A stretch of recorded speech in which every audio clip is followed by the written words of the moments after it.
It's WrestleMania, baby! Night 2! Wow. That'll do you. You like that one? Yeah, that's strong. I thought of that just in the moment. Look, follow your instincts. Follow your instincts. Welcome to WrestleTalk and welcome to WrestleMania Night 2 live reactions here. I am Luca and DAD. I'm joined by the Professor, the Truth, Dan Layton, back once again like a renegade master. And speaking of being back, after a wonderful display at the Royal Rumble live reactions, there we and are. his wonderful displays at Hustle Wrestling as well, it's Adrian Arturo, We everyone! back, baby! Yes! How you guys doing? Doing very well. How are you, bud? I'm okay, you know, a little bit of a neck pain, but other than that, living. Well, I was going to say, the last time we had you on, when we did the Rumble live reaction, Yes. you said, I can't train at the moment, I'm hurt. Yes. And then you came in today and said, I was going to go to training, but I'm hurt. Exactly. Just never So end you're the saying door. it's our fault. Like, There is a correlation. yeah. He has to carry the show so much. I was working on there was a little joke in my head about like, I have a pain in my neck too. Oh. Luke, tell us more about it. But there's going to be something. Hey-o! Very quick of He's you. back. He's back, everyone. I'm on. I've had a brew. How are you feeling? Like, otherwise, apart from the neck injury?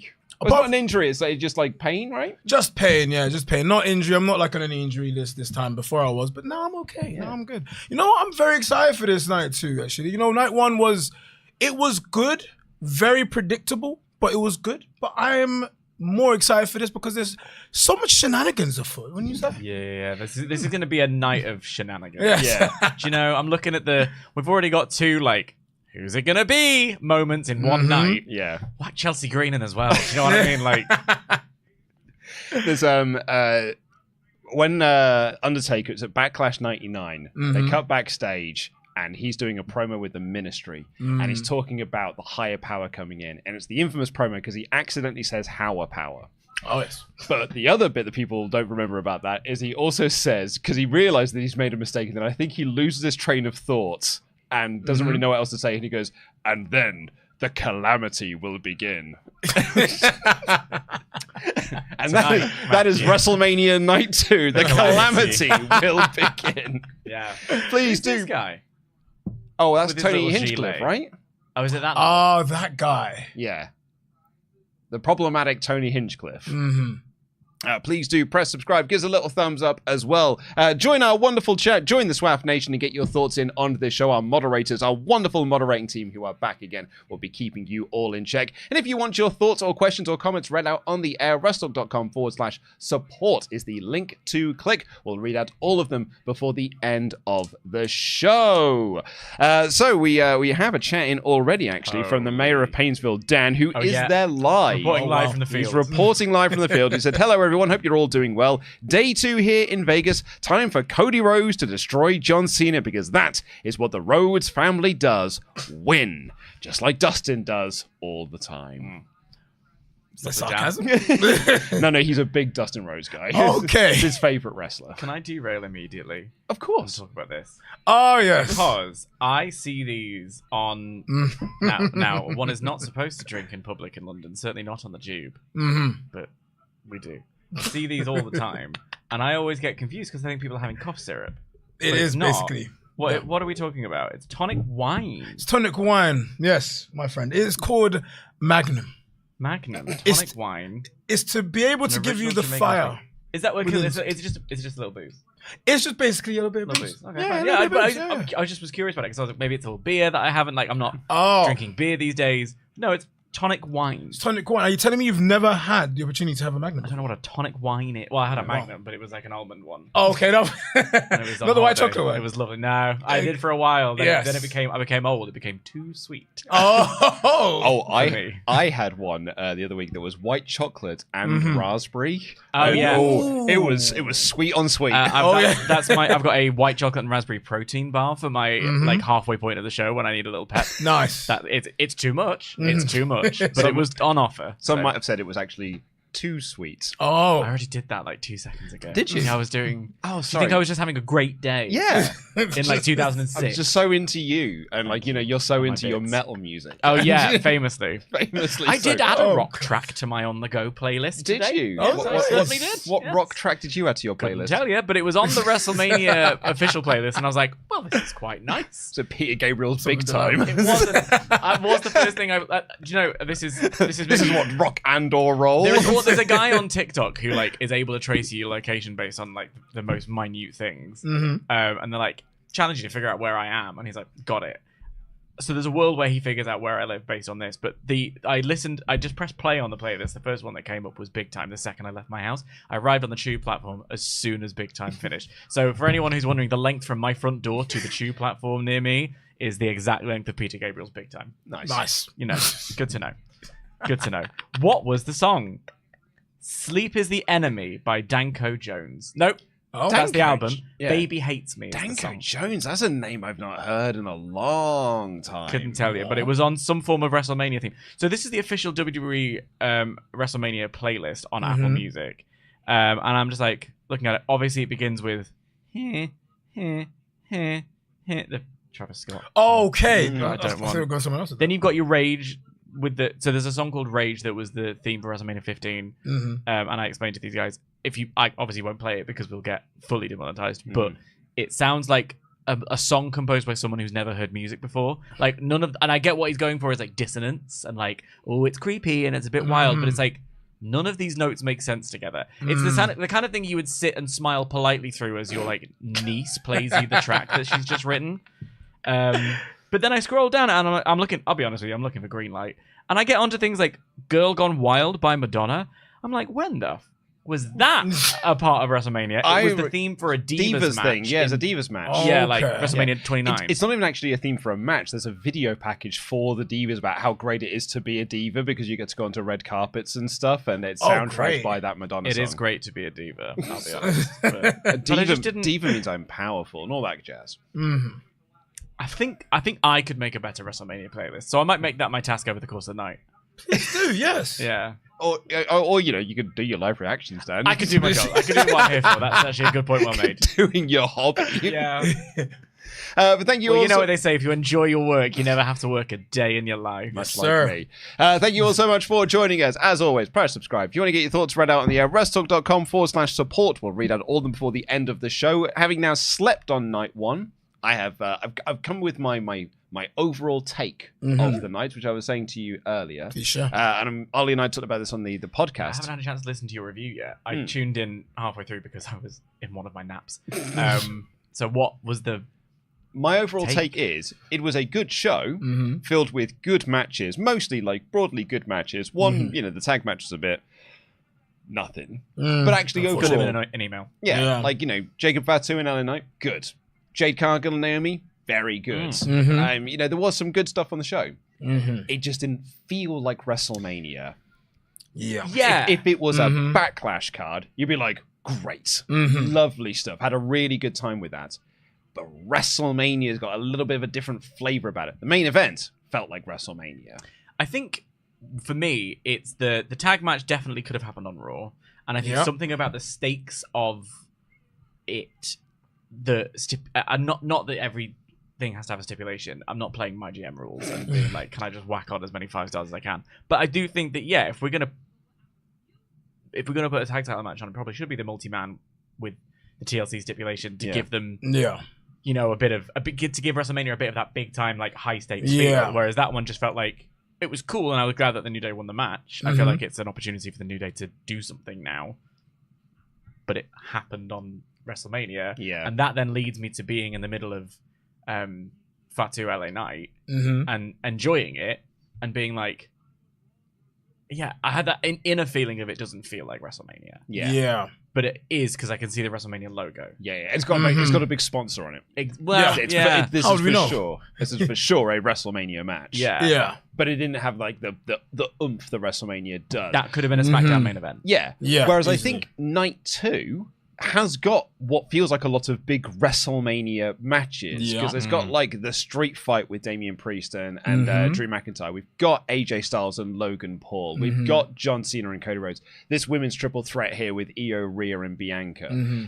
Randy Orton's got an open challenge. It does have a bit of a, I don't know, I've got the feeling that this is going to feel more like WrestleMania tonight than last night's did. I think that's it. Like, it's not. The first night was a really enjoyable show, which for WrestleMania doesn't sound like praise, even though it is. Yeah. Is that? Yeah. Well, I will say though, with all of that said, fully loved what Jade and Naomi did. Yeah. I thought Charlotte and Tiff battered each other to seven hells. And I watched the main event again last night to see whether or not it was actually good or if I was just having a nice time with everybody. Yeah. Turns out it was actually quite good. Yeah. I enjoyed it. I thought the turn worked really well. I thought what they put on was really good. So yeah. You know. And you've now caught up with Stand and Deliver? Yes, I You have. didn't get to give your thoughts on it yesterday. No, but by that point, I've seen all the results, haven't I? Like, between stories and overhearing and things like that. I haven't watched the main event yet. Okay. I left after the women's four-way, which I thought was tasty. It was so good. Really good. Yeah, the tag team match on NXT reminded me of, like, I love tag team wrestling. It's like one of my best ones. But there's something about, even with the Machine Guns and even with DIY and the Profits, something about the tag divisions on both the shows. I'm just like, why aren't you on fire? And then and I remember this feeling of watching like the Revival DIY or like American Alpha. What they call that? Maybe they call American Alpha back. Yeah, they remember. They were, yeah.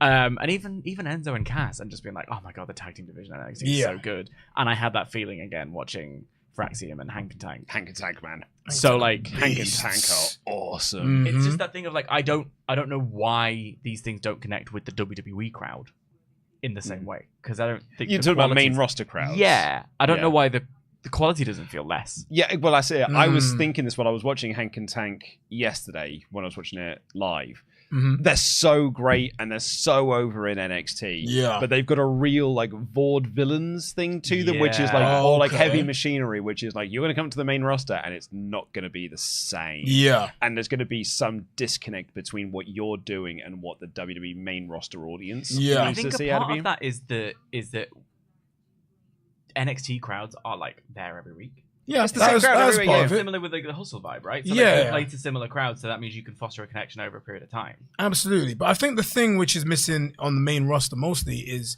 there isn't any compelling stories to kind of put over the fact that they are tag teams and there's a reason why they're together. There's a reason why they gel. There's like that's what's missing. That's why I feel like they had it with the New Day. The New Day turn was one of the best turns I've seen in the last God knows how long. But the follow-up from that was non-existent, and that's the follow-up with most of the tag team wrestling that happens on the main roster.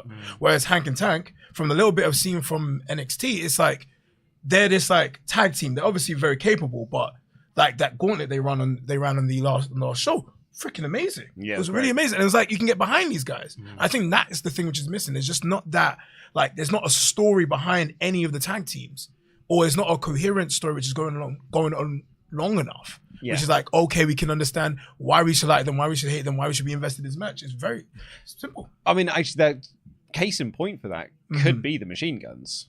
Because, like, I love the Machine Guns, but that is because I've loved the Machine Guns since 2006. You know what I mean? I've got that connection with them. But if you are, like, if your first, not even just a noob, like, if you've only watched WWE and, like, this is your first time seeing them, I think there is a little bit of, like, okay, but why should I care about these guys? So this is an interesting thing because I think the way they brought them back was pretty decent. I thought the initial billing of like, I'm about to pull the most Dan thing possible, so I will acknowledge that in advance.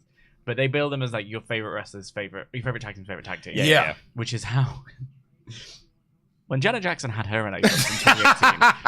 Hello everyone, if you've got your bingo cards at home, Dan's talking about Janet Jackson, you can mark that one off. But so she obviously went away for a long time, then sort of came back and then had this period in 2018 when she was doing like a comeback tour, and she would go around winning all of these icon awards, and like she was at like the Disney icon, and she was at the AMAs getting an icon award, she got put in the Hall of Fame, and it basically was framed as like, oh, your fave's fave, and it reintroduced her to a whole generation of people as like, oh, like know your history. This is an icon, and this is why music sounds the way it does. And I think that was a really effective way of introducing someone to a new generation. They did that with the Machine Guns a bit, and then it's the same thing. The struggle is not. It's a different struggle to AEW, where it's like you get a good 2 months of booking and then you go into the shuffle. It's we're going to introduce you really strong, and then you're still going to be on the show in about 7 or 8 weeks time. Yeah, but we've not like put the heat on. We haven't taken the next step. Yeah, like almost because I'm pacing everything out so long, and actually simpler is better, and it is in some ways, but in others it's like you need a bit more pace. Yeah, do you know what I mean? And I don't know if that's something to do with it as well. Yeah, could be. Yeah, but yeah, it's with Hanged Tank. Great, but I've got the same thing with the D'Angelo family.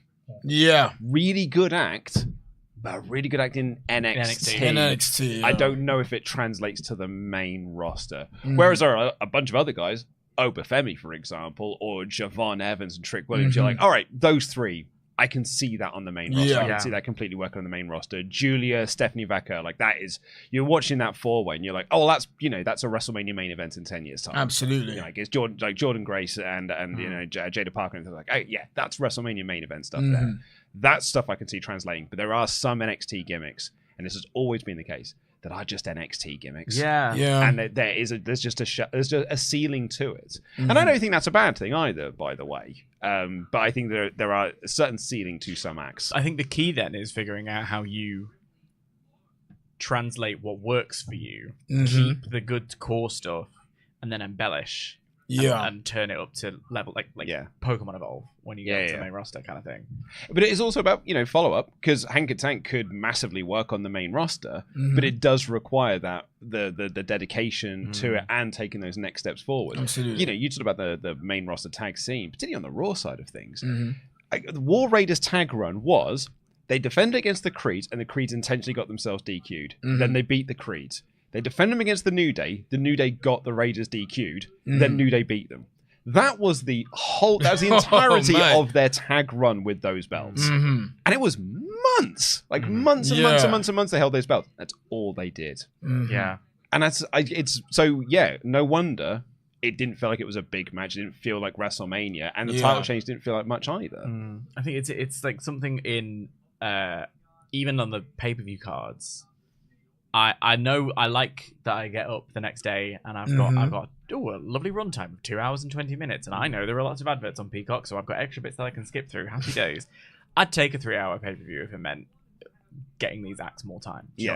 Well, someone pointed out yesterday there was an hour and a half of wrestling on WrestleMania last night, and it was a 4-hour show. But WrestleMania is about entrances as well. Well, absolutely. The entrances is part of the pageantry. I thought about this a lot. WrestleMania is like a variety show, isn't it? It's not. I know it's a wrestling show, and a lot of wrestling is variety. You like variety, but WrestleMania specifically is like that old school, like royal variety. You look at that first WrestleMania. Someone sings. Absolutely. Liberace does his little kicks. His little kicks. Due respect to the Rockettes. But yeah, like it's a variety show. We need to have like those performances. Then you need to have Living Colour does a set, and then out comes CM Punk. That's all part of the pageantry. Of it. So that's as long as you're including that in your time frame of what the wrestling is. I agree, because it's bell to bell is an hour and a half. But there are like Seth Rollins' entrances, massive. Roman, like there was probably 20 minutes of entrances just in that main event. I'm not saying the New Day had a big 20-minute entrance either, but there is more to it than if you just want to watch your bell to bell stuff. Fuck off Model Village. Again,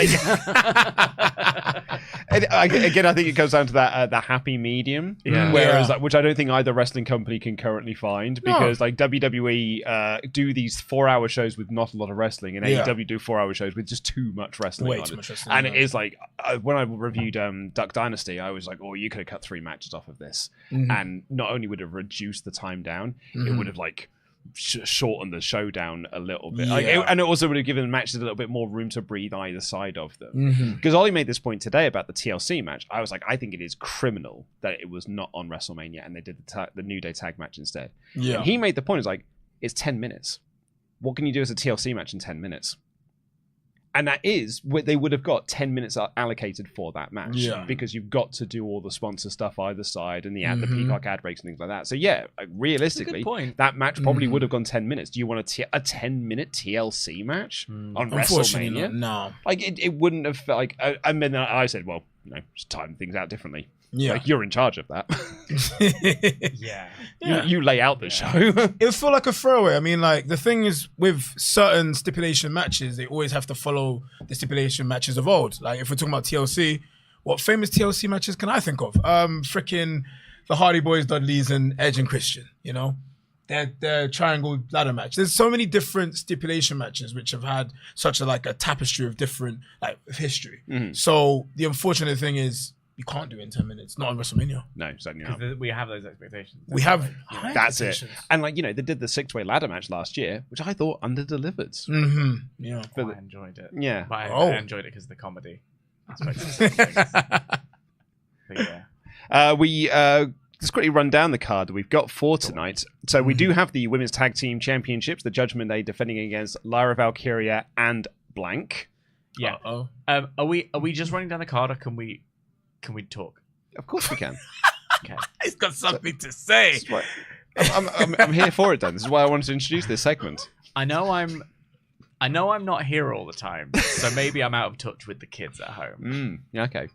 Miss me with this Becky Hogan shit. Like, if you think for a second that Bayley was not aware that this was the plan and they've last minute shafted. Also, I've read that book. I don't know if I mentioned this last year, but I've read Becky Lynch's. I can read.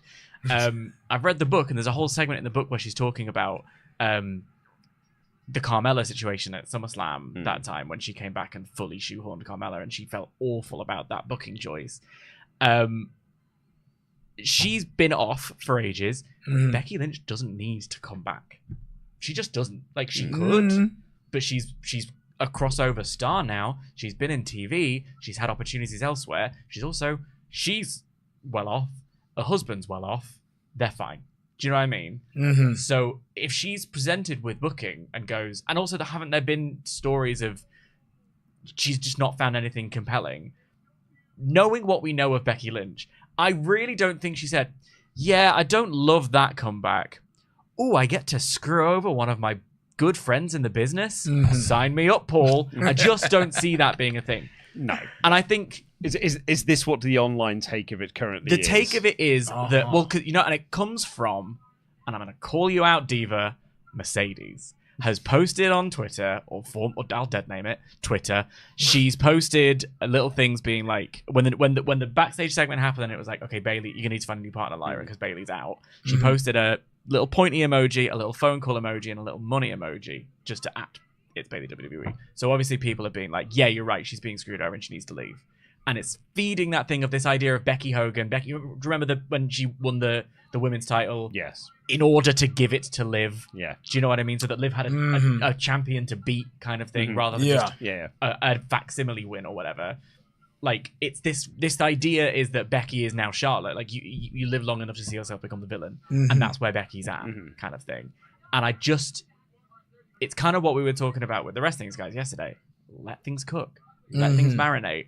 I have a feeling that this is going to lead to a storyline. This is not Chekhov's Lita. This is not Lita having been attacked and then we never get that. And in September, I went to a Lita Q&A with Inside the Ropes, and I'm sat there and I wasn't bold enough to raise the question of, so you ever gonna pay off that story where just definitely your best friend took you out in the head of a championship defense? Yeah. Because that's happened. That's happened. Lita got attacked. So Becky and Lita were tag team champions after WrestleMania 39. Yes. And they were going to have a title defense against, I want to say, Damage Control. Because let's play the odds. It probably was Damage Control. And then backstage, you're like, Lita's on the floor going, and it's like, oh my God, I need to find a tag team partner. And Trisha's like, I'll step up and I'll defend these belts. And then at the end of the match, Trish turns on. You're right, yeah. We never had that paid off. We were waiting and I for was it. convinced Lita was going to make some form of comeback. Yeah. And I'm there waiting my Lita shirt on, being like, with my hat each time it's getting bigger and bigger. And I'm like, it's going to be Lita's night. It never was. The program finished. There's still time. There's still time. It could be tonight, in fact. She never lost the belt. She's in Vegas. No, but like, yeah. So anyway, it all sort of stems from that stuff where like this idea of Becky Hogan like shoehorning Bayley out of the way. And Bayley's worked her ass off, and they also point to like this time last year, Bayley was Royal Rumble winner in the world title, and now she's being bantered off the show on the day of, which is bad. It's not Becky's fault. And no one should be pointing at Becky as the person who is the wrong in this situation. So tell me which person you take off the show then to put Bayley in a title match. You don't have to put Bayley's in a title match. She was in a tag title match. I don't think that's much better either. Right. But you could have done Bayley and Lyra for the IC title because you were building that story on TV. You could have done Bayley and Chelsea Green. Chelsea Green's not on this show either. And I think it's less of I'm not on this Becky Hogan train at all, because it's like I think wrestlers are given creative and they do those creatives. I don't think Becky is going backstage and being like, you fucking get her off this card and get me in that position. Listen, Pam. Exactly. Listen, my Pam. time. It's my time. Do one. I don't think the first half worked. The second half didn't. Not so much. Yeah. I'm a linguist. I'm not a trained actor. I don't think that is the case. But I do feel bad for Bayley. Absolutely. Because I think she has had a very bad year. And it's again, not her fault. I think creatively has been given nothing. She got given nothing out of winning the title. She got nothing out of losing the title. And has just been there. And this year was like, and you're in a Franken team with Lyra Valkyria going for these tag titles. And now you're not, because we're going to be doing this a surprise reveal instead. And the surprise reveal is good. WrestleMania is about moments. It's not really about just giving people matches. It's about giving the fans moments. And this is a moment to give fans. So I actually, in a way, agree with it. Doesn't mean I don't feel bad for Bayley, who's got diddly dick to do this year. After last year, turning babyface, winning the world title. And has got nothing off the back of it. Yeah, that's absolutely fair. All of that, It's not her fault. It is not Becky's fault. It's creative's fault. And it is something where fool me once, shame on me, fool me, can't get fooled again, in the words of George Bush. But I'm fooled me 96 times and I'll still go for it. Because somehow, especially with this company, even in the good creative years, I see things and I go, ooh, storyline potential. I'll get excited. And then they don't.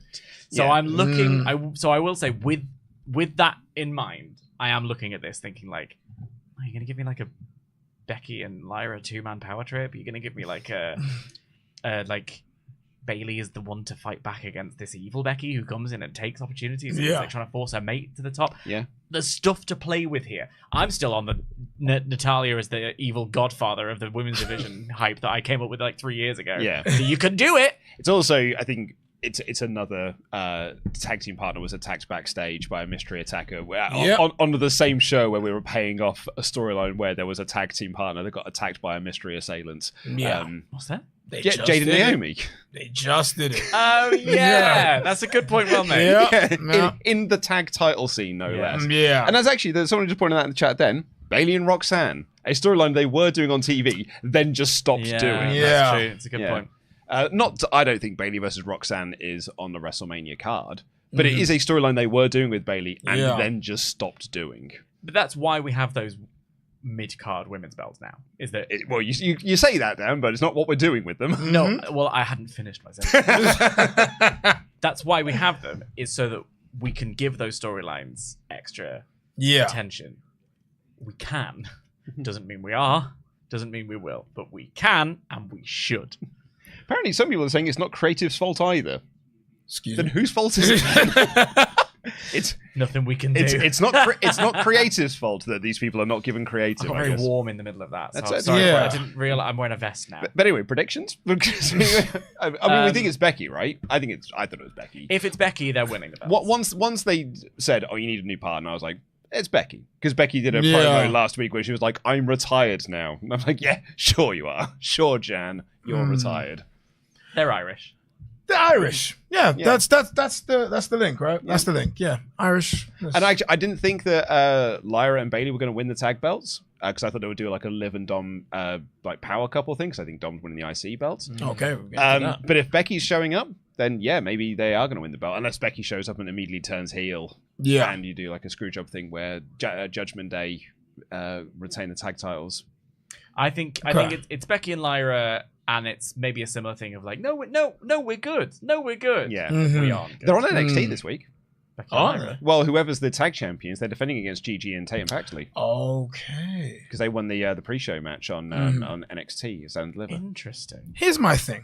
Yeah, Okay. going back onto your points about, mid-card titles and all this, belts are a storytelling device.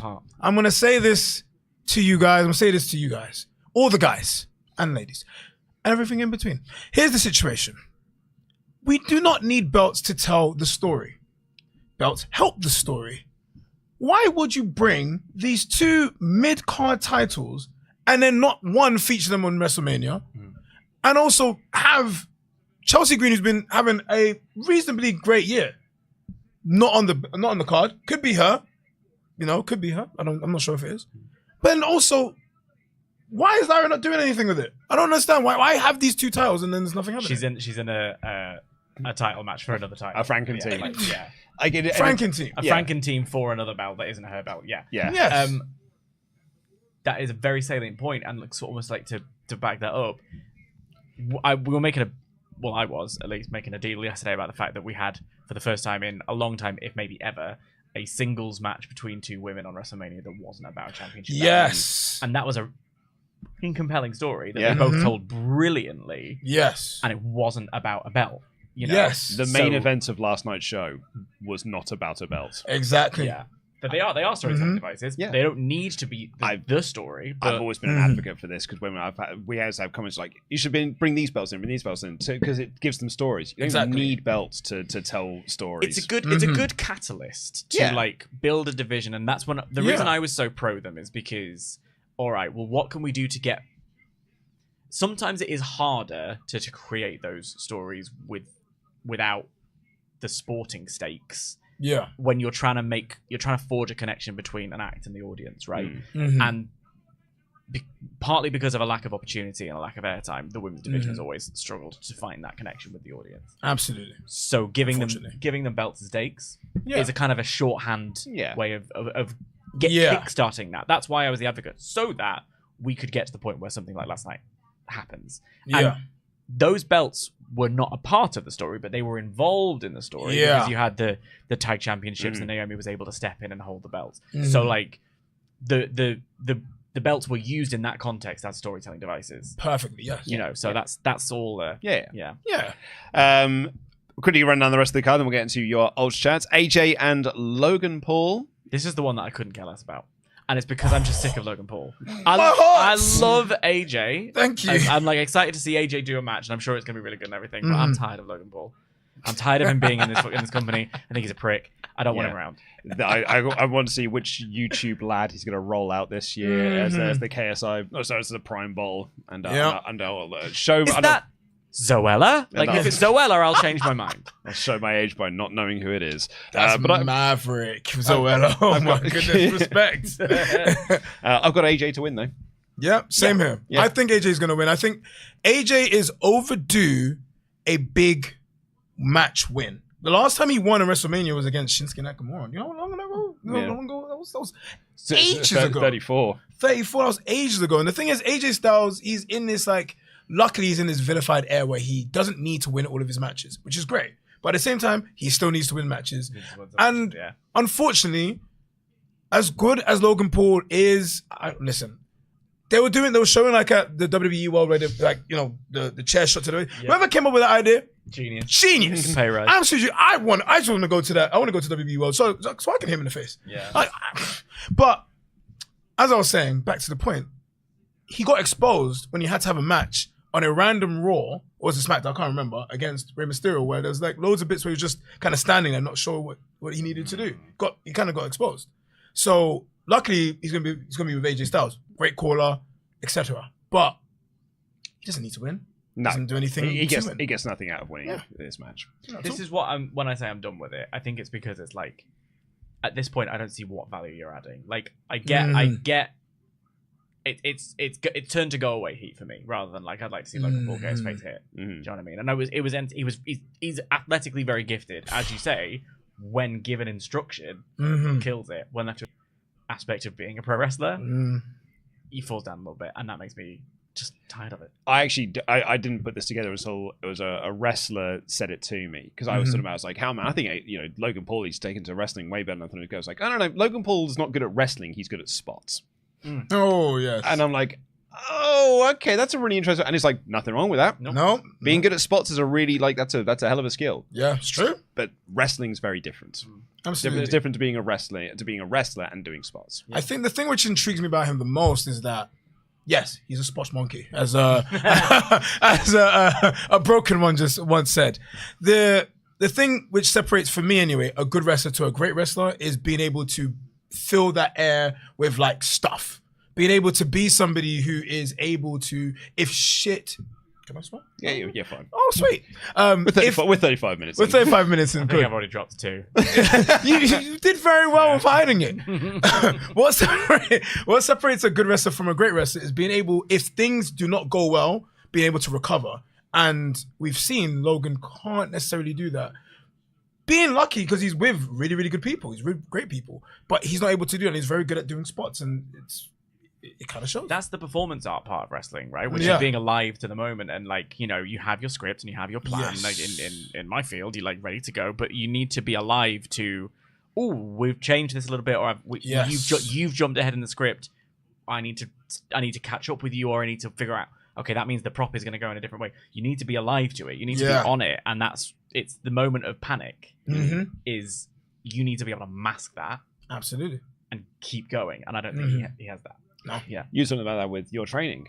Like this idea that like there are some wrestlers who just want to learn how to do spots and do the cool flips and stuff. Yes. But there is like a very much a dedicated thing within the British wrestling scene of just like, no, let's learn how to tell stories. Yeah. I think the beautiful thing about the British wrestling scene at the moment, and one thing that my trainer Johnny at Hustle, that's his Scarlet, everybody, is very good at teaching, is the psychology of wrestling and just being able to know what makes sense, what doesn't make sense, and why do we do things. Not just the point.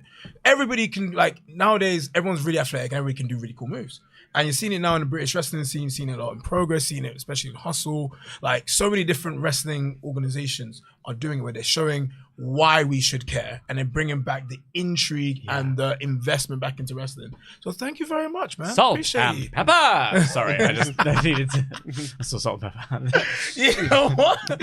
Going to cut off what was a really interesting and salient point. Well, I was going to say a good person I'd highlight from this is Donny. Like Donny Rivaro is a guy who is like insanely athletic and can do really cool and impressive stuff. But he's also very good at getting an audience into the story he tells within his matches, and that is why the Hustle crowd gets so invested into Donny's stuff. Yes, the funny thing about him, and it's funny, he hasn't been doing this that long. No. I think a year and a half, maybe just like verging on 2 years. But because he's always in training, like literally, we have like 3 training sessions a week. Sometimes he goes to a 4th one, which is for like beginners, just to rep the fundamentals. He's always there. He's always switched on. He's always like trying to learn. He's invested in wrestling. You go on his freaking like his YouTube, not YouTube, but you go in his stories. Everything is like wrestling. He's so engrossed in it, and he gets. And he's a very athletic boy. You know, he's 19. He's a sprightly young lad. Very, very good 6-pack. I'm putting him over way too much. He's gonna get such a big head if I see it. Anyway, but clipping this bit out. He's very good at what he can do, but at the same time, he just has his mind switched on to what makes sense and what doesn't. I had a match with him actually. It's a very fun match. Yeah. Let's move on. Randy Orton's got his open challenge. Adrian, predictions? Bring back the shenanigans. I want full carnage. You know what? I don't want just Miro. I want both Miro and Alexandra back. Alexandra Burke. Wow, Alexandra Burke answering the open call. She's answering the open call. Did not see that happening. She's coming back out of retirement. OK.com. The calamity really will begin. I think this is like a prime spot for a return. I think that's the purpose. I think they're going back into like Seth Rollins WrestleMania 38 kind of vibes, where like, you know, we didn't know who it was going to be, but we kind of knew who it was going to be. So it's going to be one of those ones. It's going to be either Rusev or it's going to be Malachi Black. I can't say his name. I don't think it'll be Aleister Black. I don't think it will, because he's got his date. He's got his date set for SmackDown, so I don't think Aleister Black's one of them. But I think it's Aldis is the most logical pick. That'll be fun. Rusev's the most fun pick. I feel so. It's interesting because I think where we don't want to get carried away as wrestling fans at WrestleMania weekend is like, this is last minute, isn't it? Like this was decidedly not the plan. Like where with Seth, it was like months in the making. We've got this, like we've had Cody signed. Like we're just not telling anybody. Like whatever. The scuttlebutt, the rumor, we all kind of knew there was the announcement, there was whatever. But even you'll remember, even down to the moment, it's like, is it going to be Shane McMahon? That would be so. There were that, that conversation. Whereas like this one, it was Kevin Owens till about 2 weeks ago. Yeah, it was being planned, it was being plotted, it was being told. So it's sort of a last minute call. There's an argument that it could be an Aleister Black, and it's like, well, the plan was for the 25th, but we've shifted that forward now. Yeah. Why would they have then on put SmackDown? That vignette on SmackDown. Yeah, exactly. Yeah. You do want to save some surprises. I think Rusev probably would have ended up being a Raw After Mania surprise, maybe. Yeah. But if you've got the opportunity, why not do it? I think you probably will have like an Aldous moment. Maybe he comes out in gym gear, and it looks like he's gonna. And then they pull the Hardys. The Hardy spot. Yeah. Yeah. That's good. Will Rusev get the big roar from the crowd in the same way the Hardys did? I don't know. It's the traveling crowds. Probably. It's the traveling crowd. That's a good point. I think they'll be into it. I'd be into it. Don't get me wrong. I think it'd be cool. Yeah. But yeah. What? Yeah. I'll see. Yeah, I think the more outside pick is someone like a Joe Hendry. Yeah. Or something like that. Oh, he's injured, isn't he? Sorry? I thought isn't he injured? Joe Hendry. Joe Hendry? Yeah. He's TNA World Champion. No, but I swear there was an injury. I saw something that Did he get hurt? I don't know if it was like. I'll do some research. Please. I'm not sure if he's actually injured because I saw like I don't watch TNA as much as I used to. Like, breaks my heart to say that, but there was like what's it called, like a video on their YouTube channel which said that he was like, and like what's his plans now that he's injured kind of thing. So it could have been a swerve. I don't know. But Why did he get hurt at Unbreakable? I haven't actually I haven't caught up with Unbreakable. I was watching as much wrestling as I could today. Yeah. To catch up with stuff from the weekend, but Unbreakable was the only one I didn't catch up on. I see. Perhaps. But yeah, I've caught up on Bloodsport and Progress and Joey Janela's Spring Break, and I watched a bit of the ID tournament. But yeah, I didn't get around to TNA was like next on my list. Yeah. But I haven't seen the main event. But yeah. Oh, wait, that's all I mean, saying your point. It would be a good one. Maybe Donald Trump. Someone has got the best answer. The Miz. Okay. You know what? He came to play. Oh, the Miz is so freaking underrated. I'm just gonna say that. I'm just gonna say that, man. That's what I'm talking about. Fantastic. It's the truth. So glad you're here. He is like his 2016 run. We're going to talk about the Miz for another 15 minutes. Listen, his 2016 run as IC 10 years ago. It was 10 years ago. 10 years ago, and he's done fuck all since. And I keep getting people being like, yeah, but in 2016, he had 2 good months. But let me tell you this.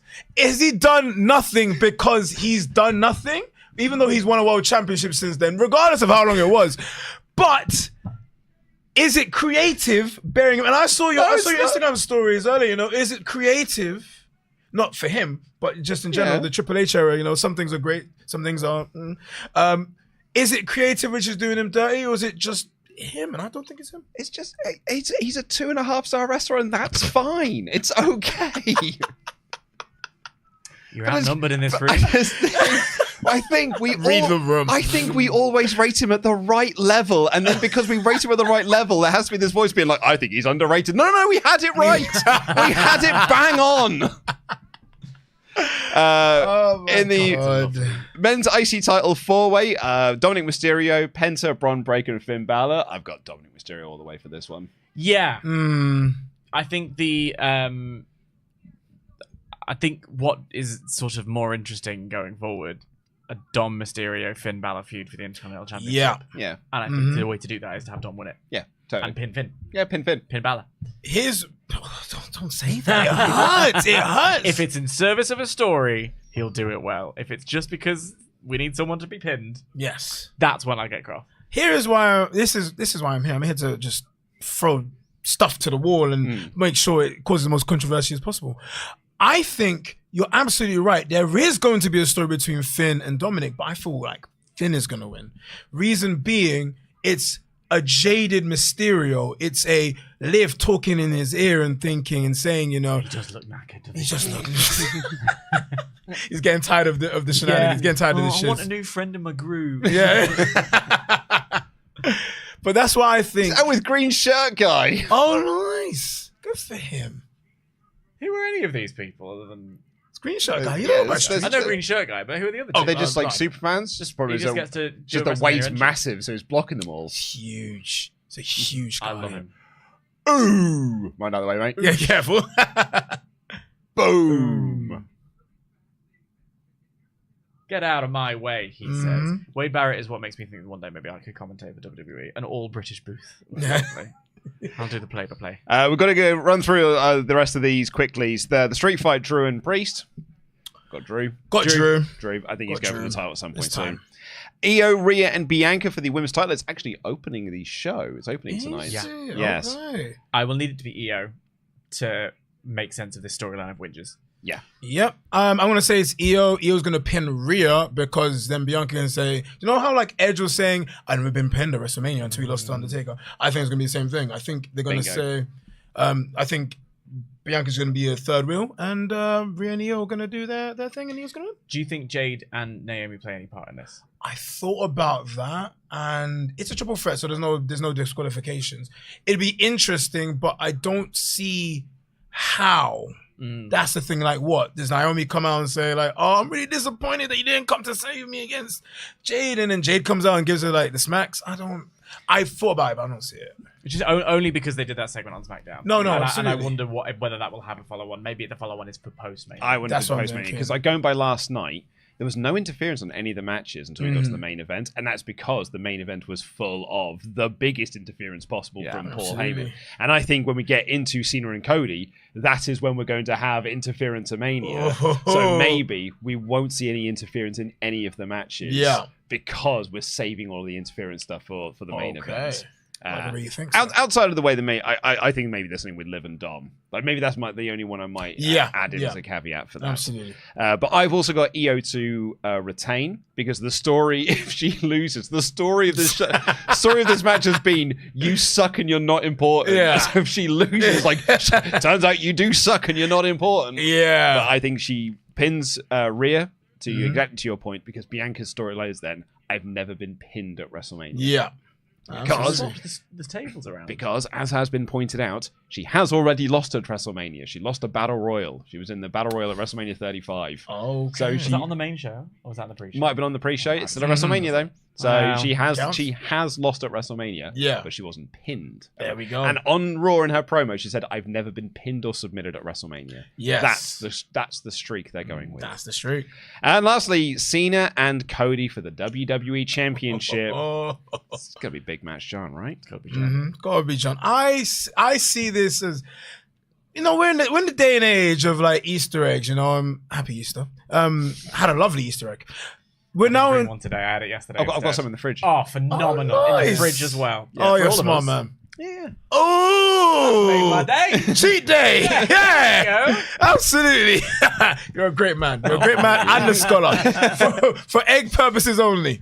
But yeah, I think they don't just leave Easter eggs like about anymore. I feel that whole best for business line. I feel like the whole Seth Rollins, Paul Heyman dynamic is going to interfere with John Cena. I think Seth Rollins is now going to be the proxy for this new authority, which is going to be John Cena, The Rock, and Seth Rollins, with Paul Heyman being the wise man of that group. That's my belief. I thought it was keeping them separate until you mentioned that best for business line. That's so tied into Seth. Yes, Yeah. it That's is. a really good point. That's a mad. Yeah. That's a maybe you're onto something. You mad bastard. But maybe you're onto something. I do think The Rock is getting involved. I think The Rock is here. Absolutely. He put it on Instagram. He's in Hawaii. Bullshit. Yeah, in Hawaii. Are we? Yeah. All right, mate. Can't lie Yeah. to me, Rock. Chin. Jog on. I think you're definitely at WrestleMania, mate.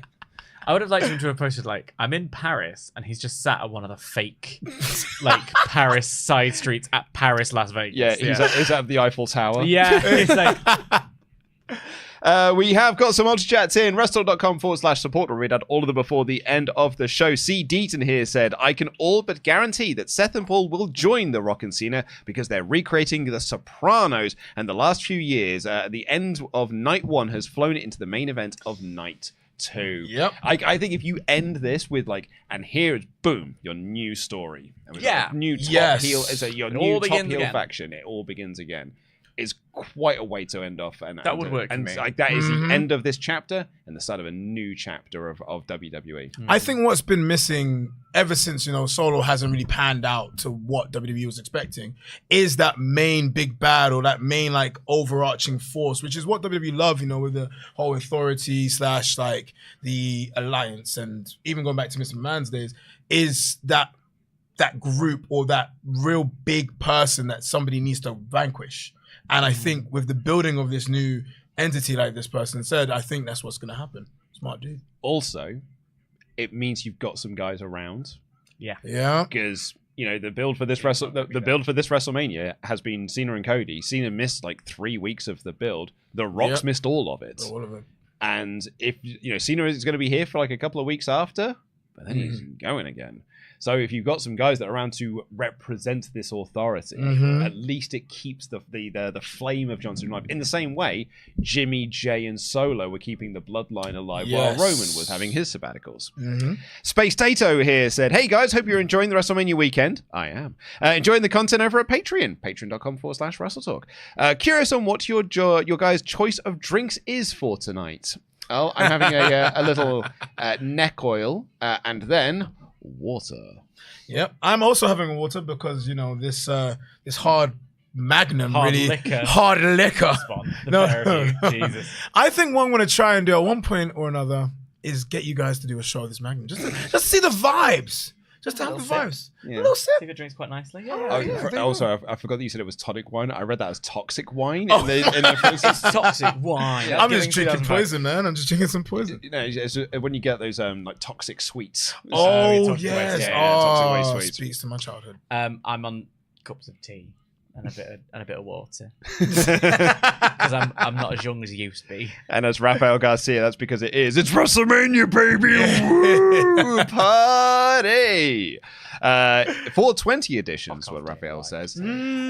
Hopefully tonight will be better than last night. Who do you think will be the mystery opponent for Randy? I don't know, everyone is saying it's Rusev or Black, but they're wrong. It's most definitely be Rising Star -1. I don't think it's going to be -1. Why wait for them to become a legend before you can kill them? And I don't think it's not Aleister Black. Tino Era RSA here says, hi, how would you feel to bring Money in the Bank back to WrestleMania, one on each night? Nah. Not needed. It's too much of an iconic pay-per-view now. I think it works as a pay-per-view. I think the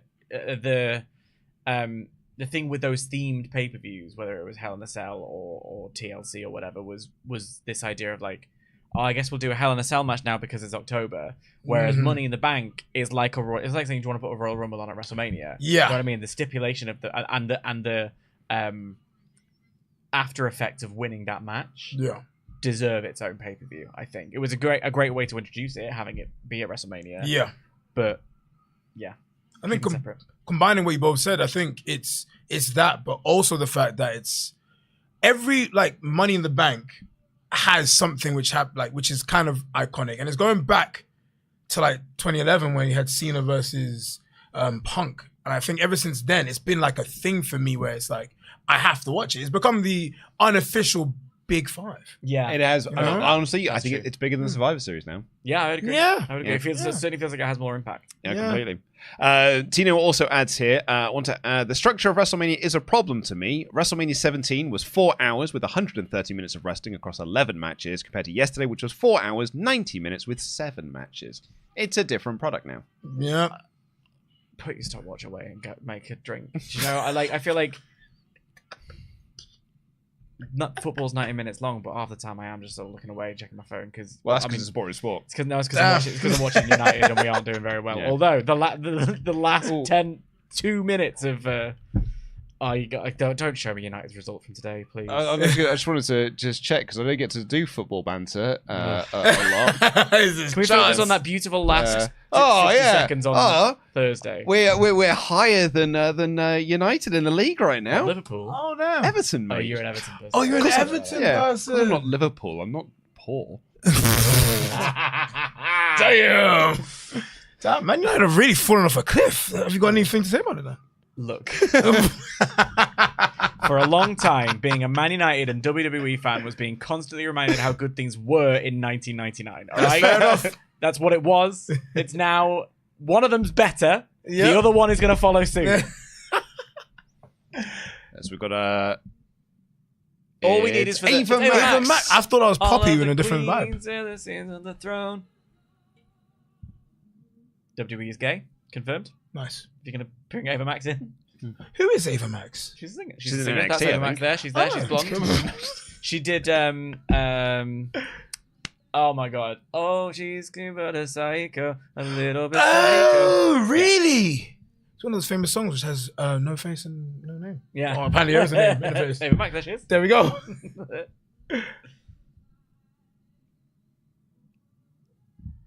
I was gonna put my hand to my chest like I'm patriotic to the US. They're doing the proper theme today. The American theme. The American theme song. Tune of America. Yesterday they just did like a quick verse of God Bless America. God Bless America. And then we're doing America the Beautiful because there's also Real American. So the other one of their American their theme songs. But isn't it the case that Vince hated the national anthem, so that's why they did America the Beautiful. Yeah. So now they do this instead. Yeah. Which is a delicious kind of petty. Delicious. Oh, this is sort of petty I can get on board with. Yep. Will here says, hi guys, thought last night was a great show. Favorites were the opener, the main US title, and El Grande versus Phoenix. The match was fun for what it was. Hope Dan watched Stand and Deliver too. He did. I did. Apart from the main event. Mm-hmm. And Quinn here says, hi y'all. I said, excuse me. I said, I sent this as an ultra chat yesterday, but the message must have got eaten. But here is the real world title history for Dan. Oh, yeah. I was talking about the, chronological history of AEW's real world title. Okay. So CM Punk has the belt, brings it back, is like, I'm the real world champion. Obviously then leaves, still holding that belt. Yes. So I want to know, like, logically, who is now the champion based on who's beaten CM Punk.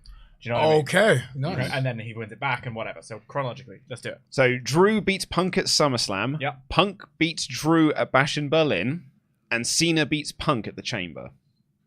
So John Cena is currently So I think John Cena currently is. Right. Ooh, the Although, stars were aligned. yeah. So yeah, Drew beat Punk at Berlin, and then it was Clash, and then it was Bad Blood. There's no which one Punk- beaten Punk since. yeah, apart from, well, I suppose last night, but yeah, it would have been Cena. Right, so I'm going to switch over to Netflix then. Go on then. Nice. Got to do the little switcheroo. If everyone's joining us, if you flick on over to Peacock, we don't get the pre-show on Netflix. We have to go to YouTube to watch it. But here we go, and it's WrestleMania Watch Live. Nice. Finn looking extra tan today. Yeah. I need a tan. I need to get pasty as anything. Here he comes. Here he is. like Nosferatu penta. in the mirror. Yeah. You think his reflection was going to do a different pose? That would have been gagged. Look at Braun Breaker. Braun Breaker. And here comes Randy Orton. With his wife. That's lovely. Yeah, the Wingstop superstar arrival. That's the only one that works on me. Yeah? The only one that makes me go, yeah, I'll have a Wingstop. Yeah. The only ad that works is Wingstop. Yeah, the Randy Orton's wife, who reportedly was super upset when Alexa Bliss did the straddle pin. Oh, during the pandemic. Mm-hmm, doing too much. Johnny All In said, here's hoping for a better Night 2 of Mania than Night 1 as the main event saved the show from being very average. What are the chances of a Rock appearance tonight? Are we no longer doing live reactions to AEW shows, assuming there's no appetite for it? You got it right. Yeah, I do think there will be a Rock appearance tonight. Yeah, absolutely. There would be. It only makes sense, and he is a master of subterfuge and deception.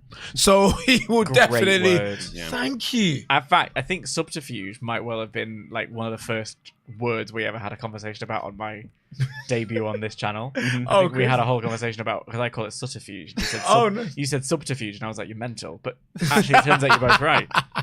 Subterfuge. Last night. Impact font. Love to see it. It's making a comeback. As well it should.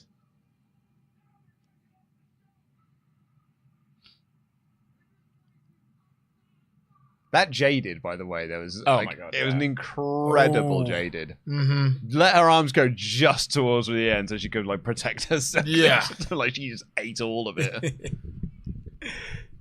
Sorry, I'm just fidgeting. Matt here said, I wish both the men's and women's divisions had one world champion. I think having only one elevates all of the mid-card belts. Matt, you and I are very similar people. Well, I hate I know you do. 2 world championships. Hate it. My only with thing an with it unbridled passion. is it was like I don't mind it as long as you've got an element of separation. We don't really have a separation, and I think what it is if the world champion is defending it regularly, then great. That means we have people aren't just spinning their wheels and waiting for something to do, but they aren't. So I don't know. I don't even think it's that, Dan. And I'm not going to say that I'm some big Nostradamus what has happened with this World Championship is exactly what I said was going to happen to this World Championship when they introduced it. Yeah. It becomes the secondary belt that opens up WrestleMania. Here's the situation. And it's treated as a mid-card thing. You're not wrong. The problem is, I don't know what possesses them in their mind to keep doing this, but don't have the 2 world champions fight each other, because someone's got to lose. I think Saudi money might say otherwise. Dirty Saudi money. However, if you do that, then one championship has to be then inferior, and if you do that, then you're gonna have the problem of one is inferior than the other, and like it's not necessary. Beans here said, Cena wins. He's about to leave with the belt. Rock comes out and says, you ain't going anywhere. You're my champion now. I own you and I own your soul. I have seen. There's a theory, I think I saw it on Reddit, which is, and Stephanie McMahon's going to come out and open the show. Great. That because this is the first WrestleMania since WrestleMania 9, they're going to recreate the WrestleMania 9 finish. And have Cena win, and then the Rock beats Cena and becomes. I hate how much that would make me tune in. No. Wait, what? Whoa! I hate misdirection, sir. Yeah, I'd watch that. Yeah. Well, I'm not happy about it. Yeah. He just doesn't need a belt, man. He just doesn't need a belt anymore. It doesn't serve me.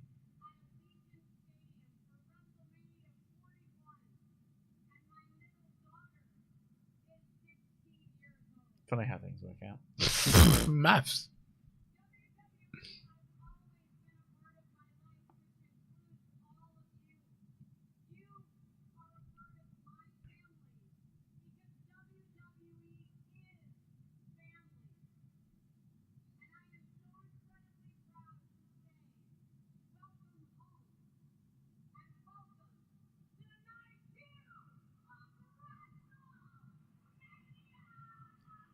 Bang, bang, bang, bang, bang, bang, bang. Lovely. I'm kind of disappointed. Remember in the mid 2010s when she just like was slapping people? I want somebody to come out so she could slap someone. She has one of the best slaps going. 100%. Oh, there was some more to go off. There, press the button. These ones won't go. It's stuck. It's stuck, Dave. Me. I'll never have to hear the song ever again. Unluckily, you will. I'm sure there'll be some way that WWE will make me hear this song on like every Raw and SmackDown. Me. Awful. Bored Goose here said, I said it yesterday, but it can't be silent. Seeing Dan is the best. Thanks, bro. Also, I don't know this guest, but they're making really excellent points. Thank you, sir. Maybe this could be an opportunity to plug themselves. Okay. Well, my name is Adrian Arturo. The Proof. I'm a professional wrestler. And if you want to see me on the socials, it is at BPA Squared. That is the Instagrams, because I don't do X Twitter. That is BP for Papa, A Squared. The spelling of squared. Thank you, sir. You're very welcome. Also, thoughts on Heyman and Rollins now that you've slept on it? Did a whole podcast about it. But thoughts on it now that you've slept? I think it's great. Yeah. I think it's a really, I saw the end of an era post of Heyman and Roman. Yep. 4 years is a long time. Oh, it was great. Yeah. I think there's a lot more to be done now. Yep. Do you know what I mean? It's more than 4, right? Oh no, I suppose it would be. Yeah, because he came in sort of like mid pandemic. Yeah. I don't. Do you know what? And this is proper. I will appreciate this is nitpicking territory. I hate champs coming out first. I don't know why, but I don't know why it bugs me so much. But champs coming out first really does annoy me. We all have I think we're all allowed one thing that really gets under us. Yeah, that's fine. But it made, like, with Tiffy, at least I've got the excuse of, well, they had to do the big Barbie set, so like you had to do that one so you can get it all out of the way rather than trying to set it up after Charlotte's making her entrance. Totally understand it there. That said, I don't like champs coming out first. But Io Sky is coming out first here because we are kicking things off with Io Sky versus Rhea Ripley versus Bianca Belair for the Women's World Championship. I think it's going to be great. Honestly, Io is one of the best wrestlers, male or female, in existence today. And it's just the efficiency of how she hits moves. Not even the psychology of it, the efficiency. Don't even add psychology. If you add psychology into the mix, I'm not going to do I thought about doing a whole Steiner math thing, but I'm not going to do that because I didn't have the lingo. But Io Sky, one of the best professional wrestlers out there. Yeah. Can we have a prediction poll going up, please? Let's see what people have got to say about this. Mod Mother, if you can hear me, please. Honestly, with what you were saying before, with like the champions coming out first, I agree with you. Now, I think the reason why they do it now is because they do the whole, we're going to announce everyone when everyone's in the ring. But I think just every single professional sport and also WWE and WWF, WCW, every single Fed has done it. Challenger first, champion first, and it makes more sense to me. It just feels more. It feels right. Yeah, it does feel right. Yeah, it makes them feel like the boss. Yeah. Yes. To be defeated. Yeah. It also makes me think that she's not going to get the big entrance and everyone else is, which is going to further this idea that she is. Here we go. Here's Bianca Belair. I can see some people on the stage. Booze. She should. Doing some skip rope. Nice. I never needed you at all. I know what you fall down. Was this a CFO's or was it a Rebel? This was a CFO one. Okay. It's not Death Rebel. It's called. Sorry. It's good. Oh, he's got off. Sometimes they tell us they give us the backstory of Bianca's entrances. This one is just talking about why the crowd are booing her. Oh, they did talk about the crowd booing her. Yeah. Here she comes. Honestly, one of the best things about WrestleMania is just the outfits. I love a extravagant. Oh, it's a stepdaughter. Yeah. Oh, she got a stepdaughter. Nice. Yeah. Okay. I love her so much. It's not even funny. I think she's just the best. Yeah. They just talked there about how she has never been pinned or submitted at WrestleMania. You said that earlier. Yeah, she's not been pinned or submitted. She's losing tonight. I think the thing about Bianca, is that she first of all, she's preternaturally talented. She's a genetic freak. Yeah, and it's just down to she seems to be a good person. In every fiber of her being, a thoughtful, genuine person, inclusive, warm, makes her own gear. I just think she's the best, which is why it makes me so cross that this story has had her become a whinger. The story of this being all three of them being whingers makes me very cross. The fact that you've got the crowd to boo her, it makes me cross. Yeah.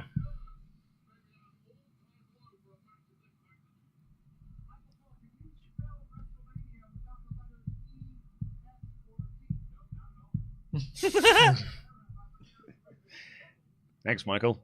No, not at all. I never needed you at all. Very good gear for Bianca today. Amazing. Rhea Ripley is getting the last entrance. It's Motionless and White coming back. The Juice Box from Minute Maid. Fascinating. So one thing that's... I saw someone... so basically what happened was I got rid of Twitter and I took up Reddit instead, which is like a little bit like saying, yeah, I'm sober now. I don't drink anymore. I do ket instead. Like, it's not... Yeah. It's Twitter, but slower. It's that. But I like saw in there that they were doing... people talking... Like, there were so many ads in WrestleMania this year or whatever. And we've talked about the amount of ads on the ring, the amount of ads on the sides. As a European football fan, like, I'm kind of used to ads being all over the place. I sort of don't care. But one thing I've noticed watching Netflix Raw is that we get an awful lot of like really wide crowd shots where no one's talking. Yeah. And that's Michael Cole doing the American ads that they then cut out for the international broadcast. And that's been happening on this show as well, which is kind of like blowing my mind a little bit of how many there actually are. Yeah. I think I'd rather see the ad. Sitting there waiting for Michael Cole to talk about Snickers is getting on my nerves. Do the big stomp. Stomp. People are after a time sync. How about that one? If we'd have seen that coming, that would have been a great opportunity. Yeah. If only she'd done it every entrance for the past 5 years. Massive pop for Rhea Ripley. This was my thing. I was superstar. Did I talk about this on the air, or did we just talk about it off yesterday? About like, I kind of, part of me has been cross about, you know, I think there's something really interesting narratively in the idea of WrestleMania and being at WrestleMania and performing at WrestleMania being a prize in and of itself. Yeah. Especially at this point. And like Rhea being mad that she didn't get to be there because she lost her title and she lost her rematch. Yeah. And then suck it up. You didn't get the match. Sorry. You lost. You're not on the card. Is a really compelling like bit of storytelling. Like you could do something with that. Like imagine her in a skybox, like staring down, like maybe she's in mourning, she's got big black glasses on and things like that. I think like that kind of stuff is really interesting. The downside is we don't get this. Yeah. Do you know? You don't get one of your biggest stars getting a big pop. Yeah. So I don't know. It's so in that case, don't have Io Sky win the title. Yeah. Do you know, that's the But solution. then you get why is Io Sky not on the card? Yeah, it's not Creative's fault. Well, the thing is, not everyone gets to be on WrestleMania. Yeah.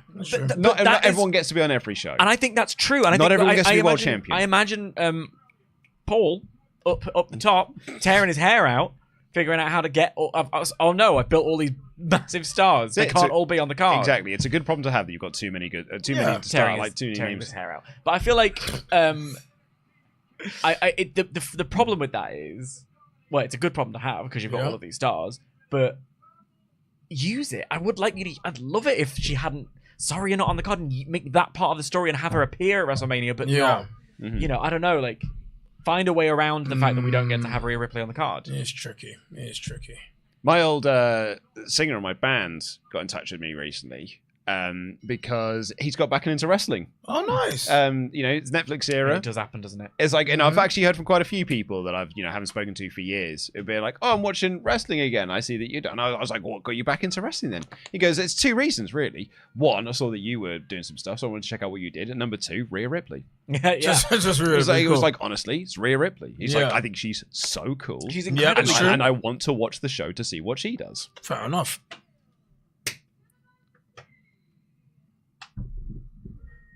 I think the thing with creative is of people, as well as Paul, as well as everybody else, they can figure out different ways and more compelling ways than I'm going to get the champion to lose her belt and then the person who lost their belt will kind of just sign a paper which is not legally binding to be in the match and then just being put in the match anyway. Do we whack Bianca in the Jade and Naomi match to have that story be told? I don't know. Like, but then that kind of takes away from the coolness of it being that singles match. Do you know what I mean? Like, yeah. I don't think Bianca needed to be in that match, but I feel like Bianca needs to be involved in that going forward. But does she? But my thing is how do we get all of these people on the card? Is what we're trying to work out. Yeah, that's the puzzle, right? That is puzzle. It is a puzzle. I do like it. That's the bit where I'm like, oh, let me in the room. Let me have a play. I think it would be the worst job in the world. I love a puzzle. But do you also love a puzzle? I see both sides. Yeah, no. I Fancy it. think it'd be genuinely a dreadful It's a thankless task. Yeah, for sure. Dreadful job. Because you're never going to please everyone. No, you're not going to please them. I don't please anyone doing this job. Yeah. This could be a banger. Feel it, man. I might sit up for this one. Get comfy, everyone. Kicking things off, it is night 2. We are kicking this off with Rhea Ripley versus Bianca Belair versus Io Sky for the Women's World Championship. Ding, ding, ding. There is the bell. Come on, Io. They're just going to ignore Io for a bit, and then they're going to do their own thing. Rhea and Bianca. I'd like for Io to just sit and watch them. Yep. For it, do you know what I mean? Like, all right, go on. I'll sit over here. Oh, here we go. Don't palm my face off. I'm sick of it. It's boring. Yeah, good. Good. Oof.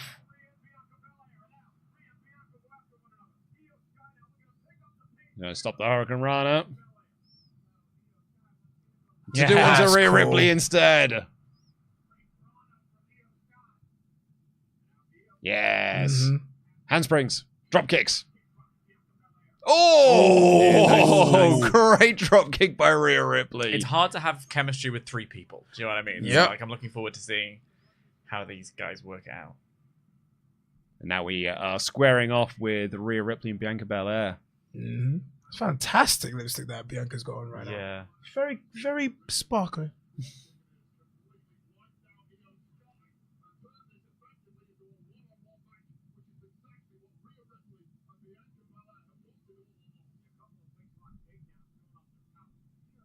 Here's what I hope. They did it in the Stand and Deliver main event a lot. And they did it in the beginning of this match. And most great triple threat matches do it. And I'm sure these women, because they're very, very capable performers, will do it. I want to see all 3 of them interact with each other at the same time. And I get you have to get rid of one person in order to pin the other. Yeah. I get that. But I don't want it to be just like, and loads of people do it. It's just like a sequence of singles matches. I really don't see that. Get rid of one. I don't It's a very it's the WWE formula. Yeah. It's triple threats. One thing that I think yesterday managed to avoid. Yeah. Like this is what you want to see. Yeah, this is the what main event of yesterday, like there were certain moments, but it managed to generally avoid it. Yes. At the very least, it doesn't feel like it. Yeah. That's the thing with the WWE formula of triple threat matches it feels like the formula. What I think a lot of talent's really good at now is doing the formula but making it not feel like it is. Yeah. We have the results of the poll, by the way. The crowd are firmly behind Io Sky. 63% have got her to win this. I'm in agreement. I'm in absolute agreement. Makes more sense. Oh! Wait. Very nice, Io Sky. Go for a double pin. And okay. Little double drop kick. What was that maneuver? Well, the sort of reverse Hurricane Rana vibe over the pair of them. Yeah. She kind of like the way it looked like what she'd done was essentially put her like the crook of her foot over their shoulders and drag them down. Okay. And Bianca gets removed, so we're going to Io and Rhea now. And little cannonball off the apron there. Turn around, Rhea, because here comes the moonsault. Yep. Going back to what we were talking about earlier, Dan. Fantastic moonsault.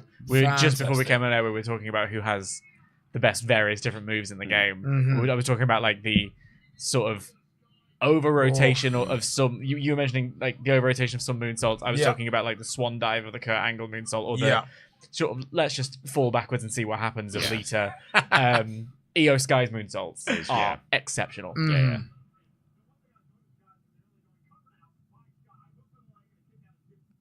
Yeah, the Charlotte one's the one I'm not keen on. Yeah, that is just doing a somersault to the floor. Basically, absolutely. Yeah, and we had like Ivar's one yesterday where he didn't quite make it all the way over. He did the Lita moonsault. Yeah. I'm sure I'll make it eventually. So we're now down to Io and Bianca as Rhea Ripley gets eliminated from the match for a bit. Bianca playing up to this crowd that are booing her. Well, she was a heel in NXT for a while, wasn't she? Yeah. She was. She hasn't been a heel on the main roster, I don't think. No, she hasn't. But she had also, I think she'd done an interview saying she didn't want to be heel. No, it's Because like if she wants to be a heel, if she's going to be heel, she has to like go heel. Yeah. Okay. And she wasn't quite ready to do that yet. Okay. I think what's interesting as well, though, is like she was in danger of pulling the Super Cena thing for a while, or at least Absolutely. falling into the trap of becoming. The difference was that she was just real good. Yeah. Yep. The Raw Women's title run was Bianca Winslow. Bianca Winslow. Yeah. Oh, so good! That's cool. Rhea stops the handspring. Is it the first time these two have worked together? They've been in stuff. But this was like the WrestleMania match we were all thought. I thought actually was my prediction from last year that this would be the WrestleMania match. Yeah. It would be Rhea and Io. As it would be Rhea and Bianca. Oh, and they're teaming together to take out Io Sky. Didn't last long. Friendship a temporary WrestleMania. It's every woman from themselves.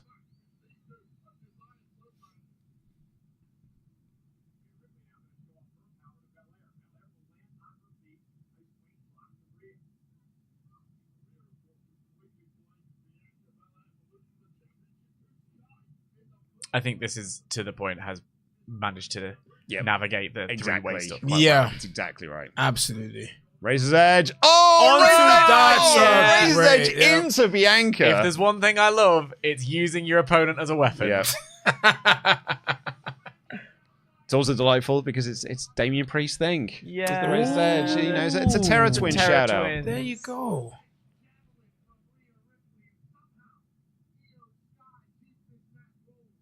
Oh, my dream of them having a tag team title run.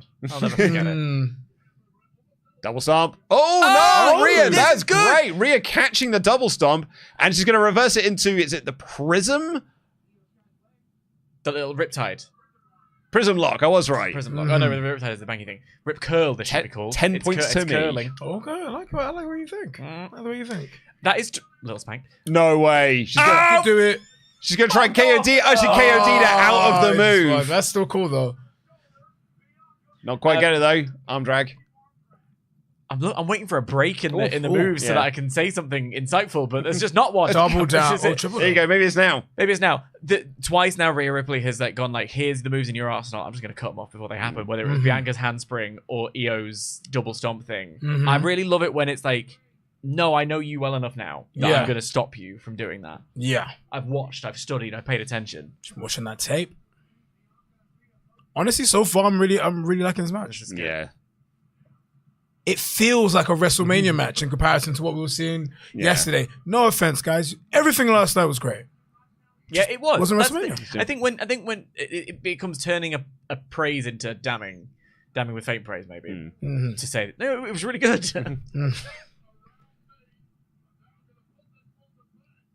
It's amazing that you and I did the Raw podcast like a year and a half, and we never came up with the phrase "danning with faint praise." Could have done that as a running. Because I was the enthusiastic one. Oh! Love a little Doomsday, a little Tower of Doom. Mm-hmm. Bianca.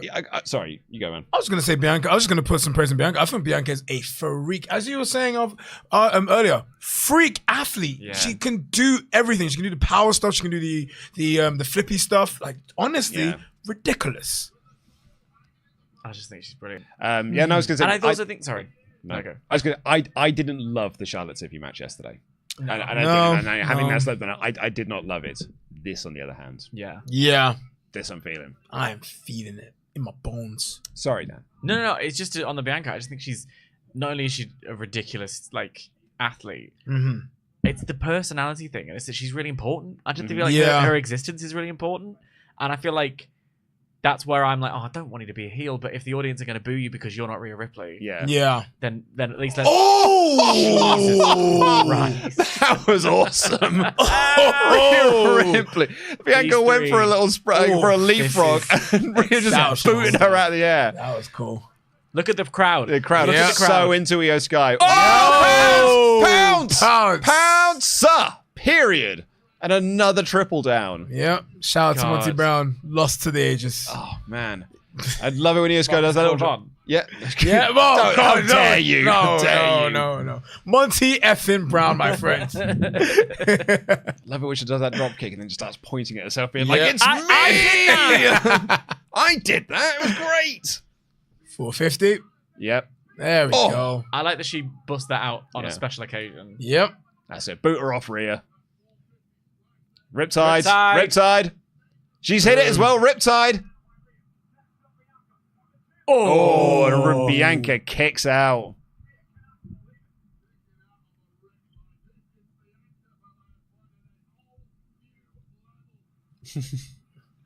Pounce. Oof. I want to see that kick again. Yeah, why are we getting a replay of the kick? Because too much has happened since. Because there's like, we're not going to take the feet off the pedal. Instead, we're going to drive them through each other's chests. Mm.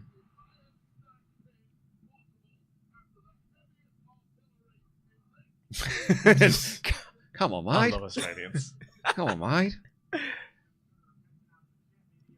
Come on, Io. Time to wake up, bud. We're going for a riptide on Io now. And DDT. Yeah, great. Wow. Beautiful sell as Beautiful well. spike. Mm-hmm.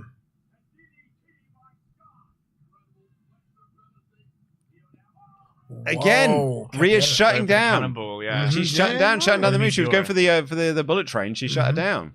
She just keeps shutting down everything she's going for. Just going Oh, for we're gonna avalanche He's riptide. got a super signature stored up. Yep. Got 3 finishes. Where's Bianca? Oh, reversal by Reverse! by Io. It's almost like a cradle reversal. And now she's going up over the moonsault. No, wait. Oh! And Bianca's there with Boots the up! KOD! The boots up into the KOD. Got her. This is in there for. 1, 2. There you go. And There you Rhea go. breaks it up. There you go. So good We're at this. invested, That was baby. a They're really good at great it. Yep. spot. Mm-hmm. Oh. Great That's great. sequence. The reversal of the feet up into the KOD. Mm-hmm. Bosh. Oh, beautiful. Yeah. Beautiful getting one shot. Bouncy. That's what I love Yeah. to see. Mm-hmm. She is a very bouncy wrestler. Yep. Sati Niangi talks about this, how some wrestlers are just bouncy. Yes. And Io Sky is a bouncy wrestler. very bouncy. To be honest, all of them are very bouncy. Kevin Knight is a bouncy wrestler. He's a very bouncy wrestler. I like it when they're loosey-goosey. It's a great opener. It is a great Yeah. opener. The thing is, like, the opening last night was good, but I don't know if, and I don't want to spoil wrestling for people, but especially in big feds, when somebody's going to win a title, you can kind of see by their body language and their mannerisms that they're going to win it. Jay looked like he was about to wear the crown. Yes. And have a heavy head. Yes. Say that way, John. So we are down to Rhea and Bianca. Nice bit of slapping and anger going on from Bianca there.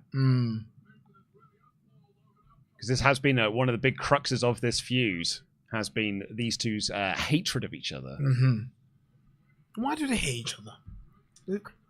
It's a perception from Rhea that Bianca was the reason she lost the title. Yeah.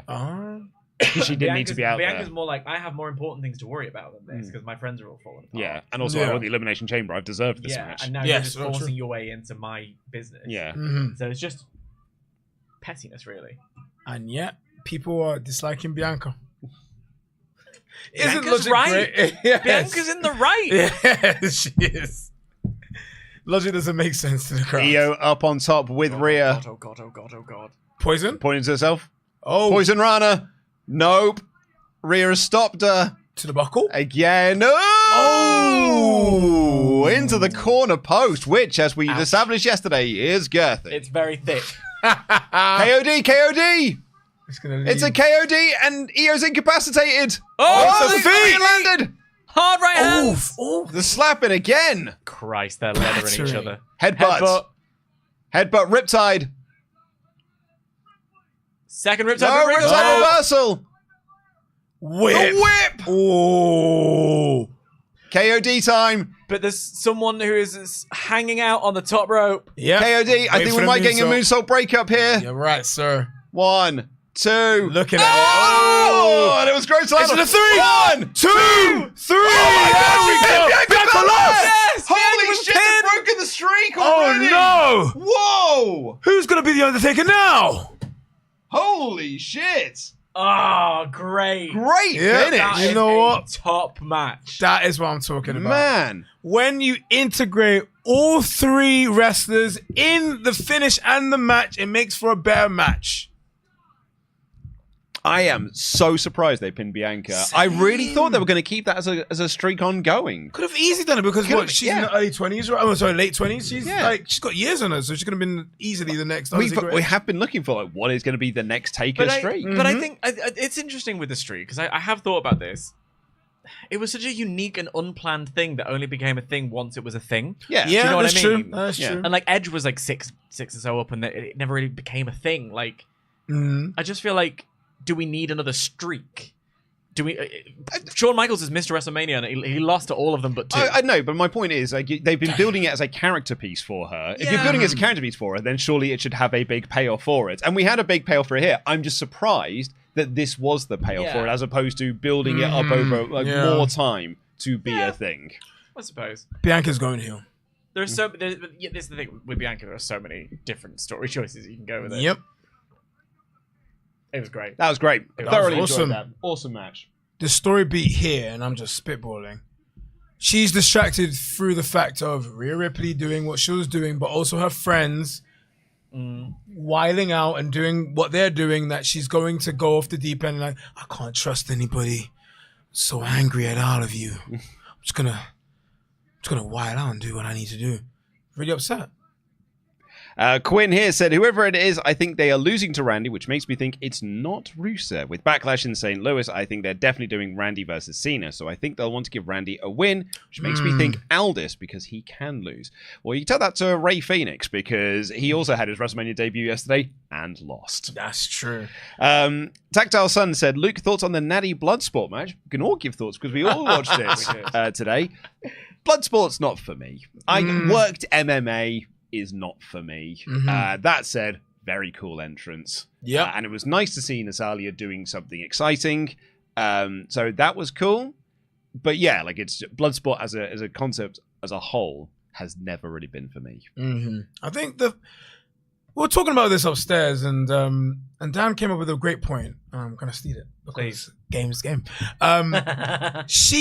Natty looks cool when she looks cool, but when she tries to be cool, she ruins it. Like, there was a lot of like middle finger stuff, and like we were talking about how it just, like, it's not even because she's Natalya from WWE. It's just, it feels very forced. But going on to the match itself, I'm an MMA fan. I love MMA, but the problem with me is, and it's also in the truth in wrestling, if you have someone in an advantageous position, why leave them? It doesn't make sense, because Natty was at one point on all fours, not looking at Mayu, and Mayu just walked away. It didn't make sense to me. So, yeah, they are. I mean, it's called a spade. It's been a bit Vegas spades. It's not MMA, right? So it has a different psychology. Flavor Flav. Flavor Flav.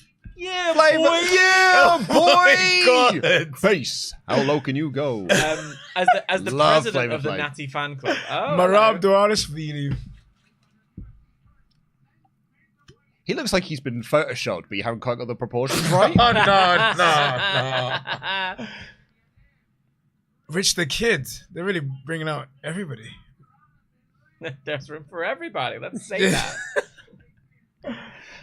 The best AME here said, but I mean, the entrance was the best thing about it. She came out to Rage Against the Machine. Can I just because I'm a Natty stan, and I like seeing her get the opportunity to remind people that actually she's just quite good at this wrestling thing. Very true. Turns out, I think this the point we were making was kind of like it's this kind of forced badassery that actually she's just got a look about her when she just like focuses in. You kind of feel like, oh, I'm going to batter you a little bit. Yeah. I think NXT Underground was a great example of what happens when you just let her do her thing. Yeah. And I would like to see more of it. I've got my Godfather storyline going, so The best AME said, honestly, I'm not saying that Rusev is the surprise opponent at all, but originally Rusev Day started because Rusev Day was the day Rusev beat Randy Orton. Still not saying it's Rusev, but it would be great fantasy booking callback. Long-term story booking in 2025. Yes. I think the problem there is that you have to convey that through the commentary. Yeah. To be like, hey, let's not forget. That's exactly it. Let's not forget the Rusev Day started because... Davis Zon says 2024 was a very babyface year in WWE. I think this year, in contrast, will be heel focused. We haven't had a main heel to really go up against since Roman lost. I think that's what John and Seth's turns will be for. I mean, we've been talking about this on the Raw podcast. Mm-hmm. Like, Cena's the top heel, and so it's like, well, okay, who's the number 2 heel in the company? Mm-hmm. And the answer is probably Drew. Yeah, because it's not Solo. No. You know, he's quite far down the pecking order. So I think it's like, oh yeah, it's probably Drew. There's no like top heels on Raw. Mm-hmm. Now that Seth has turned, we have a top heel. Yep. And I actually think that person's completely right. I think we are heading for a bit of a heel year in WWE. Quinn here said, honestly, I think funnier than Everton being higher than Man United is that my team, Brentford, are higher than them as well. Now, I will say this. Brentford are my second team because I'm a Brentford local. There's it. Okay. We are just a bus stop in Hounslow. Serious though, get the beers and pizza. I'm so excited for my favourite to win his 17th world title. I'm quite fond of Brentford's energy. They're a very good community team. High respect to Brentford. Would like to poach Thomas Frank off you, but you know. Yeah. Geek of Arabia said, hey guys, first time watching live since Mania 31 and only because I was there. Night 1 was solid B+. Fantastic main event. Looking forward to see how Night 2 goes. Happy to watch along with you guys. Jam that jam. Thank you very much, Geek of Arabia. Always appreciate you, bud.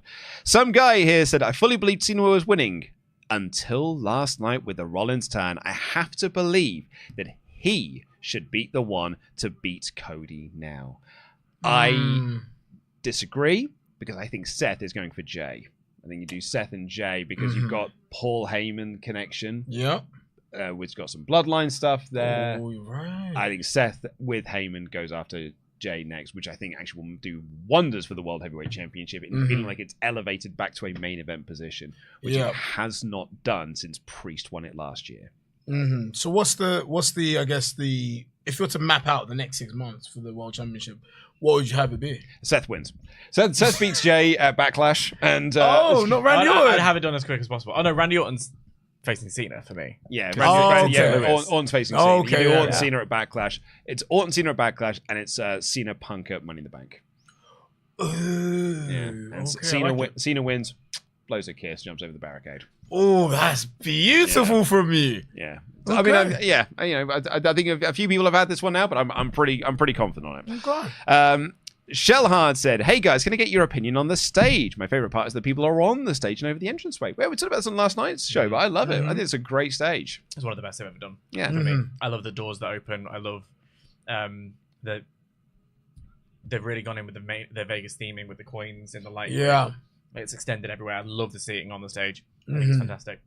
Hannah Allen says, hello, lovelies. WrestleMania Night 2, baby. Woo! Woo. This should be fun. I wonder if we're in for more sauciness. I'm certainly ready for it. I'm grown up, but gosh, I love these awkward ass comments, moments, and behavior. Lots of love, jam that jam. Could be from us talking about dude wipes so much. Okay. And then Dan going on a lengthy tirade about how girthy the ring posts are. I was not the one who brought up the girth. I instead you brought up the said leg circumference? No. That was the pair of them. I think it was Dex. and Del, sorry. And you were then the one who wanted to just talk about incessantly, I must add, Michael Cole and Pat McAfee talking about squirting. Yeah, that was, again, I didn't bring this up. I mean, yeah. I just pointed out that it was said and had a problem. This match is sponsored by Doom. So we've got Doom-inspired gear. There's a Doom thing. There's a Doom guy on their stage, a Doom helmet. And Drew has got Doom gear on him. Doom McIntyre. You know, it's a cool look. I really have a thing for like really forced advertisements, especially when it's in the match. I didn't like it with the War Raid. We talked about the War Raid yesterday. It made them look like right geeks. It looked like, and I say this with a lot of respect because otherwise I'll be kicked out of my home. It looked like bad cosplay. There it is. There's Doom Guy. Okay. I'm looking forward to a new Doom game. I didn't love Doom Eternal, but 2016 Doom is a plus game. Okay. Absolutely fantastic. Little bit sick of it towards the end because it was like, go to this room, kill a bunch of these guys, right, and then you'd spend 10 minutes doing opening doors, then go to this room, beat a lot of stuff. Doom used to be the monsters were spread out. Yeah. So you're constantly fighting your way through them as opposed to go into this big arena room and unlock this thing and a bunch of monsters come out and you beat all these demons and then you go to another room. It's another big arena room. Yeah. I prefer when they're a bit more spread out. Why do you think the change happened? Just because that's just the way the games are now. Like Uncharted has the exact same thing. It's like Uncharted, like all the combat is just in like just arena rooms, and then you walk around in silence. I did not love Doom Eternal though, because Doom Eternal did the cardinal sin in a Doom game. It meant that you had to target things. Oh, it was like, if you want to kill these ones, you have to shoot them in this specific area. Fuck off! I'm playing Doom. Doom is what gun have I got to hand? I'll shoot it with that one. Get out of it. Tactics in Doom. Get out of town. Kyle Pona here says, what do you guys think will be the direction for Heyman and Seth? And who else do you think could join them? Personally, I think Drew joining and having two Heyman guys watching out for each other would be so good. P.S. Love these streams. If it's not them joining in with Cena and that and having this new heel authority, I could see this just being Seth and Paul. Yeah, I think sometimes you don't need to overcomplicate it. Like, no, it doesn't need to be a group. I was a fan of the corporation, but there doesn't need to be. I think I was a fan of the corporation because I was a kid, rather than because I mean, I've watched it back and still thought it was quite good. But sometimes just the pair of them, quite effective. Can work. I mean, you got Seth, Paul, The Rock, Cena. I think it's good. The funny thing is, during that match, Seth throughout the entirety of it was trying to get Roman on side. He was trying to will him in and be like, "Yo, we need to get rid of this guy. What are you doing?" He never bit. He was so obsessed, and quite rightly so, with the revenge aspect that he just ignored it. And then, if you don't want to do it, then so be it. I'm just gonna do my own thing. Yeah. Matt here said, hey guys, thanks for the amazing content. My partner mentioned the fact that nobody in the front row looks excited, so why do they go? And now I can't unsee it. That's something I've thought about a lot. These people pay a lot lot of money to sit in the front row, and then they sit there like this. Yeah, and it happens at a lot of shows. And it's Slayer. Slayer are here, everyone. It's Slayer. It's Slayer. Kerry King. It's Slayer. His biggest pop. This is cool. It's fucking Slayer, mate. Call me when it's Jerry Halliwell. I don't. Oh, mate. Jerry Halliwell came out of WrestleMania, top 5 WrestleMania. Bag it up, don't drop the baby. Machico Latino. But you're taking 3 centuries. Fucking hell. There were reports that Slayer were going to do something at WrestleMania. Some say maybe overdue. Some are Luke Owen.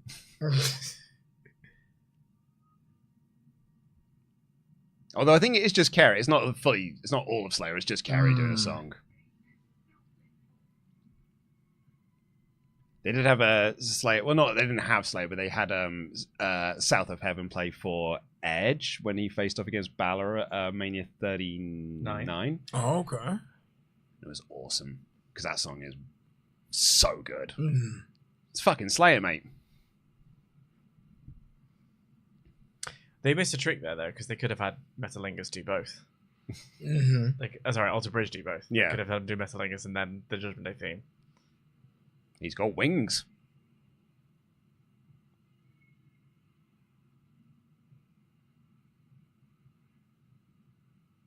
Also, this is great for Priest because he's a proper little metalhead. Yeah. With fucking Kerry King, mate. I hate to say it, but he makes it look a lot cooler than you do. What are you talking about? I'm offended, Dan. There is something about the passion, man. I like the passion that you have. Look at him. Just as I like the passion you have for Jerry Halliwell. Passion is all good, man. That's about what it is. You said the same thing about 12-year-old Luke and Jerry Halliwell. The passion he had for Jerry Halliwell. He had some passion for Jerry Halliwell. Didn't we all? I mean, I'd actually argue that 39-year-old Luke Owen has some passion for Jerry Halliwell. The actor that she is now. Oh, yes. Oh my God, in Gran Turismo. She's in Gran My baby! What? Yeah, she's the mum in Gran Turismo. I watched the trailer for it and I was like, is that Jerry Halliwell? I watched the movie. I saw it in 4DX. I had a really good time.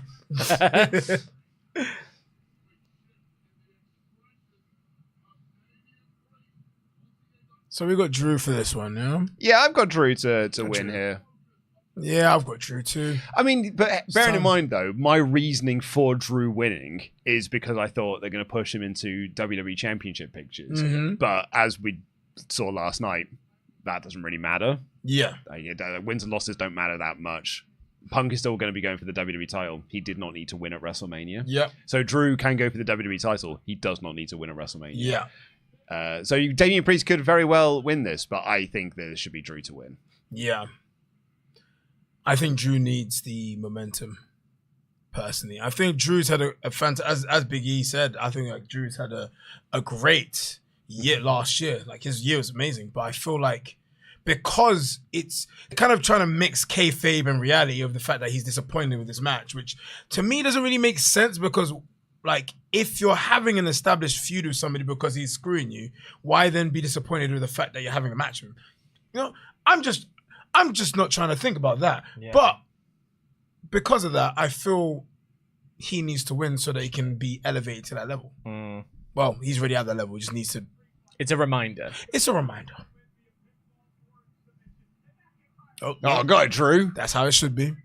Also, great gear from Priest. From Priest, absolutely great gear. Also, just want to point out that our viewership spiked when Kerry King came out, so he's actually the real star of WrestleMania. Makes you a very happy buddy, doesn't it? That's someone in the chat said, I saw Kerry King, so I came to the live reaction. For you! just like he gripped the microphone as a grounding mechanism.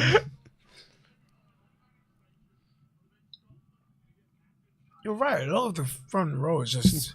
It's especially the hard cam front row. With green shirt guy. All due respect to green shirt guy, who actually is one of the few that seems to smile and enjoy himself. Yeah. It's unfortunately just a cool thing to do coming to a WWE show because you're like, you know, things are going to be happening. Although I prefer a seat for the back. If I'm on the floor and I can't see what's going on, I get really cross. Whereas if I'm like a bit higher, I've got a vantage point. It works for me. They were saying that yesterday in particular, there were not just like there were empty seats, but there were like a lot of tickets that could be bought on the day. On the day, yeah. Because they're so expensive. So like there were people apparently that were in Vegas that have gone to Vegas to go see wrestling, but not go to WrestleMania. Yeah. And their reason for it is can't afford it. Can't afford it. I'd love to, but I cannot afford to go to WrestleMania. And this was the thing on the post show, Triple H talking about, you know, as we expected him to, like the biggest gate or whatever. And I'm just thinking, for me, it's not a thing to brag about if your biggest gate at 60. Well, it is because it's shareholders and whatever, but 60,000 fans versus the 100,000 fans that were at, you know, and I know these are inflated numbers, but point stands. A year old bigger sort of like Arlington stadiums and whatever. I just feel like it's this. We kind of talked about it off camera separately in a whole different conversation, but there's this the rich capitalist parts of the world who are like growth and money, and it's actually brilliant that we're making so much money, and the rest of us being like, yeah, but we aren't, and we can't afford the fun thing. I sent to my friend when we went to SmackDown, the O2, and I was very fortunate that he got me a ticket to go because he is friends with someone at the O2, so he was able to get into one of the areas, and he got me in as a +1. So I'm, you know, speaking from a point of privilege there because I was very fortunate to be in that position. But I did say to him, I was like, man, if you're like, you know, taking 2 kids to this, it's 750 quid just to get in the door. Because the seats were 250 quid each for like 4, I would say, half decent seats. With 250 quid. And they each. shouldn't be like. I went to SmackDown in 2019, and the ticket was I think 70 quid. Yeah. Wow. So And already I was like, that's a lot. So Yeah, if exactly. I'd taken 2 kids, that's 750 quid just to get in the door. Yeah. Then you've got travel, food when you get there, Yeah. drinks. You want to get some merch while you're there because one of the things he's like just merch to remember the event and stuff. T-shirts are 35 Oh my god, quid. he's got his phone again. Yeah, Drew. This thing he does now? Yeah, he's taking a selfie. And he's going to post it. Is he going to tweet it? Ah, it's crazy work. Absolute hero. Look Look at at that. He just found a Scottish guy and he was like, you there, lad. Bring me your phone. I have never whistled from a laugh in my life. Oh my goodness. That caught me off guard. Let's have a look. Drew McIntyre Twitter. We have live updates here, guys. And he has posted it as well. There it is. There we go. Still bored at work. He definitely had that, or like the text ready to go. Ready to go. He His typed social nothing. media assistant is the one doing it. Like, Yeah.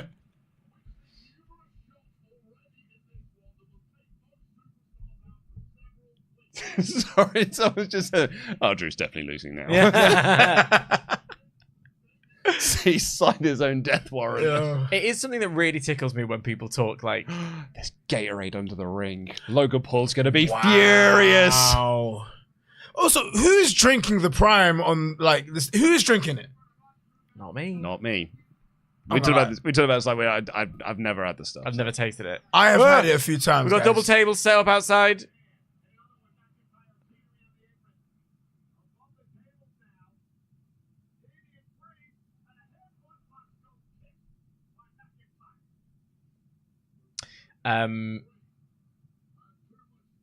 Hello, sir. What was I going to say? Something really interesting, something really insightful, probably. What's about Prime? No, it certainly was not.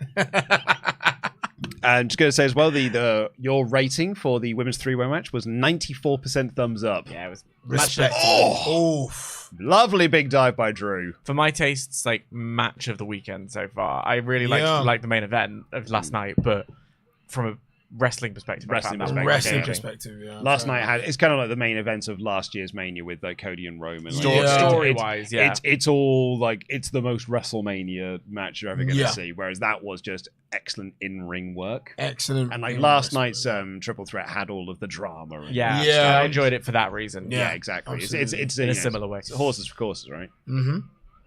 They accomplish different things by doing the same thing. Yes. Oh, mate. Pleasant. You got the... Oh, they still hit the Claymore. Well in, Drew. Sounds like so interesting. Priest kicks out the Claymore. Now, I'm having a nice time with this match. Yep. Where it's falling apart for me a little bit is I find all street fights a bit dull because they use the same weapons. Mm-hmm. It's like 2K search under the ring weapons. Chair, table. We haven't seen a kendo stick yet, but I'm sure there are some available. Mm-hmm. Would it kill you to whack a stop sign under there? Would it kill you to You whack a wanna lead go pipe old somewhere? school? I would like some other weapons. But a spiked bat. No, that's AEW. yeah. No, you're right, Dan. It is too cool. Yeah. Someone Oh, else's no. business. Uh-oh. He's going to Pillmanize the neck. Is he going to Claymore him? Ooh. He is as well. He's going to try and Claymore Told him. him something. Please be careful. Oh, caught chokeslam. That's how they have it. 1, 2. But he didn't get all of it. He did not get all of it. He's too busy like, trying to get a chair off his neck. Too busy trying to not choke it. Which I think while valid. doing a choke slam. Yeah. It's a glancing blow. Claymore.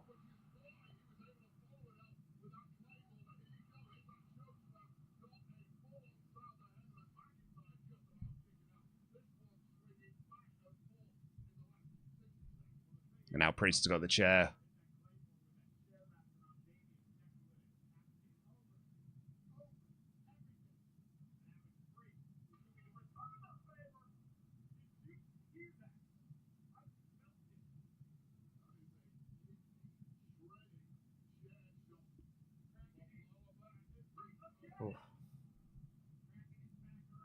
It's a good stiff chair shot. Yeah. Sounds Get good. a good sound out of it. Well, I mean, in fairness, Drew has more than enough back surface area. Did very well for himself. It's true.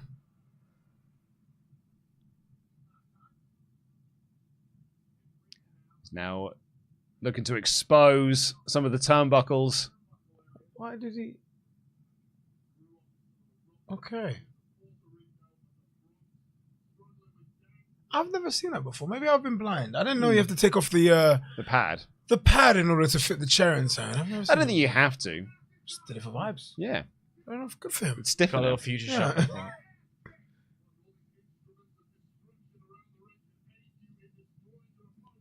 Instruments of Destruction is a great song off the Transformers movie soundtrack. I miss you. You know what? The knowledge has to be respected. That's what I'd say. It's a great song, though.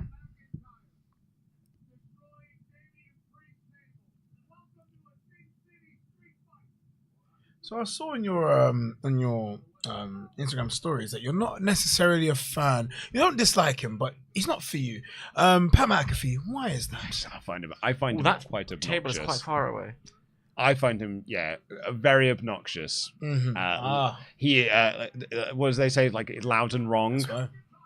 Loud and wrong. Oh, raise the table. That's why it was far away. There you go. 1, 2. Kick out by Drew. I call that type of cover an I wish I knew how to quit you. He sort of like lay directly on top and put his hands in his hair. Quite lovely. Yeah. I wish it, Loving. Go on, Drew. Yeah, we talked about this last night. I'm not a McAfee fan as much either. I think for me it's more... I don't know if you ever remember when on Sky Sports they did like fan zone commentary and you'd have fans be commentating on the matches. Oh, yeah. It gives that rather than like insight. And I'm like, I want the insight. You want the insight. I love what Wade brings to the table. Mm-hmm. Do you know who else escaped? And I'd like to ask if this is just me. Does Joe Tessitore sound like he can't be bothered? Oh, I don't know. I think sometimes I'm like seeing him. I highly rate him, and then other times he's like, and that was what was going down on this episode of SmackDown. What an interesting video package that was. Anyway, yeah. And I'm like, are you excited, Joe? A few cuts on the back of Drew there. I like Joe Tessitore. Future Shock. God, I will say that while I'm not a fan of Pat McAfee, I rate him above Booker T. You do dislike Booker T, don't Booker you? T. Yeah, I'm not a Booker friggin' awful. Oh yeah, man. He is proper. Like I can watch NXT on mute. Yeah, because he distracts from the show something fierce. my girlfriend came into the room while I was watching. It was in the women's fatal 4-way, and it makes me uncomfortable with this whole Stephanie McCare thing.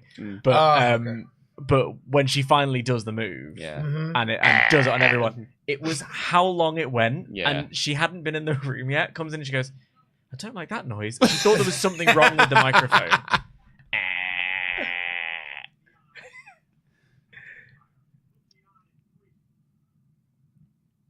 I think there's an argument to make he's one of the worst commentators of all time. Really? Jeff Harvey? I mean, not a commentator, but you know, I have to lump in. He was a commentator. He was a commentator on ECW. Jamaican Me Crazy. Oh, Christ. Jamaican Me Crazy. Christ. That's unreal. I forgot about that. Oh, slaps to the chest. Christ on Easter Sunday. I can't believe it. Woof. They are battering each other. Yeah. There they are.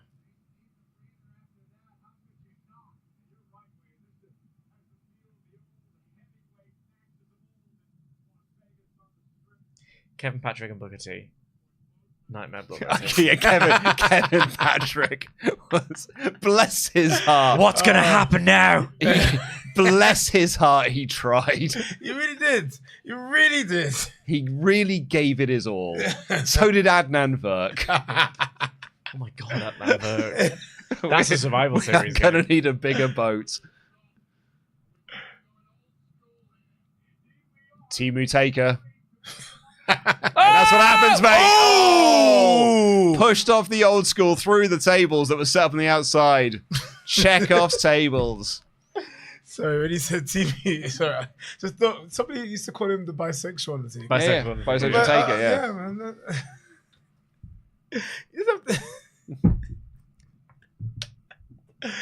Oh man. Oh. He's got some cuts there. He has, yeah. I think that's from the table when they raise his edge. Oh, there's that chair in the corner as well. Speaking of weapons that have set up and not been used yet. Probably going to lead to the finish. This is another one of my like, oh no, it's been ruined for me because I paid too much attention things.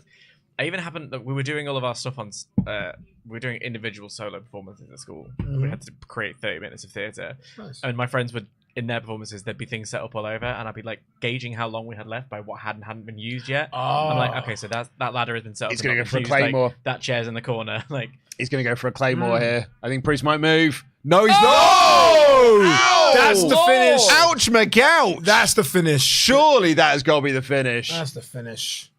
Don't kick out. 1, please. 2, 3. Okay, beautiful. What a finish. So what was that? Preceded by him, Priest, falling into the... went through the tables. Pulls him up. He's already out, but why not just add insult to injury? Yeah. Cool. Yeah. Great finish. Yeah, real good stuff. Really enjoyed that finish. 2 for 2, baby. I'm just saying. 2 for 2. Yeah, and 2 for 2 on predict so far. There we go. Go me.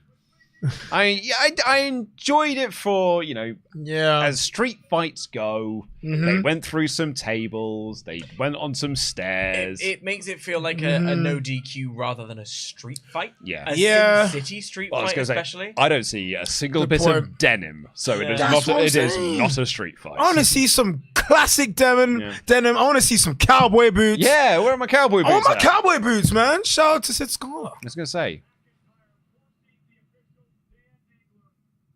It's got very nice gear on it.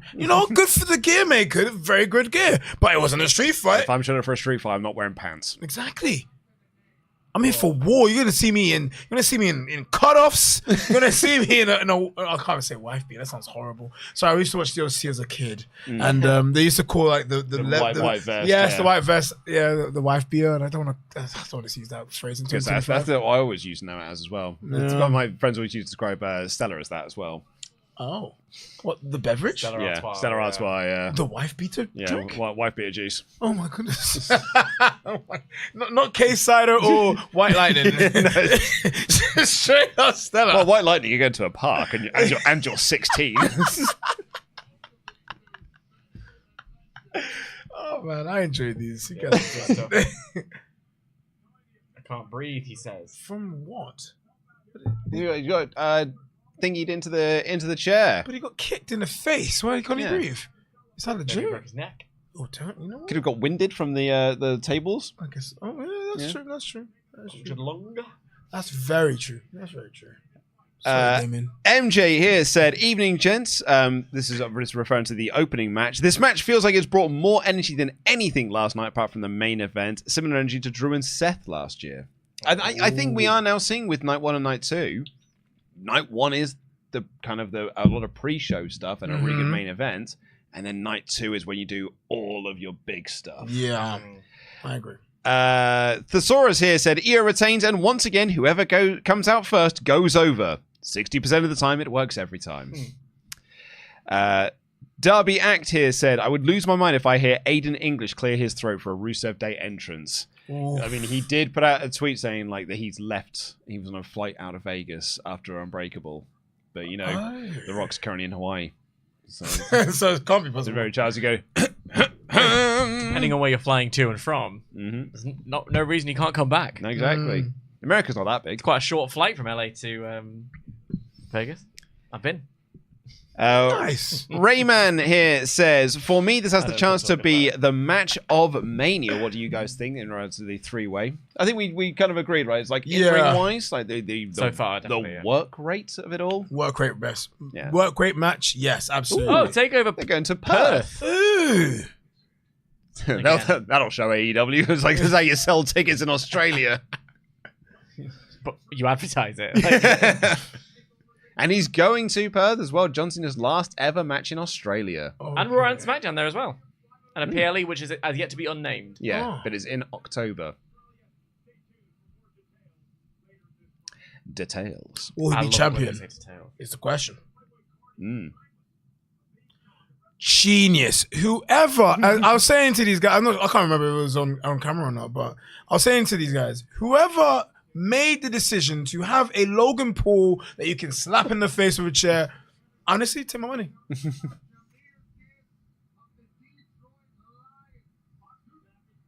Sports. Yep. And music? No, it's UFC. Oh, Daniel Cormier. No, yeah, come on. We love them. Wasn't he a DC. ref at one point? He did a guest ref spot. He did do a guest ref spot. You're right. Boo. I don't know what that is. What's Kill Tony? I'm assuming it's about him. Yeah.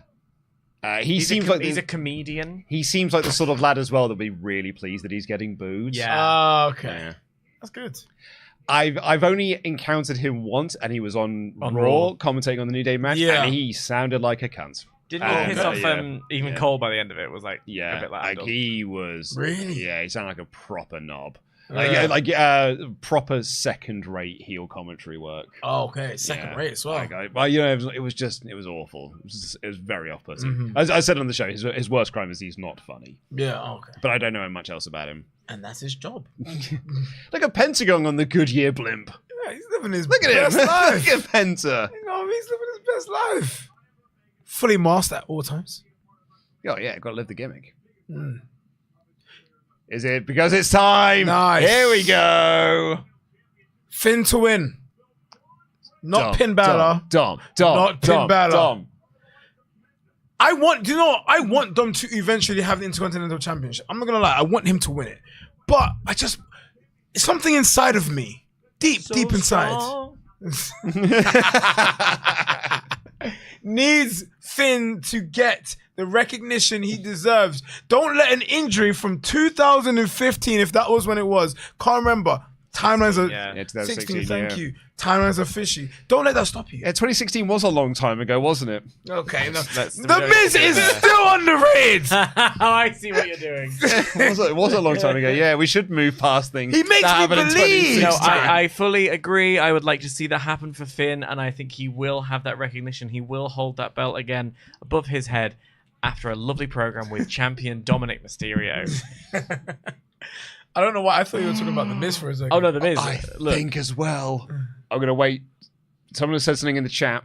I don't know for sure, but we will certainly see soon about this match. Okay. Oh. Love this. Love secrets. Secrets. Or maybe just surprisements. Oh. Who's getting a special entrance today? Yeah. Ooh. Well, we're about to find out, I guess. I actually got Penta's Mania entrance.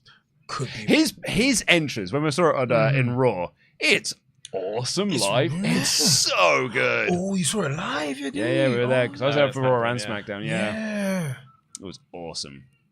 So some of our Hustle friends on SmackDown. Oh, did you? Yeah, because they were part of the security detail for the contract signing. Oh, was it a Tate Mayfest? It was it's Tate, Donnie, and Rocco. Oh yes, my three favorite people. Two of them are two of my favorites. Rocco got my hair cut off. I used to have long, glorious hair, and now my hair is no more.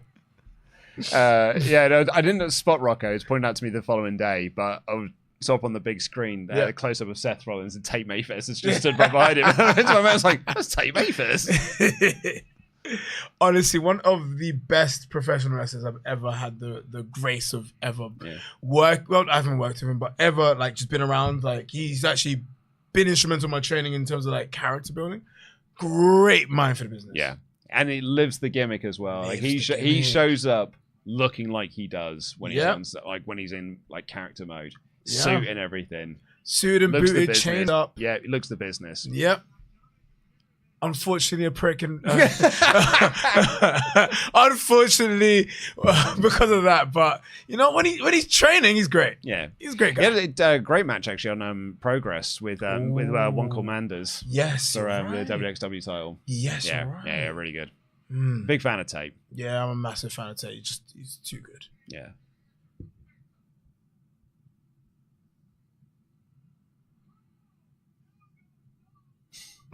Balor's just like, oi, this kid. I knew it's not going to go like this way. Here we go. Here's the spear. Oh, insane spear. Did you say wet? Jesus wept. Oh, goodness me, sorry. Can you imagine that? Like, yeah, that spit was A bit wet. I thought he was aware in a different context. Yeah, I've seen better. I mean, to be fair, it was a great spit. It was a great spit. He's a freak. He's a freak athlete. Yeah, Dom. He is an absolute freak of an athlete. Absolutely. He's nuts. He's too fast. He's all... It's Penta. There we go. I want to see it. I don't like his music works for him. I think they could have done better with the music, but It's Joker Penta. He's got his Joker outfit on. It must be a special show.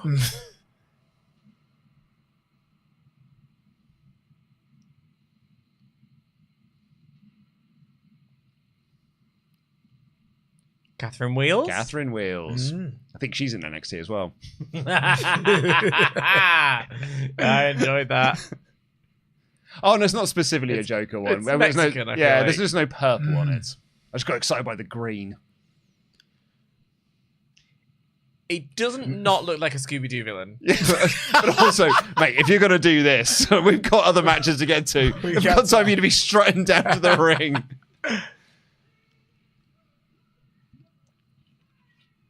See, I always thought he was a star, but I think I said this in the Royal Rumble live stream. Seeing him in WWE has made me realize how much of a star he is. Yeah, they presented him so well. Perfect presentation for him. Absolutely.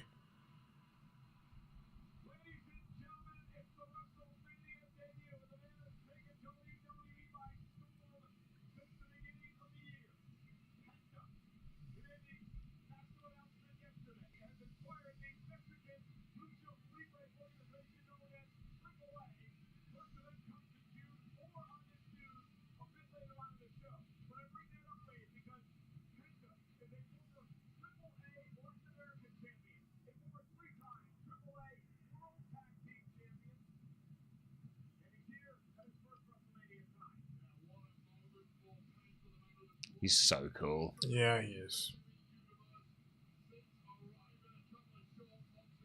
All the kids say aura nowadays, right? He has actual aura. Yeah, he's got vibes. Yeah, He's got vibes.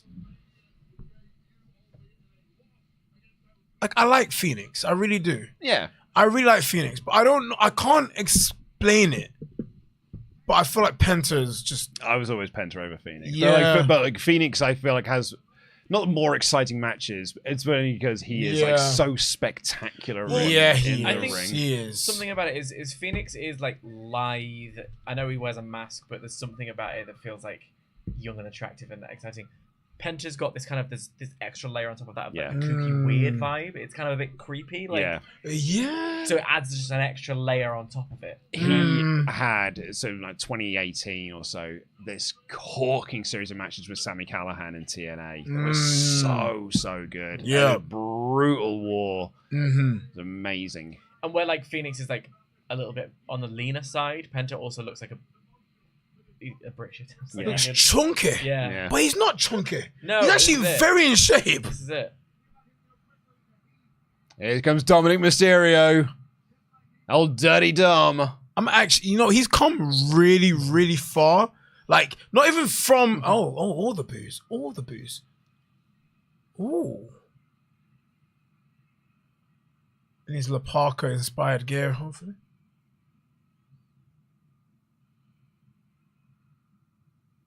Oh, the zip's not done. The zip's not done. Get it off, Dom. There it is. Yeah.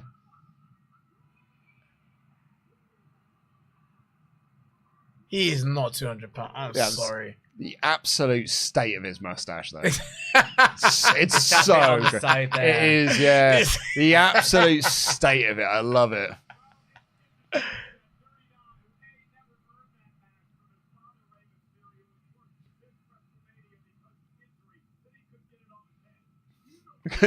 Michael Cole making fun of him.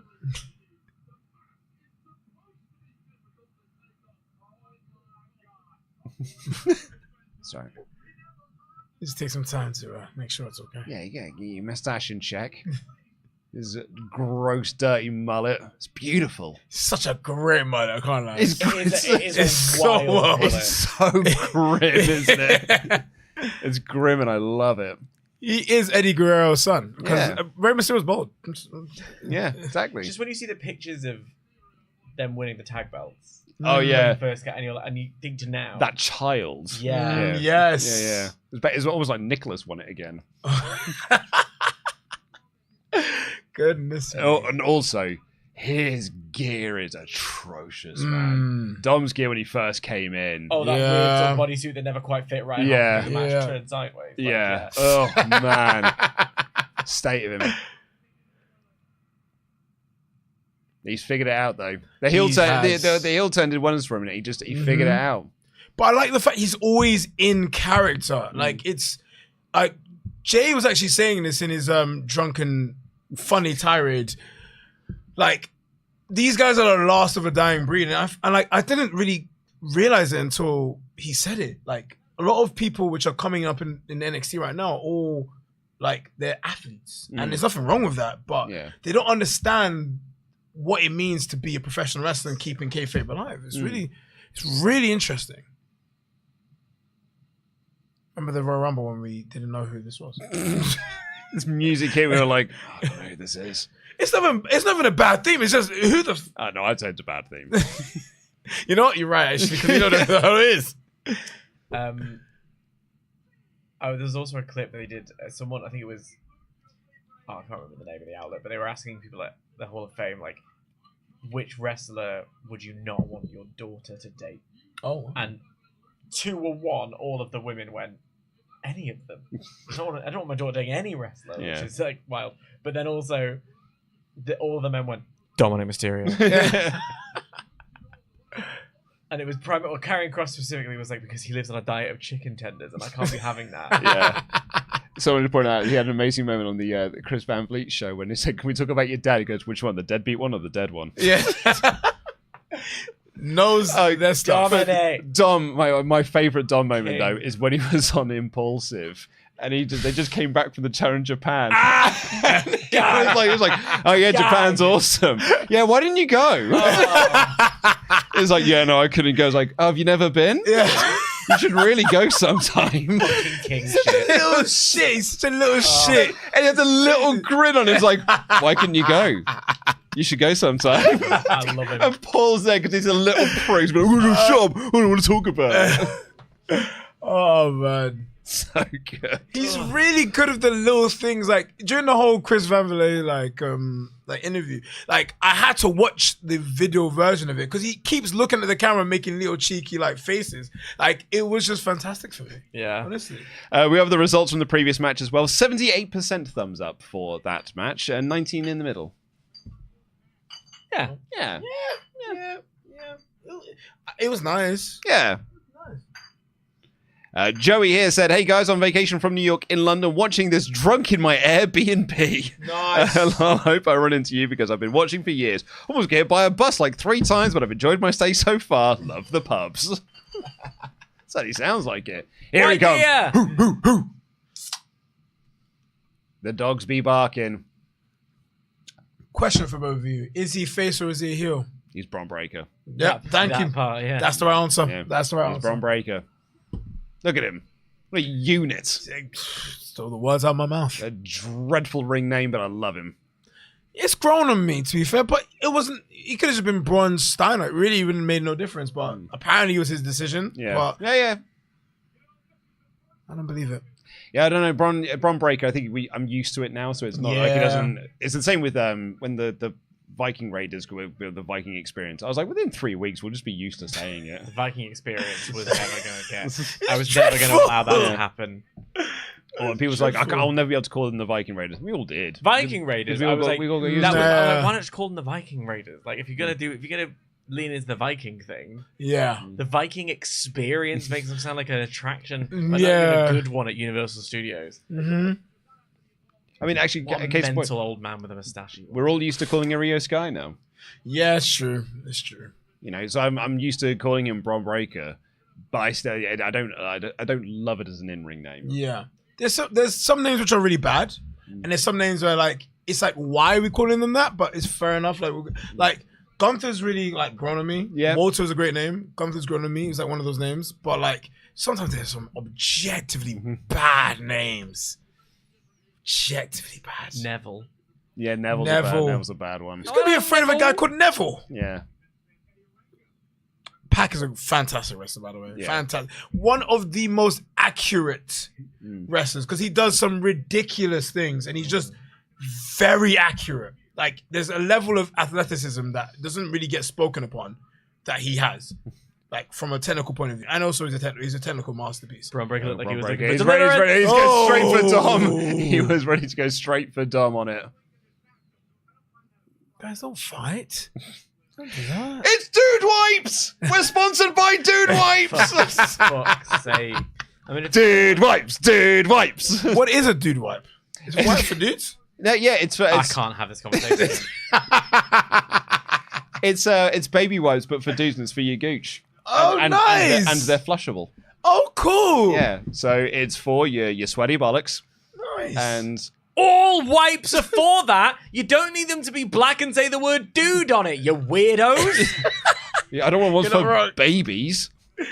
You're not wrong. So get the Andrex ones or the non-branded ones. Oh, Jesus Christ. No, you're right. Baby I can't possibly use that deodorant. It's not got a name like Fusion Power.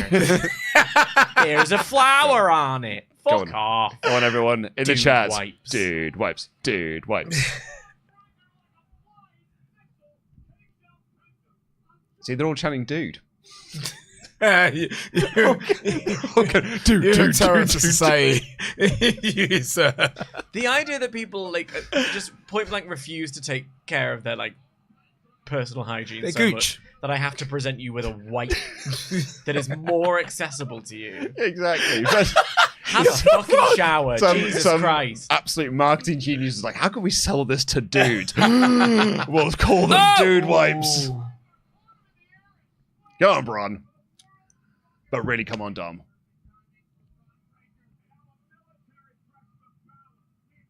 Yes! Bala, don't disappoint me. It's gonna be you. It's gonna be you. Here we go. That's it, Dom. Oof. Better luck next time, Dom. One, match was over right two. Well done, Finn. This is one of these that's gonna have my like I'm clenching. I hate it in a multi-man match where I didn't mean that to be dude wipesy. But in a match where there's like a multi-person thing and we have to rely on people to break up a pin. Yes. I'm always scared they're not going to be there on time. Oh, This one in yeah. particular is going to have that for me. I have to be wary of you, Dan. You're kind of funny. And I almost died. I almost I'll choked try in and wait this. till you swallowed. Thank you. Yeah, you should have. Oh, man. Dude wipes is in your corner. Jesus. God. Isn't it a sad... like, Reverse sling blade. as you were saying, like, it's a really sad state where we have to, like, market things different. Because it basically is a Huggies. But Yeah. it was just marketing it to dudes by changing the as well. colour and making it, you know... Yeah, we it's gendered dudes. it. What is that? You done it? Oh, ooh. We've gendered baby wipes. Yes. That's where we've arrived as a society. It's like, wipe your ass. No homo. What the fuck? Like, Just clean it, guys, honestly. Cleanliness is very good. Just have a shower. Uh-oh. Oh, break. Yeah. Love it. And there we go. He's going for a Penta driver. Oh, no. Oh, dear. Oh, dear. That's... Oh, dear. Ooh. Man. Okay, fuck. I'm sorry, man. Okay. I'm sorry. No. Steve, I've been tracking your progress. Thank you. I appreciate that. There's a whole thing. Like Adrian the last can't time I do a came kip-up. here, I can't do a oh, you kip can't do a kip up. I'm incredibly athletically gifted. I'm not gonna lie. I'm pretty good, but I can't keep up for the life of me. And the Royal Not in Rumble fairness. and all these people keep doing freaking kip ups, and it really makes me feel a type of way. It really hurts me. And Luke just rubs it in my face. It's going to be okay. I hope so. Maybe one day you'll be able to do it. Here we go. Shades of Eddie Guerrero. There we go. One day I would like to see Braun Breaker do a spear through the ring post. Like, you know what I mean? If they could gimmick it enough that he like dents it. That'd be cool. Never been done before as well. That's actually a really good idea. Maybe you should be in the room. I'm just saying. Look at this applause for Dominic Mysterio. I would like access to the booking for the women's division and the ring posts. And that is all I'm asking. That's what you need. Carlito! Oh, Carlito's here. Why hasn't he done anything? I really like Carlito. Carlito is having the time of his fucking life. Yeah, he's getting to go an to easy work, eat an paycheck. apple, and make someone do a giggle. Although sometimes he does have to eat a Braun Breaker spear. Like that's really his penance for his easy day at the office. Look at him. Yeah, my buddies.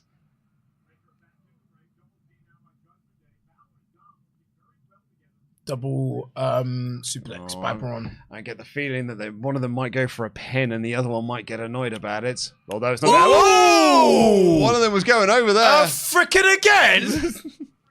And the straps are down. Straps came down. Oh, cuddle. While standing as well. Standing. Look at this. Just standing. He's a freak athlete. Apparently, Scott Steiner's son is going to come into WWE as well. That's going to be interesting. Yeah, it's going to be freaking interesting. He's a freaking unit as well. And then the Breaker Brothers is a great name. Yeah, the Breaker Brothers. Love That's a Frankensteiner. It's so good. Frankensteiner. Come on, Dom. Where are you at, bud? Get your head in the game.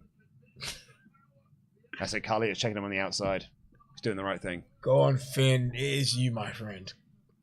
I don't think Finn Balor has ever seen a gram of fat. He's been ripped for he must all have of his time. like the most boring fridge. What would his fridge be? Salmon. It's just a chicken breast. Just rice and a fish cake. A fish cake. Yeah, drop kick. That's it, Dom. That's it, lads. Get back on top. Betrayal's happening soon. Ooh. Oh, he's in position for a 619. Oh, he's going to do it for a 619. Bastard. Go on, Dom. Oh, yes. God. No, he got caught. Let's go, Finn. He got caught. Let's go, Finn. He got caught. Don't have it. No. Boo. Yeah. Him. What did he ever do to you? I'm a massive Finn stan for no reason whatsoever. Ben's a driver. 1, 2. That's what I'm talking about. That was very close. That was very close. Was your heart palpitating? A little bit. I'm sweating. I need dude wipes. For the gooch. It all comes back to dude wipes.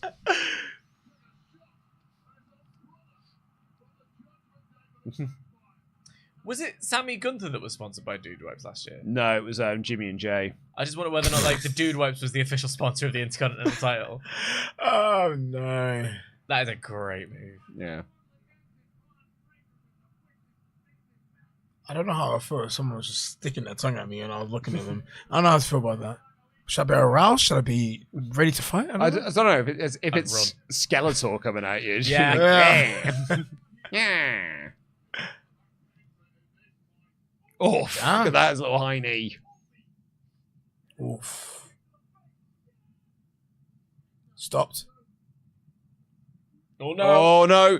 Oh! Oh, Carlito did the ropes. Regret that? Revenge. You're gonna regret that, buddy. Yeah, Carlito, mate. Oh, roll. 1, 2. Oh. Unlucky, Dom. Better luck next time, bud. Cool. Now Carlito's going through the barricade. Oh, Carlito, mate. Yes, I would go to the back if I were you. Oh. Canadian Destroyer. Mexican destroyer, my friend.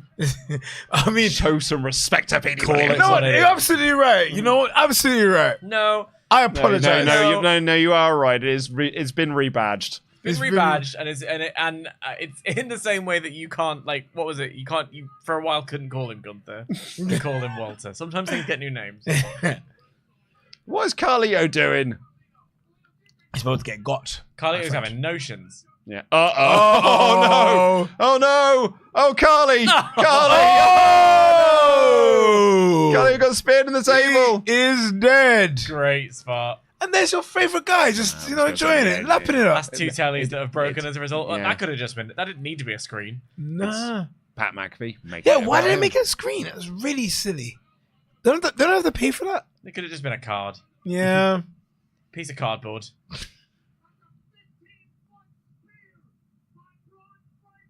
It's what, length or width? Yeah, did he say it was a 15-foot 15-foot spear. Like, so he ran across like the vertical jump or just. It's time to break him in half.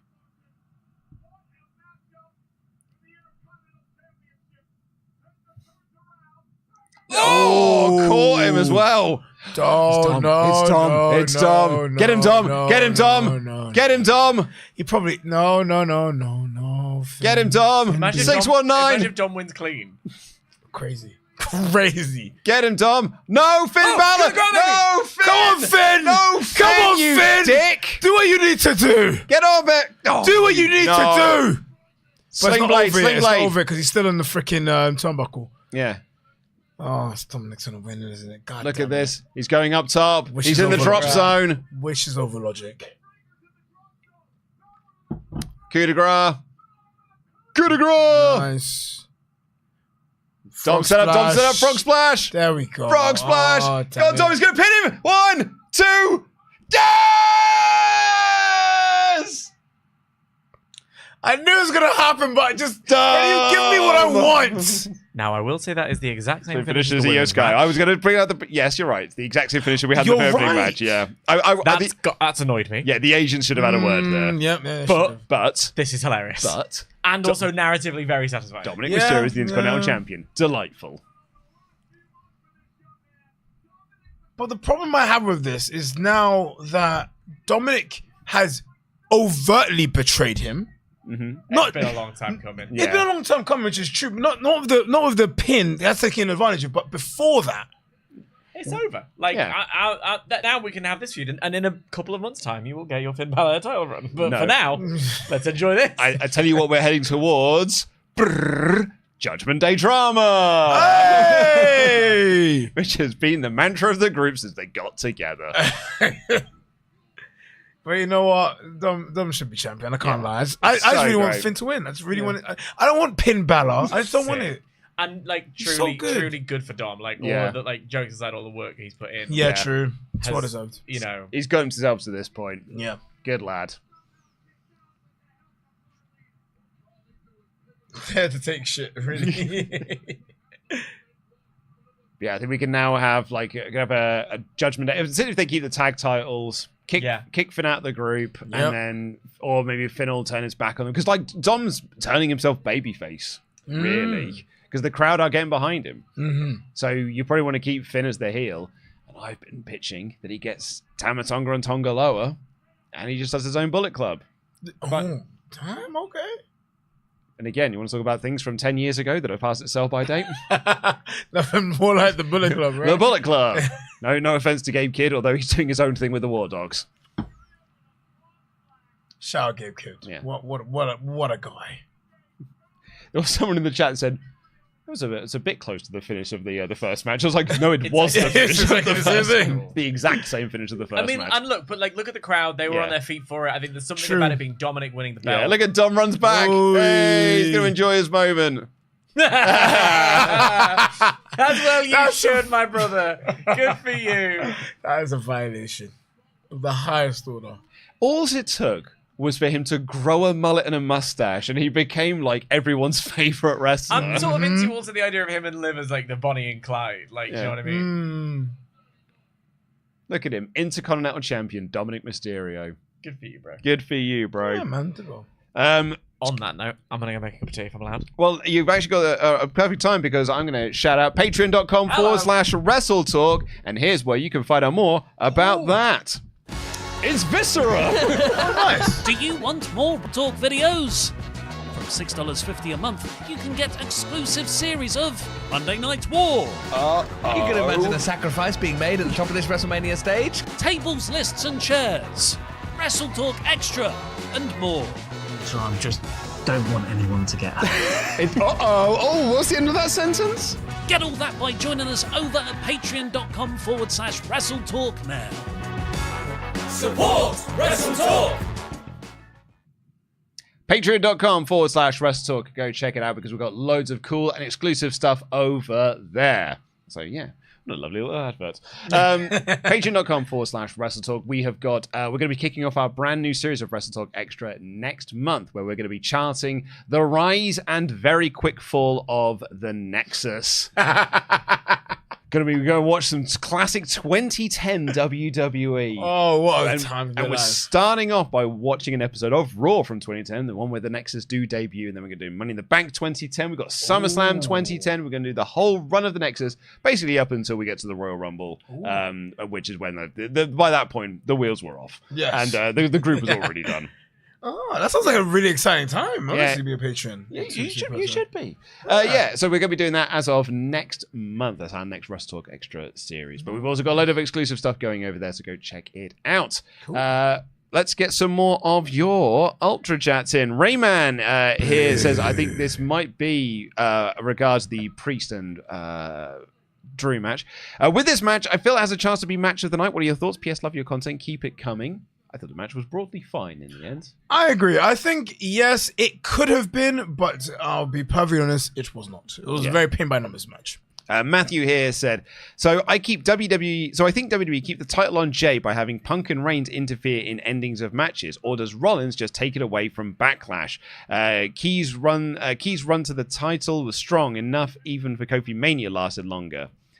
It's, this was done for the Mania moment. Yeah. We've now had the Mania moment. Mm-hmm. So maybe we will have a lengthy J run. I don't currently see it yet. I'll be perfectly honest. I was distracted by the fact that Hank from Breaking Bad was on my TV screen at the moment. But I think Jay doesn't need to have a lengthy title reign because the title reign isn't his story. His story is, could he beat Gunther to win the World Championship? And also, does it reflect how over he is, which he's done. So, I think it's done. I'm just going to quickly call. Mm-hmm. He may or may not.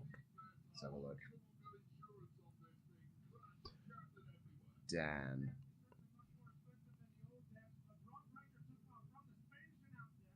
He's unavailable. I think he's put his voice. He's put it on airplane mode. No, he's charging his phone. Oh, it's ringing. Okay. Hello. Can you also bring my other beer, please? It's in the left-hand fridge. I can do that for you. Thank you, darling. Okay. It's the Randy Orton match up next. Ooh, we love a mystery. Bye.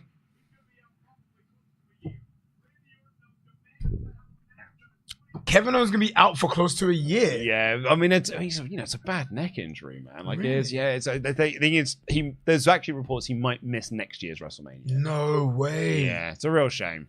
That's just that. Honestly, like Kevin Owens for me is one of those very rare wrestlers where he is able to seamlessly mix in real life to professional wrestling. Makes me believe, like him, Samoa Joe. Yeah. Like there's others like Ambrose before, the whole Death Rider situation. Like they make me believe in what they're saying, and I love it. And there's obviously others, but like those guys are like the three go-tos for me. Look at a little Randy retrospective history of him at WrestleMania. Oh, he has had a match with AJ and Logan Paul. That is very interesting. Yeah, it was Owens and Logan Paul last year. Mm-hmm. Yeah. And his other matches that he's had, the triple threat there is with Ray. That's another triple threat. There's another triple threat. That's the one with Danielson. There you go. Do you have a favorite period of Randy Orton? It's actually his most current period. I've never been a Randy Orton guy. What? So I came back to wrestling in 2005. I stopped watching in 2002 and I came back in 2005. So I kind of missed the Legend era run of Randy Orton. Really? I missed like the Evolution run and like the Legend Killer run. So when I came in, he was just this. He looked like, and I know I'm not alone in this because I've spoken to other people who've had the same thought as I had when I left WWE and then came back.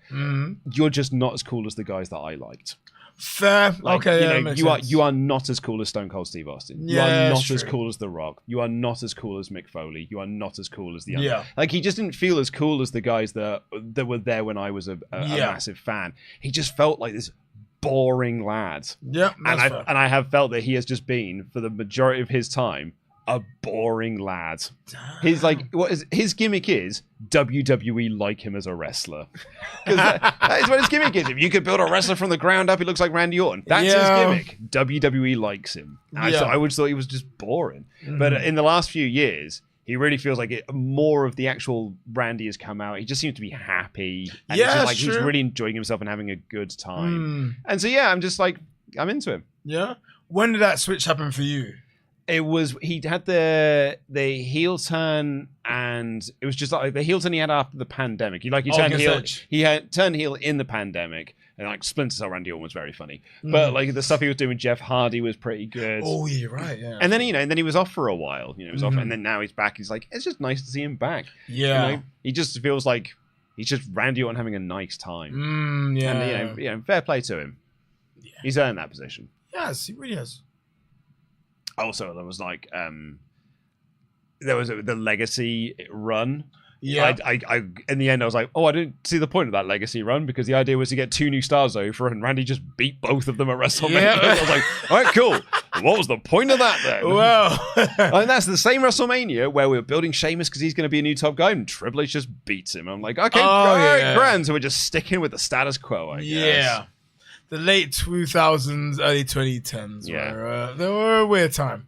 Because we just reviewed, we were doing our Rock versus Cena series for WrestleTalk Extra, Yes. and that is a bad period for Randy Orton, because that's like 3 odd years where he's just a baby face, Oh, and it's just yeah. he's doing nothing. Yeah, he very does true. nothing. 3 manias on the bounce, Mhm. and it's a real shame, because it's like it felt like it was such a waste of a Randy Orton. Yeah.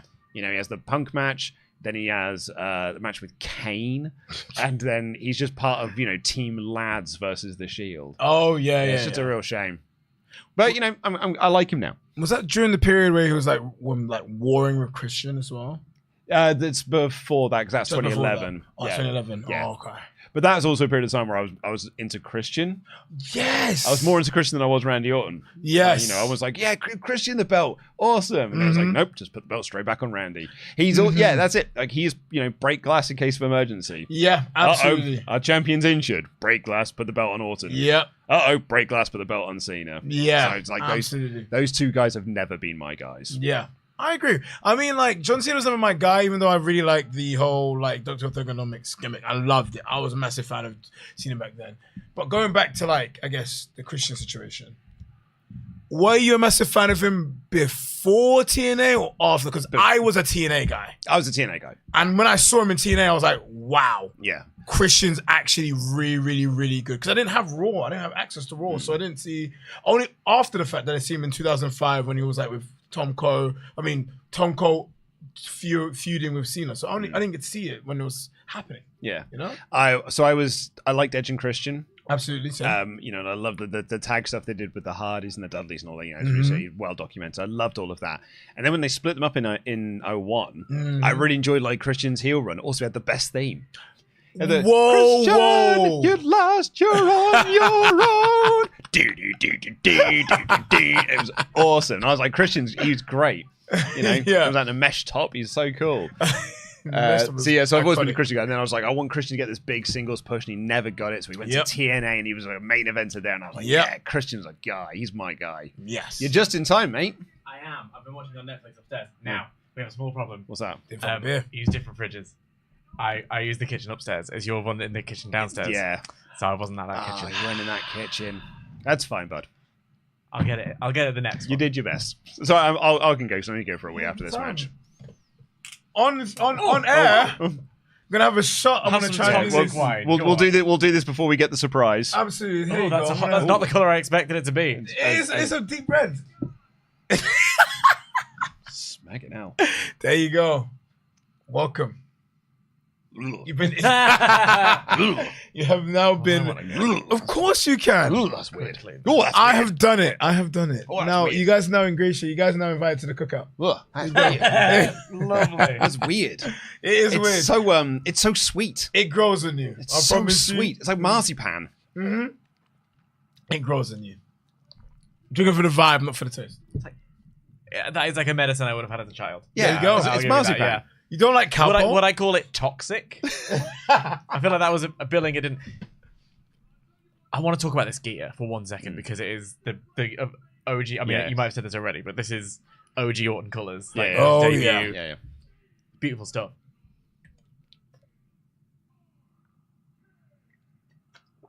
Also, you don't see gear made in that material very Here we often go. these days. Very true. Let's see. Nick Aldis would be fun, but And it's Barbara Streisand.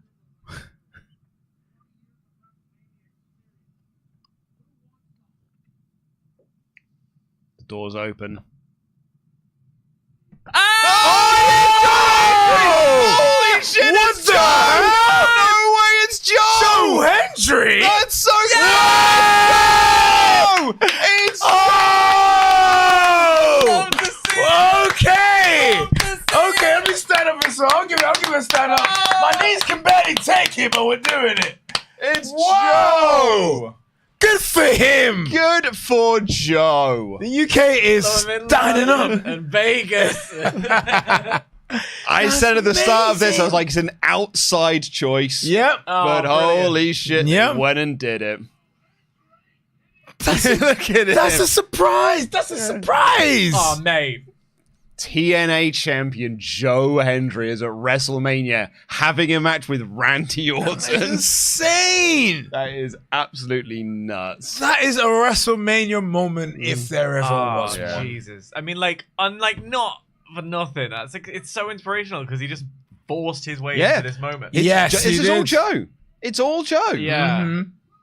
And like you don't have to be like accept where you're at. You can just like sort of be creative, follow your instincts, and look what happens. Like, Yeah, that's and true. look, this might be a 2-minute squash, lol TNA, but like there's something magic about this. Yeah. Yep, because it puts him on the map, puts Cena on the map as well. But he's definitely WWE bound. Let's be real. Yeah, 100%. Yeah, Yeah, yeah. I mean, TNA is the feeder system now. Yep. WWE low key is kind of taking over the wrestling industry. I mean, I don't think it's low key, mate. it's not. Low. I think they've been quite overt about it. They just bought AAA. This is fantastic. Mm-hmm. Yeah. There we go.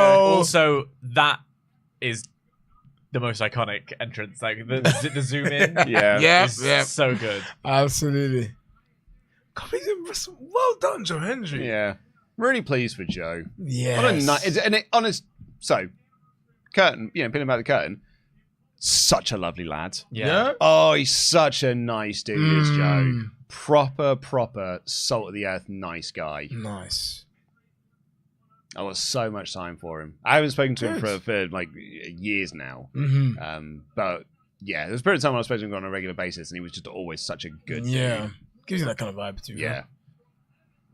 I'm not sure. I've kind of noticed this. Like a lot of opponents from night 1 and night 2 have got the same color gear. Oh yeah, yeah. Is that like a thing? I don't know. I'm not angry at it. Imagine it was just RKO pinned. It would be in keeping with the As you said that. My Apple Watch just said time to stand up. I just did that. Oh! 1, 2. Oh, the kick out. Good Joe. Block the RKO. What the hell am I watching right now? What am I watching? Just oddly watching Joe Hendry. Yeah. Also, the suffix of it. TNA World Champion Joe Hendry. This is a history in the making. This is the first like outside world champion to be on WrestleMania card. Like, did they ever do it with the NWA stuff? I don't think they ever made it onto WrestleMania when they were doing the NWA invasion, such as it was. Even like WCW champion by that point, it was over the invasion. Like, yeah. How many outside people in general performed in WrestleMania on a singles match? In a single match.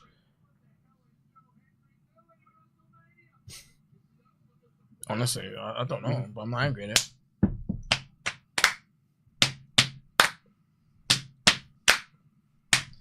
and again, the traveling crowd, the There we friendly go. Yeah, crowd. friendly crowd. Here you Yeah. go. We're not going long here, guys. I don't feel, because we are going for all the big spots early. Oh, and a poke to the eye. Dishy. And clothesline. Here we go. Some vintage Orton spots. Power slam. But also like a little honor moment as well. Like this is Randy Orton's 20th match, as a make good for. Yeah.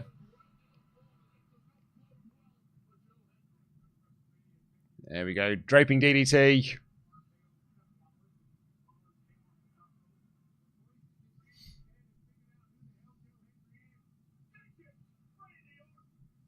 And now he's going to go to that place. Start punching the mat.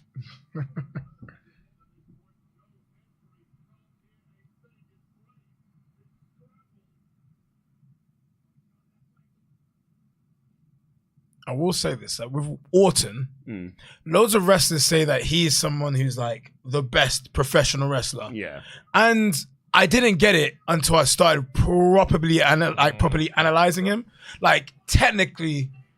Fall-away slam, 5-star match. Sorry. Oh, thank you, guys. Thank you. But he can do a fall-away slam. WrestleTalk rules are that's a 5-star match. Yeah. Could you explain that to me? It's the best move. It's a 5-star match. Oh! No, Joe!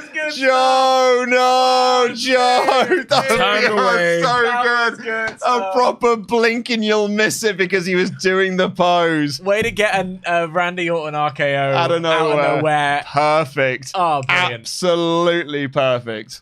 I blinked and I actually missed it. Yeah. And there are going to be people who will hate every second champion. Killjoys. It's Yep. It is. Yeah, and you know, I hate to be this guy. It's the TNA World Champion. Like, Are you well? Like, it's not the TNA World Champion in 2006 when it meant something. Yep. But look at this. Spins around, smile. RKO. Nice. that's great. That's awesome. great. Perfect. Again, it's all about the moment, and that was a moment. Yep. Super. Also, it's Randy Orton, you know? It's Randy Orton. As showcase, it's Joe Hendry taking on 14-time world champion Randy Orton. Yep. At WrestleMania in his 20th match. That's a big deal for Joe. Absolutely. That's so great. Look at this. And he'll do the little endorsement for him now. Or else bit. Our moderator has put a poll up. Let us know. Thumbs up, thumbs down, thumbs in the middle of that match. Look, I love you doing your work. Thank you so much. Thank you, Jenna. Hendry's a big guy, Yeah. you know? I would say it was a bigger burial of Sting when he wrestled at WrestleMania than Joe just had there. Yeah. Yep, and I he just agree. said, Randy was just sort of pointing at him and saying, look, you just did that in front of this many people. Yeah, look at this. And you stood up, you showed up, Yeah. the respect. Joe up. Stand up for him. You know what? Fair enough. All right, I'll give it to him. I'll give it to him, buddy. There you go. I'm trying to not to be a series of midsections in the camera. Brother, why? Oh, Randy, you little snake. You rascal. Yeah. You beautiful bastard. Disappointed in you. Not angry, just disappointed. Oh, good. Oh, he did a little turn. Cheeky. That's really funny. How That's really cheeky. Look at him. camera did it as It's well. just there being like, oh, did I just do that? Oops. Yeah, there we go. The little shrug of the shoulders. Yeah. Oh, wait, he's going to do it. He's going to do it. Oh.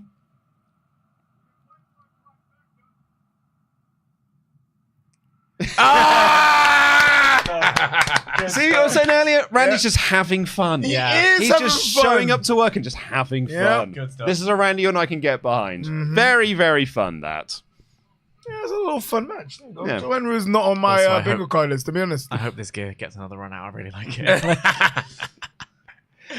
Tino here said, would you like to see colour in the main event?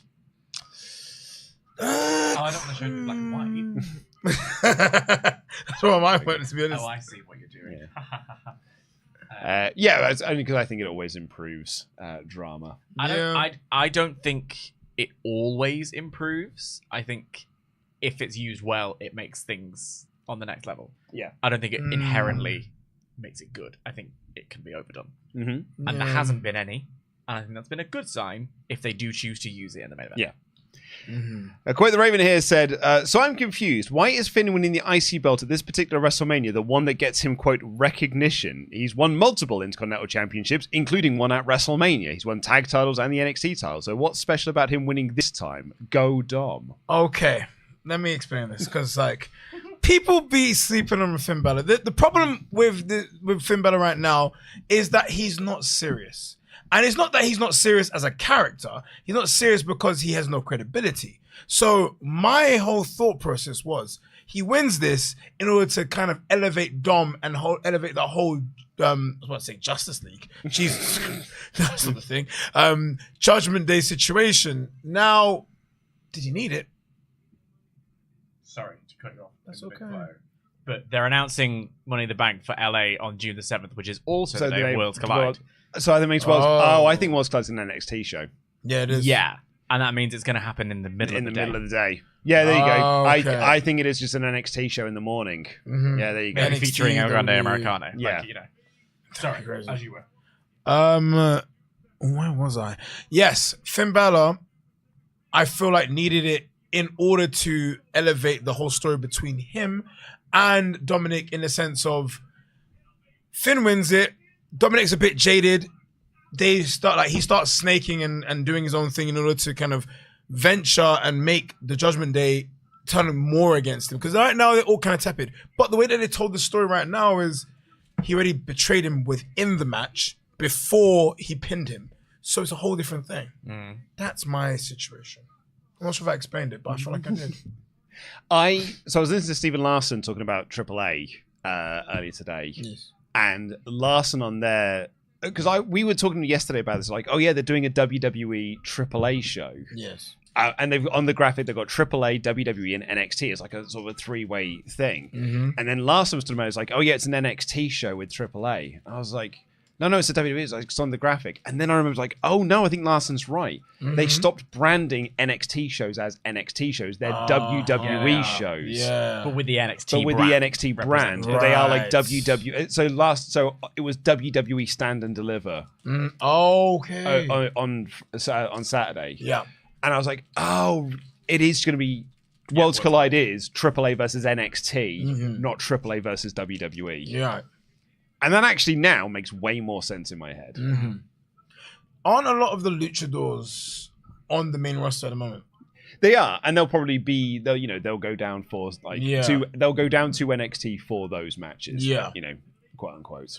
Yeah. But yeah, so that's on in the afternoon, and then in the evening it will be Money in the Bank. Yes, we're going to AJ and Logan next. Let's get into some of your lovely chats. Hannah Allen here said, love me some Dirty Dom. I just watched the Dom on Logan's thingy about Japan you guys brought up. Ha! What a cheeky little bastard. Laughed so hard. Seeing Paul pissed, laughed my ass off.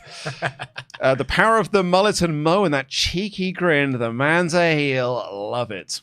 I remember it was last February. It was last February because it was Will's last match in the UK before he went to AEW. Mm-hmm. And I was there with Holly Musgrave, and she just sort of like very shyly just said like, I think Dominic's quite attractive. And it was the first time I heard someone say it. Yeah. And following on from that, I heard more and more women being like, oh no, he's actually really attractive. Yeah, the silent majority. Yeah.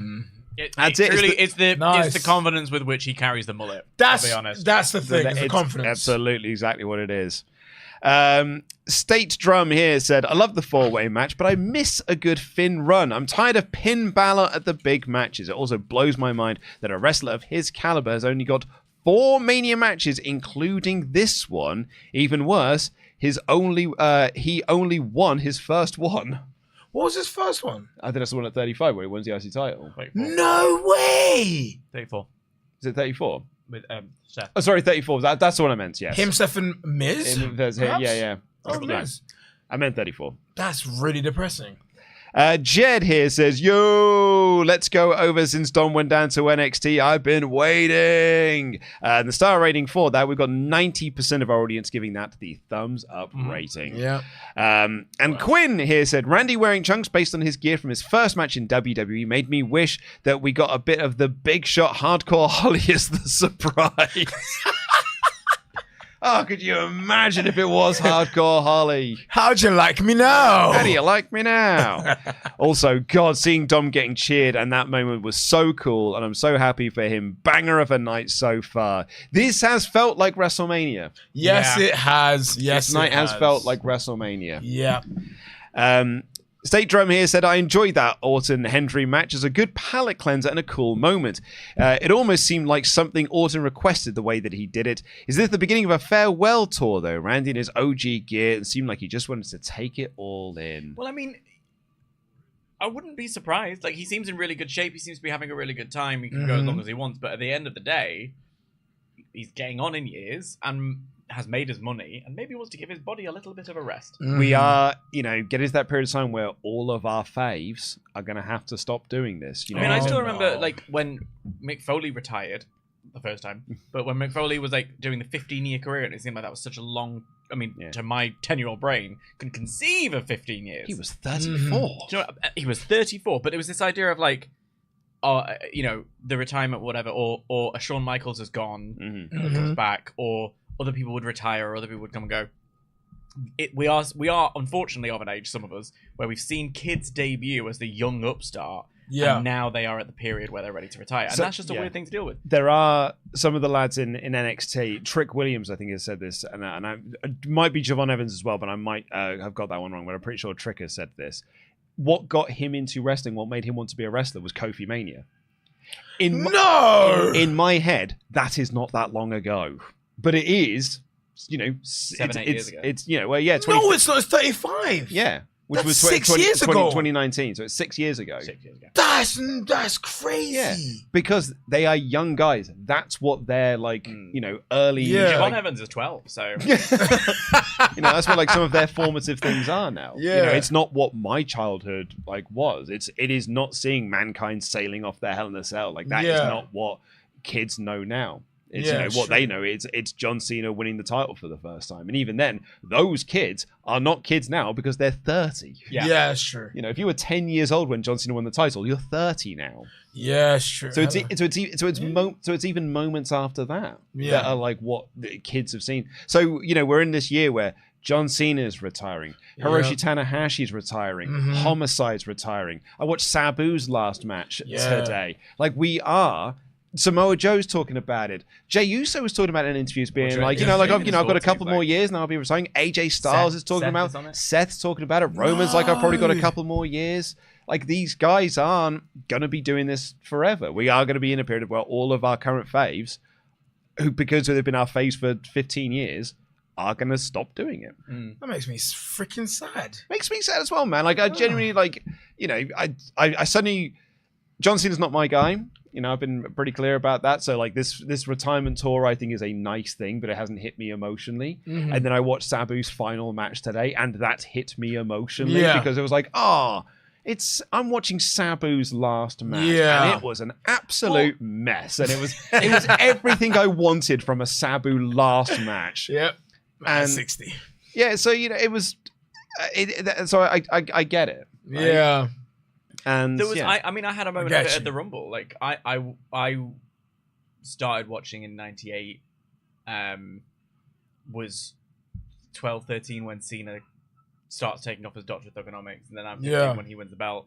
And like, as a result, he's sort of been this ever-present figure. I never had the break where like people went away and came back. I stayed watching the whole time. Yeah. And the idea for me, when Cena comes out and he holds up the last time is now thing at the Rumble, I got choked up. Like I didn't expect that to happen, but there was a moment where I was like, oh, there was something really powerful about that. And thinking about, and I've been very lucky. I've interviewed him, so like I've got to meet him and say thanks for it and stuff. And it just felt like we all have that recognition that time is linear and things don't last forever. Yeah. So if you're 20 years old and you became a wrestling fan when you were 10, you got into wrestling at 2015. Oh my god! You know what I mean? Yeah. Like but that's post Danielson. Like that's post like WrestleMania. What's weird about that as well, though, I think there's an X factor, which is the pandemic, which fucked with all of our sense of time. Yeah. Because I think Kofi Mania feels like yesterday, but WrestleMania 36 feels like years ago. Do you know what I mean? Yeah. For you. The time just before the pandemic feels so much sooner than that period we were all put on pause for a while. White gear, love to see it. Love the white gear. I also have white gear, so that's why. It's a special occasion kind of gear. Yes.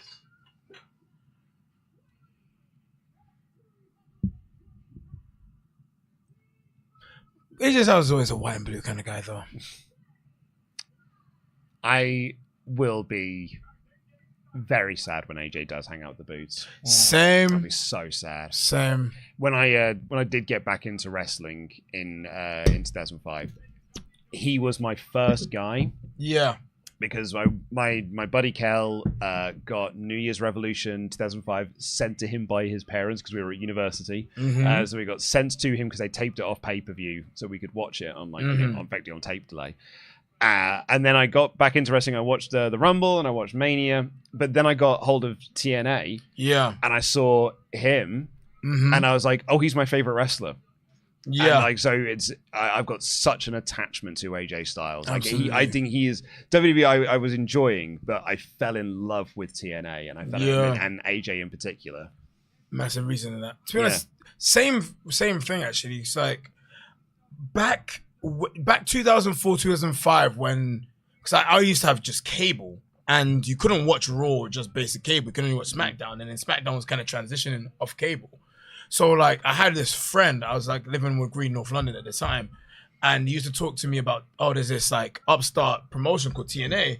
He used to call it Aegis because I don't know if he had a lisp or something, but like he wouldn't pronounce AJ Styles properly.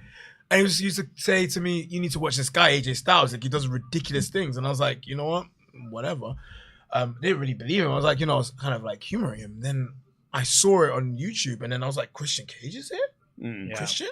And then I saw AJ Styles, and luckily, that was around the time that Unbreakable 2005 happened, and that is my favorite match of all time, because that, to me, is what a triple threat should be. It's a perfect match. Honestly. It's a perfect match. And put me on AJ Styles from there. Unbreakable 05. Unbreakable 05, the triple threat main event for the X Division title, AJ Styles, Samoa Joe, and Christopher Daniels. That is, to me, perfect match. And that best just, match ever. That just sounds like TNA. Do you know what I mean? Yeah. I was an internet person. Yeah. So like I was I'm that generation where like we've got Arrested Development because everything that we could be nostalgic over happened like that. Like, new phone, internet, blah, blah, blah, and now whatever. So like I'm on the forums and finding TNA through like Gerwick.net or whatever it was. Like, I remember so that's how, and then it was on Challenge TV on the wrestling channel. The wrestling channel. That was how I first found TNA. Oh man, like what a time to have. We had a whole channel just dedicated to wrestling. I know, right? Yeah. That's how I first saw like CZW was on there. Like that's how I first saw Sheamus. It was Sheamus O'Shaughnessy. Yeah. Because they had Irish Whip on the wrestling channel. Yeah. No way, that's cool. Yeah, so I used to watch Irish Whip wrestling. Teddy Hart, I saw on there. Yeah. Like Sonny Siaki. I remember like Sonny Siaki, man. It's where I find Jushin Liger. I remember them doing like loads of packages for Jushin Liger. Yeah. So I would watch some of the Japanese stuff that was on. I was like, what a treat. Well, it was a treat for us. Nice. So it's this, the women's tag, and then the main? Is there anything else I'm missing? This No, I don't think so. women's tag in the main. I guess women's tag would be the Planet Guns. Yeah, it is. Yeah, so we've got these 3 matches, including this one. Okay, damn. Oh, cameraman. Boot the camera.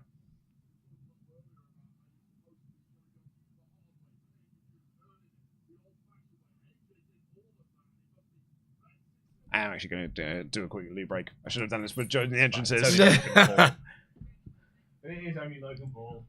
Do you want to take my Netflix with you? Oh, I've got it on my phone, thanks. interesting. Caught him in the apron. I do find being trapped in the apron quite funny because I'm sorry, that is not like hard cable. It's quite easy to get out of this. It is pretty easy and you to get out. just look a little bit like you're wearing a dress. I guess when you have somebody like pelting punches on you and stuff, I guess it kind of makes it a bit more. But I get what you're saying. Like if you're just trapped there and like nothing's happening, it's like I trapped you in this elastic band.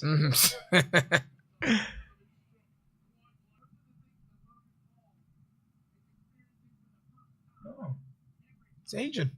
Huh? He's aging now. He's aging. He's aging. I mean, of course he's aging, but like, there's a lot of white hairs on his chest now. Oh, finding He's a white hair in aging. your chest is a killer. Like, 100%. pluck one out. I don't have them in my head, but I have them in my beard. You know, to see on camera, but I've got loads in my beard right now. But the salt and pepper, it looks distinguished. It does. Oh, me, it bro, looks a thank mess. you. No, not at all, man. You're looking good. It's a very slow built match. I'm Just batter him. I'm done with. Just batter him. Just get it over with. No, Sod him. there's many reasons to dislike Logan Paul. I don't assume why. Why do you dislike Logan Paul? So I'm a YouTuber, and I have been for my sins since 2010. So I've been around the whole time. Oh, I've been in the YouTube scene, known people, met people, and it was always really difficult to just be like, I'm a YouTuber, and they'd be like, oh, like that Logan Paul dickhead. Oh, And he would be doing things like the Japanese Suicide Forest, or like, you know, I also think like, yeah, he's just an obnoxious prick. And then to use your platform to like have like a Donald Trump on there and like like try and solidify him to a new generation, I find him a dickhead. And like, look, I can't like everyone's politics. I can't agree with everybody's like style, each their own. Yeah, I'm trying to be more of a zen kind of person. But I think sometimes you're a dickhead. No, that's fair enough. You know what I mean? And I think he's a dickhead. Yeah, that's fair. So don't like him. Oh well. I also like, you know, he's got a reach. There's a reason he's here. And yes, he is a very talented athlete, and he's a very good, spot monkey. You know, knows what he's doing in that regard. Can carry it off when needed to. Irritatingly good at putting together those big moments. Yeah. I don't really have any respect for him. I think that's the difficulty. Like, whereas like I find Undertaker's politics horrific. Yeah. And yet I have a respect for what you did for your craft. Yeah. I can respect that we have the shared love of something. Doesn't mean I have to like you, but I have respect for what you've done. Yeah, absolutely. Whereas like, I don't really have much respect for the guy. To carry and cross it, and by that I mean devil's advocate, is that because... Thank you. Is that because you knew of The Undertaker and as a performer before the politics? Or was it you just, it is what it is? It's complicated, probably. It's probably something about like your heroes let you down or whatever. Yeah. Sad. Oh, hello. Little drone off the way. Yeah, it's a good question because... You know, I had the pre-existing opinion of Logan Paul before he even arrived in the building. Yeah, that said, and then we can roll the tapes back. Like I'm sat there going, he's good at this. This match was good. This match was bad. Like I'll give him his credit. I think the respect thing is a different thing. Yeah, maybe it's because of the sort of like, you know, I've never met him. I've never worked with him. To be clear when I talk about my YouTube history. No, I'm in the industry, but I've never, you know, come across him. Although I do know people who have like worked for him and edited for him. Yes. So like that's the insular community. Okay. So you're familiar with people which have like had like some form of interaction with him. Yeah, and I've never spoken to them about it, but I'm just like as a point of that's how insular the industry can be. But yeah, it's a tricky one. His gear is quite Benoitish. Yeah, it's because you got sort of, I can see what you're saying with like the rips and stuff. Yeah. Rabid Wolverine. The problem with Logan Paul is that as a performer and like going back to the in-betweens, like pandering or like showing out to the crowd, like making those little moments, he's incredibly good at it. Not as a professional wrestler, but as a sports entertainer, he's really, really good. He knows how to play the panto villain. Yes, he does. He's even a decent promo. Oh, AJ, mate. I mean, he two-fingered the ribs. That counts. That counts. That's my wife every now and again. Hey, yo. And I'm the one who gets it in the neck. She just gets it in the throat. Mazzolini! Oh, my God. Oh, my God. Man has walked off. Dan has left the building.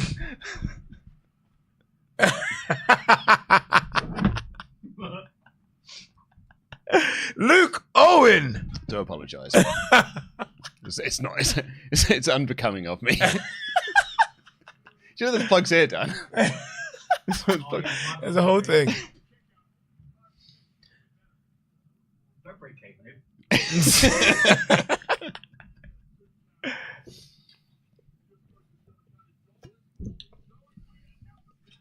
Is it left hand or the right hand which is loaded? I'm guessing the right because he's just jabbing. Yeah, because it's like his lucky punch. Lucky punch thing, right?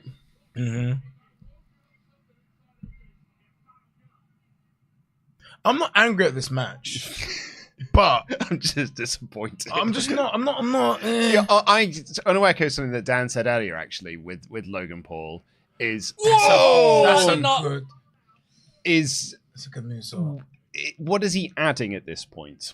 Because it's this. I don't. He's not a celebrity doing wrestling anymore, is he? No. He's just a part of the roster doing wrestling. Yeah. But he's not always here doing the wrestling. Yeah. So what does he bring? What is Logan Paul bringing to WWE? Simple question. Prime. I guess so. Yeah, he does bring a shipment of it all the time. It rejuvenates the wrestlers. And Like- arguably the controversy of it all, like Is there a Logan Paul audience that only tunes in for Logan Paul matches and doesn't watch the rest of like WWE? I don't. But is that a good thing? I guess the question is he still enough of a special attraction that Yeah, that's what they I can mean. be Yeah. pressed saying, Yeah. "Oh, Logan Paul's having a match this weekend. Let's get some celebrity eyes on that." Yeah. Because Jake Paul, I mean, you might be able to correct me on this, but like when he does a boxing match, it does do big pay-per-view buy rate It numbers. does, unfortunately. Yeah, so like he is clearly some sort of an attraction, Yeah. like as so if it's a sideshow attraction or a circus attraction style thing, is Logan doing that for WWE? That's a good point. That's And a I don't, really but I, good and I don't know. And actually, I suppose we'll never really know. No. Especially now that it's one thing Yeah. when they don't share the numbers. When they go for Netflix, who also don't share the numbers. Oh, Lots of swears on this Yeah, on this 2-night WrestleMania. Mm. Just so easily as well, guys. I don't need to become like I can't keep seeing people more athletic than me doing kick-off. I really can't deal with it. It really affects me. Ushigoroshi. Ushigoroshi. Oh. One of the best in the business, Nina Samuels, does a mean.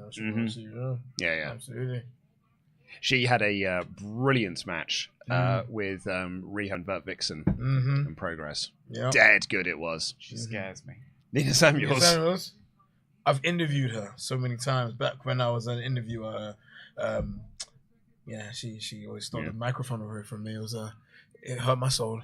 I had a brief pre-pandemic comeback in my wrestling training Oh yeah. when I was at Lucha Britannia. You were there. Yeah, I was there. I was bleach blonde at the time.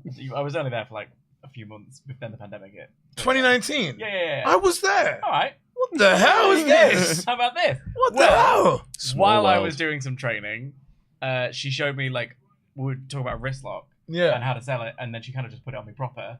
Yes. Fucking hell! Like, get off! And it was it was so casual because she has it in very safely and it's all very chill. Yeah. And then she goes, "But if I were to do it for real, bang!" And I was like, "Oh!" Yep. So you know how to It's sell silent it. assassin. I have this gimmick that anytime she does an entrance, I record it and give her the middle finger, and I zoom out and I'm doing this, and I think it's very funny. And she has always said that it's All very right, funny. Natalia. But then I did at the last Hustle show, and I saw her afterwards, and she was like, "Middle finger, eh?" And I was like, "Oh God, I'm so sorry. I'm so sorry, Miss Samuels."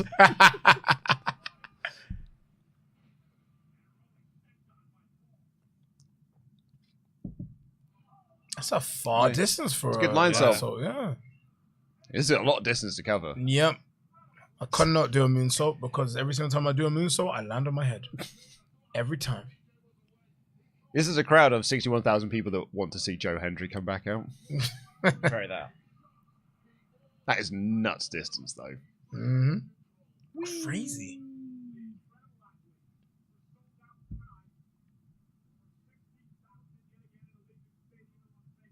That is also where I first tried out commentary for the first time. Because they would do private shows where it was like behind closed doors, like to try out like a new gimmick or to try out like you want to try being a ref, you want to try doing this, whatever, be a manager.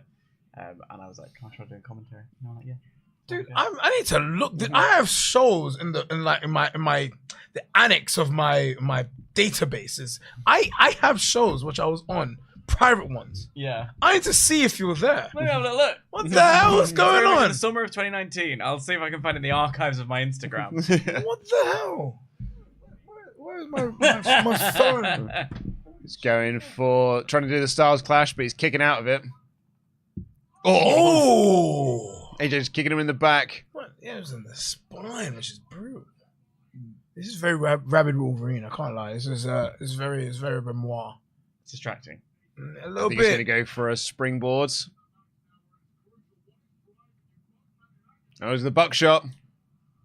It hurts me to say, but he does it better than Hangman. I was about to say, there are people who think it's better than Hangman, and it's absolute It's nonsense. outrageous. He does a flip and stops. Yeah. He's not better than Hangman.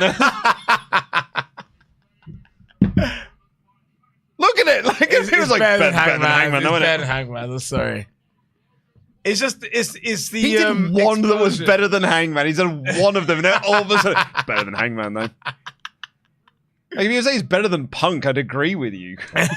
Which is valid. Unfortunately, Punk, you're great. Also, I would say that is the one example of doing something before doing a lariat that actually I think is effective. Yeah. Whenever they do when Charlotte does the forward flip, or like Xavier Woods was doing it yesterday, and I was like, it doesn't add anything to that lariat. That one does. So someone in the chat then, why is this match so long? Yeah. Giving that. But The thing is, I don't even think it's that long. No, but it's It's probably been like 10 minutes. Oh, he's gonna Burning do a torch hammer? rack into the spin. There we go. That's classic AJ Styles, right? Vintage. Vintage.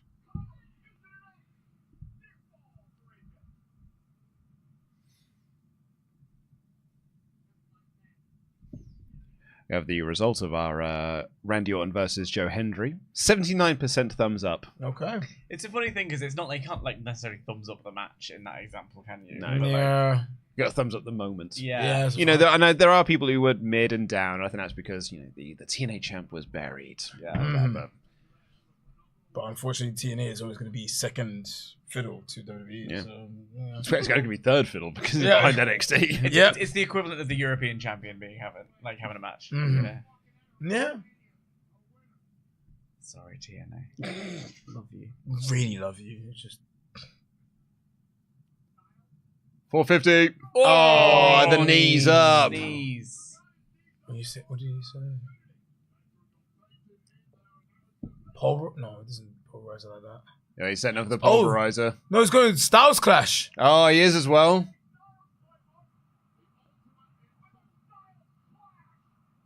Audacious. It's better than Michelle, Oh! better than Michelle McCool. Yeah, well. Styles rolled WWE through, Hall of just Famer. did one of his own. But But having received a Styles Clash, even a shit one. Why is he bleeding in the ear? Because he's in a match with Logan Paul. Shane Oh, McMahon. Oh, yeah, look, You're right. it's a guy. It's a white man. Is it Helped the in tech. He's got the brass knot. is it the Tony lad? No, it's not the Tony Light. It's just the guy who looks like the Tony Light because they all look the same. Oh, But he's been who's stopped that? by someone. Karrion Karrion Kross. He's gonna snake it. He's going to Big snake time it. for Karrion Kross. Love it. To be fair, Karrion Kross, I'm a massive fan of what he's doing right now. I just don't feel like got he's a great energy. he does. Like even the little things he does, like mimicking the hairstyle of the Yeah. people that he's trying to convince. and the gear. Yeah, I'm a massive fan of Karrion Kross, and I wasn't before. I didn't get the hype. I just thought he looked great, but now I mess with him. Oh, is he trying to get him to use the Nux? He is. It's might spell disaster for AJ. At Sacrifice, Yeah. He's throwing him away, and he's knocking out Oh. Karrion Kross. he threw it Oh, upstairs. dear, AJ. He's gonna lose them. You could have put him on and hit a Karrion Kross. Yeah. Oh, Phenomenal forearm. Phenomenal forearm.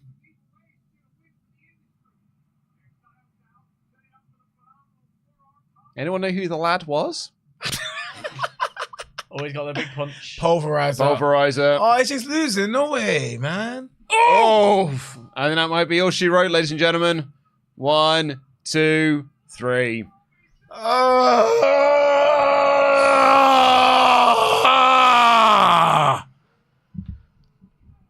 I'm done. Thank you. Thank you. You gotta let it out sometime. Yeah. Better out than in. Thank you. That man right there, he got it. He understands. We've got a note from our moderator, Dan. Dan Layton, the mic is your friend. Develop a closer relationship with it. Or at least a closer proximity. You're quite quiet. Sorry. You look so annoyed, mate. Now you listen here, you little bitch. The library is closed. All right. We speak into our microphones. There you go. I was trying to be comfy. Sorry. It's 2 in the bastard morning. Can I have some of that? Yeah. Ooh, you know what? Good choice on mini egg. Yeah. Like, big egg. I respect that. I'm gonna use the bathroom now. No, I have the space inside. Go for it. That way? You That way, yeah. you go that Is way. there a bin? Because I have like. We'll do bin later. Okay, you know what? Thank you. I'll sort the bin out. Thank you. I will help with that. Okay. Yeah, I'm gonna say boo to that. Yeah. Disappointed. I'm gonna say boo. Underwhelmed. Yeah, the match was like fine. It's every Logan Paul match you've ever seen. I would rather have seen AJ Styles versus Karrion Kross. Like, Yeah, you know. but you know he's got a cool finish. What the... The pulverizer. Yeah. There was a lad. I don't know. I don't know who the lad was, but I'm sure there is a portion of the YouTube world that's like, oh man, Him again. the Gizzler got onto WrestleMania. But that wasn't a special separate YouTuber. That was one of his goons. Yeah, but he's probably got a name. You know, maybe Logan Paul doesn't know what his name is, but he has a name. Goon 86. Or maybe he's just got a number. Be quiet, 82. It's apparently Jeff the manager. That's what I'm talking about. See, I wasn't far There's off. an average white man name. I wasn't far off An with the administrative Gizzler. role. Lewis here says, does it feel even with the quality of matches tonight that the matches are the same length as last night? Jam that jam. Huh? Does it feel even with the quality of matches tonight with that the matches are the same length as last night? So they're the same length as last night, but do they feel like bigger matches, I I'm guess? trying to work out where the commas in that sentence were so I can understand the question. But I think I've got it. Does it feel even with the quality of matches tonight that they're about the same length? Yeah.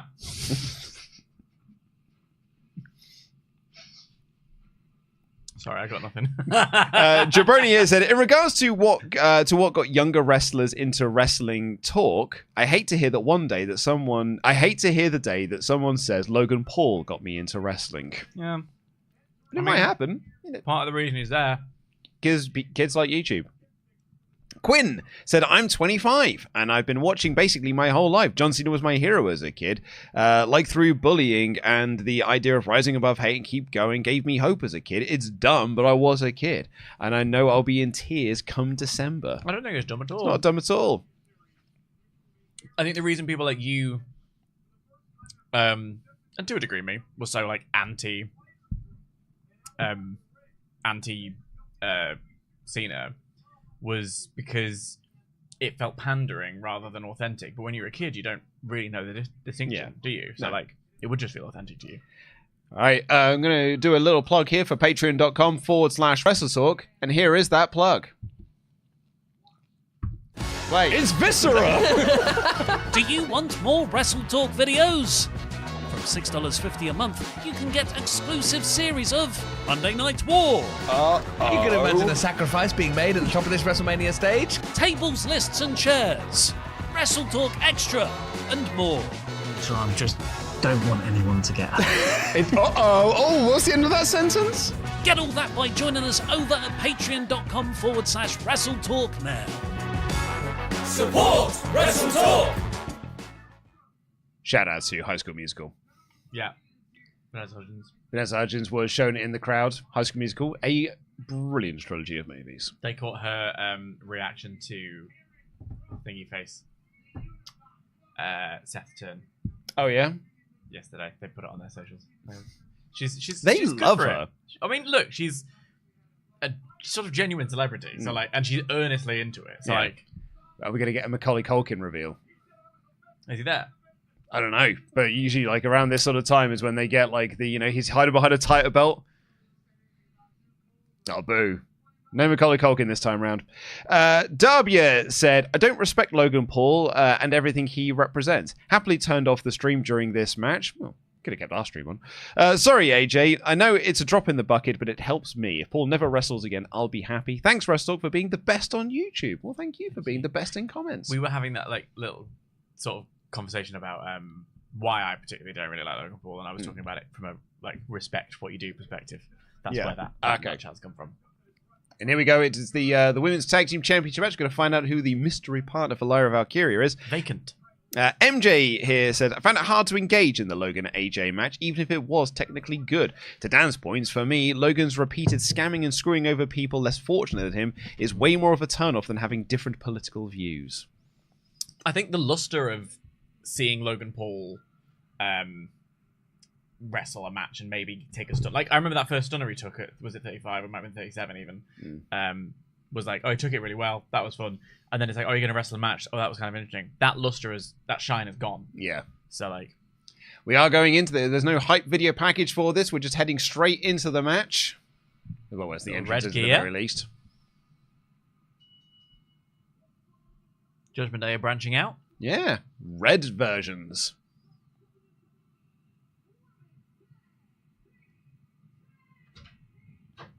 I mean, Liv is smiling, which does usually mean she's retaining.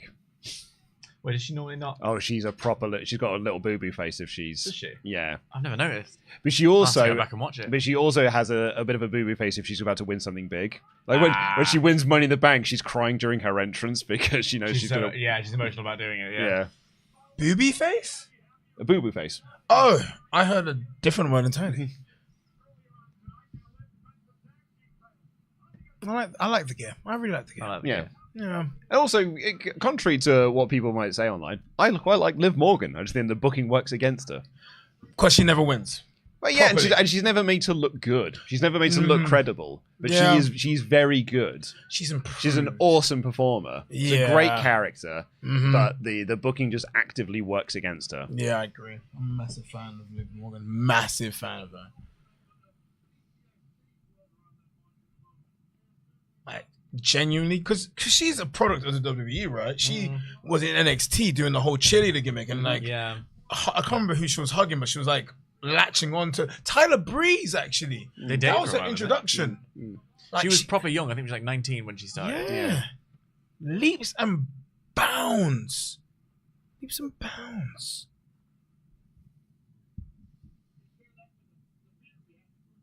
All right, so the mystery person. It's Joe Hendry again. Oh, nice. Double D. It's Lana. It's Lana Day. That's Nick Aldis. Fine, I'll bloody do it myself. Even though it's not your show, Nick. Here comes Lyra. Woo! The Bird Lady. She needs to be given a chance as well. Yeah. Properly. Was when she goes. She's got big WrestleMania entrance. She's got big old wings. She's like the lass from Home Alone 2. The birds are my friends. That is fantastic. Yeah. Lovely, isn't it? Fantastic, yeah. First, I was going to say Royal Rumble. First, WrestleMania. Right? Yeah. Give her bigger wings. She's walking down the ring, which she's not doing the pose, and who is it? But it's a long ramp, to be fair. Maybe she goes down halfway and he's like, could be.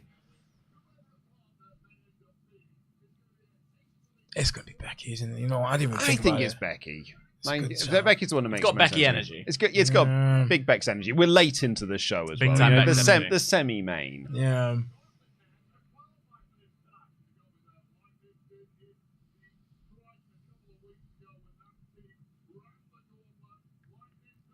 I mean, she's very pleased about whoever it is. No, absolutely. She's got a smile on her face. Funny thing, trained to hustle. Yeah. Oh, and her tag team partner. Here we go. Who's the reveal? Lovely door. We're going back to the door. It's Becky Lynch. There it is. That's a pop. Yep, that's a pop. And also, like, let's not forget unfinished business between Becky and Liv as well. Like, yeah, she's got the title off of her. That's true. That's one thing I hadn't thought about until just now. Good point. But then why put Bailey in the match in the first place if you're just going to be like... Well, I wonder so you can have the moment. You have the moment. You have this. I think there's also going to be something in following on. That's a story they can tell. Okay. I don't think it's a banter off moment. I do think it is going to be something. So. I'm more of a. I hope so. Oh, Yes. Look, that's nice. Yeah, Liar's happy too. Great. Liv is selling it really well. I don't think I've got she is. your confidence that they're not going to banter it off. Yeah. But I have the hope that they're not going to. That this is not just because my initial this is just for the WrestleMania moments, which by the way I don't think is a bad thing. No, I don't. No, not at all. But I think again, if I'm Becky Lynch, I'm like, let's make something. It seems that's what she does. She's like, let's turn this into something. Which you can do, but couldn't you, like, if it's just for the moment, couldn't you just been like, Lyra, like, could have just been like, you know what? I've got a secret partner coming at WrestleMania, but you got to see, like, whatever. How they're going to do it. Well, to that though, I just feel like again, it's this that's why I think they're going to do something with it. Because why wouldn't you? That's true. You know, and by reports, this has been in the works for a while. It's not like a last minute change of plans. So like, has to be something. There's gonna be who took Becky out, Who attacked and then her? you can also tell a story later on where it's like people keep thinking we attack people, and we just don't. Yeah. Between for the Judgment Day. Yeah. Which is true. That is true. I think it would be absolutely rad though if Becky just gives her the manhandle slam. It just takes out Lyra. Yeah. Oh. And Judgment Day retain. Yeah. You can spin this off into a fight over the Intercontinental Championship. Wasn't that like the big potential story? Oh, I mean, Lyra's very thrilled about all of this. Yeah. Well, it's cute. Yeah. Irish connection, it, man. yeah. UK stand up. You matter. It's not in the UK, but you know, still. Yeah, not in the UK. UK scene. UK scene. Yes. UK scene Feet Island. Yeah. Yes. UK adjacent. Feet. Musician to the She core. looks great as well. She does. She's in good shape. She just looks well rested. I'm such an advocate for giving them an opportunity to just go away for a bit. She looks absolutely great. Testament to Becky as well, because like she was in purgatory for a long time before she became the man, you know. Give They never wanted to get behind her. Yeah, for no reason. And also like her story of like the grit to push through. Like she left the industry for ages. Didn't. Yes. Have you read her book? I haven't It's good. actually. I'd recommend. Also, she reads the audiobook, so there's a Liv. That gear is suggestive. There are nipple piercings on it. What's going on with this egg? Don't Get involved, mate. Crack Absolutely, I shall.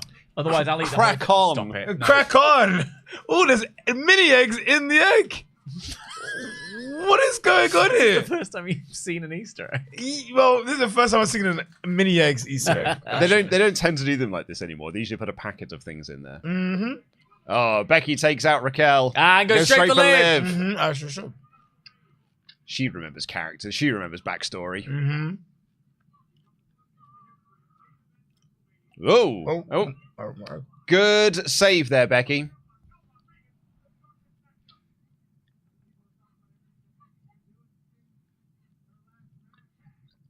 Yeah, you hold that tag, bro. You're smart, Lara. She follows the rules. You respect. Oh man, we're getting feathers everywhere. With every bit of movement from Lyra Valkyria, the feathers fly. Oh, Yeah, great. is that cartwheel off the knee? Of the thigh? Bit of height on that. Yeah. She's good. She did it at the Royal Rumble. She's doing it here too. Don't need to see kip-ups, Lyra. I mean, amazing that you're athletic. It's great, honestly. Have you ever considered just like believing? Mm-hmm. That might be it. If you believe, you can do it. Oh, sorry, I thought you said believing. No, believing in your. Have you ever considered leaving? Yeah, that's what I thought. It's like just quit your passion because you can't. Have you thought of leaving? Quite the opposite. I can do it. Oh, that's awesome! Damn. They Liv pushed Lyra off the top rope into a boot from Big boot. a very big boot from Raquel. Back hell. Oh, Yeah, she's not back out anymore. She doesn't No. do the back poses. Watch this. Oosh. Yeah, good stuff.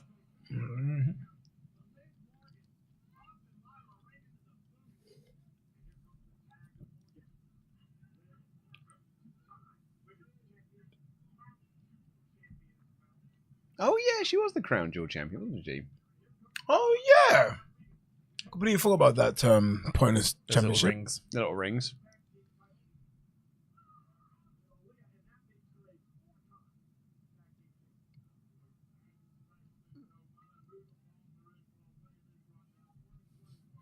That's a very polite way of talking about the inconsistency of the throwing together tag team.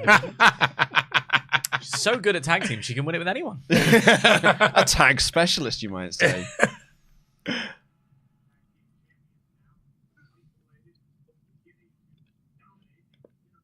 Boom. There me goes.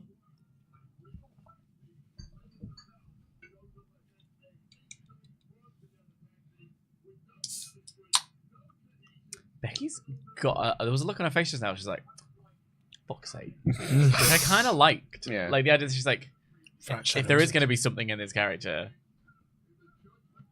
Oh, Becky's back in. Oh, and the ref blocks her. Mm-hmm. Lovely little babyface spot. Yep. Raquel, get in the ring. Do some heelish. Do some heel stuff. You don't have to tag. The No, but referee's they have back to was do that. tagged. They're showing off that they can. They're like, so we follow the rules. Mm-hmm. Ref, you should like us more. It's a little bit sassy, you're right? Yeah. It's a little bit sassy. Lame. Yeah, lovely. Your heels. Rebounds, jackhammer. There's Okay. actually many ways to be a heel, dude. Yeah, what you do is you just get in the ring, beat them up for a bit, and then go and do a loud clap behind the I referee's used back. to hate that. I love that. no, I like it. No, I I like can't. it. Sassy. No, because the ref's like, you've not made a tag. I didn't see it. They've tagged. Like, It's beautiful. That's it's a pro bit of wrestling. consistency, ref. Make it make sense. It's true. It's pro wrestling. It makes sense.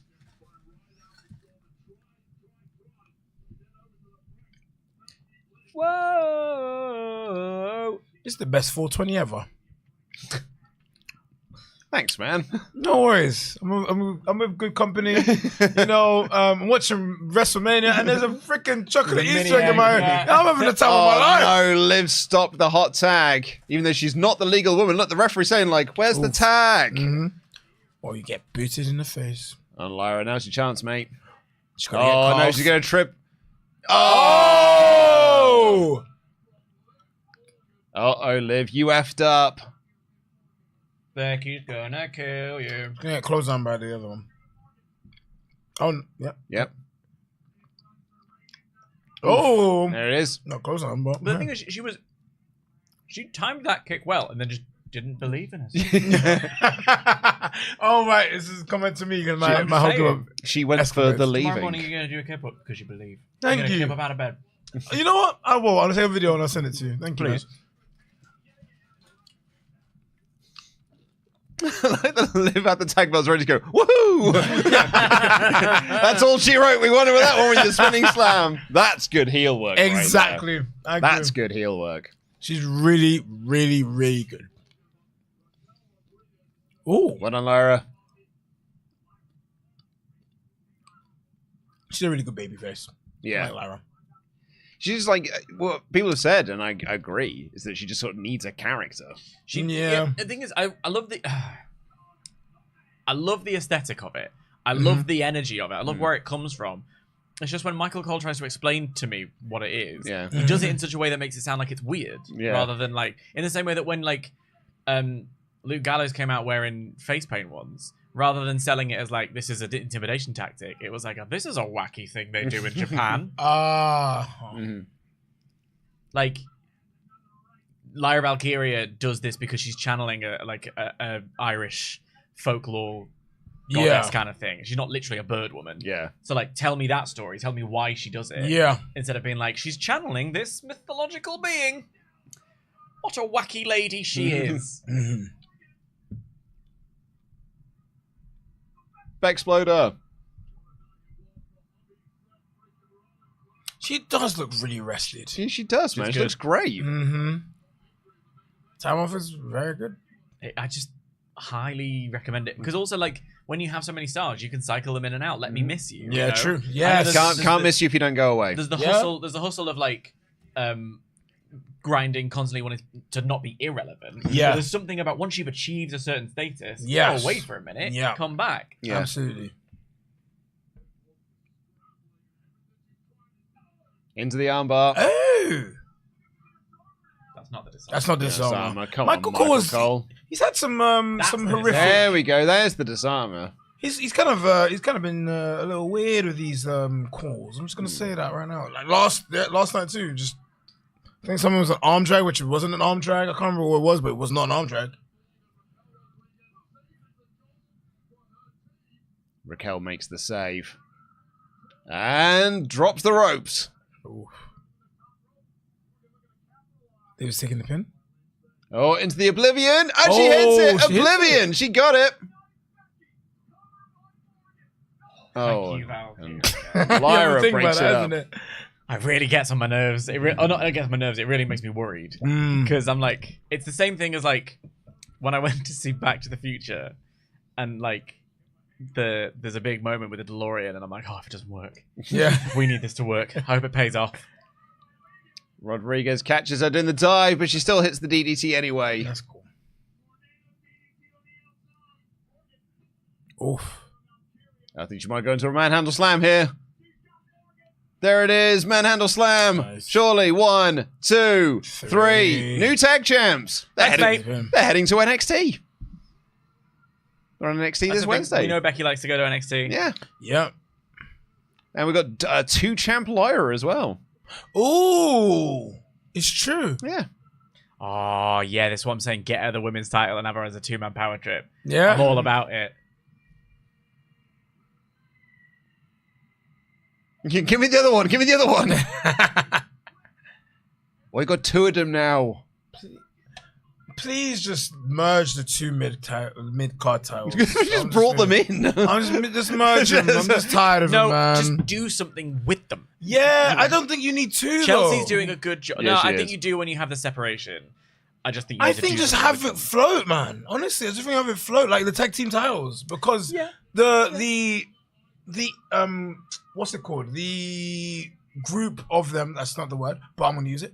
The division is not deep enough to have so many. I'm not saying it can't be a like a storytelling. Well, no, because point I of think view. it is. I just think they don't use them. Like, we save Zoe Stark and Shayna Baszler to come out and just have a weird tag match now and team again when they could quite happily be involved in a division. Mm-hmm. You know, Which is true. It's never given enough time. I think the solution is like 2 more sets of women's tag belts, if anything. Oh, God, that's No, Daniel Layton. Boo. Daniel Boo. Layton. I thought you were better than this, man. Oh no, I'm cheap. Geek of Arabia here said, what does Logan Paul bring to WWE now? An easy scheduled bathroom break. We'll spend the rest of this Ultra Chat shilling for the WrestleTalk Patreon. Go watch Monday Night War a week in advance. Guys, there's a better use of time than watching that match. Speaking of which, guys, patreon.com/WrestleTalk. Play. It's Viscera! Do you want more WrestleTalk videos? From $6.50 a month, you can get exclusive series of Monday Night War, You can imagine a sacrifice being made at the top of this WrestleMania stage. tables, lists and chairs, WrestleTalk Extra, and more. So I just don't want anyone to get out. Oh, what's the end of that sentence? Get all that by joining us over at patreon.com/WrestleTalk now. Support WrestleTalk! Patreon.com/WrestleTalk. Head on over there today and sign up for our awesome Patreon because we've got some cool and very, very good exclusive content going up there over the next few months. So thanks so much for everyone who supported us at Patreon. We truly do love and appreciate every single one of you. And we love every single one of you that's joining us live today. If you haven't already, please do press subscribe. Give us a little thumbs up as well. Adrian, why don't you plug yourself for a little bit while we got the time? You know what? Thank you very much for giving me the opportunity to plug myself. So, yes, we have. If you guys are fans of wrestling, especially independent wrestling, we do a show called Hustle Wrestling. It's in the Hackney Wick area. It's a beautiful area. We have a show coming up in May. Please check it out on Hustle Rest UK website. I was about to say website, the Instagram, as well as myself. I am my Instagram is at BPA Square. That is BPA. So that is Papa. I was about to say Shango.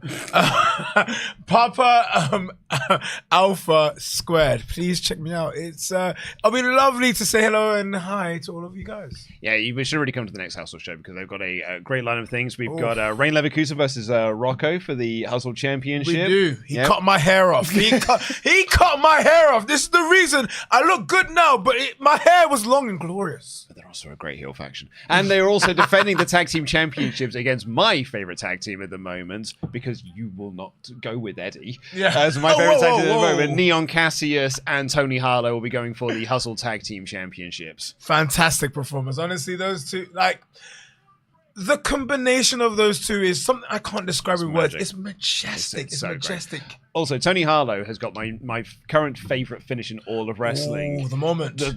His swan dive elbow is beautiful. It's so awesome.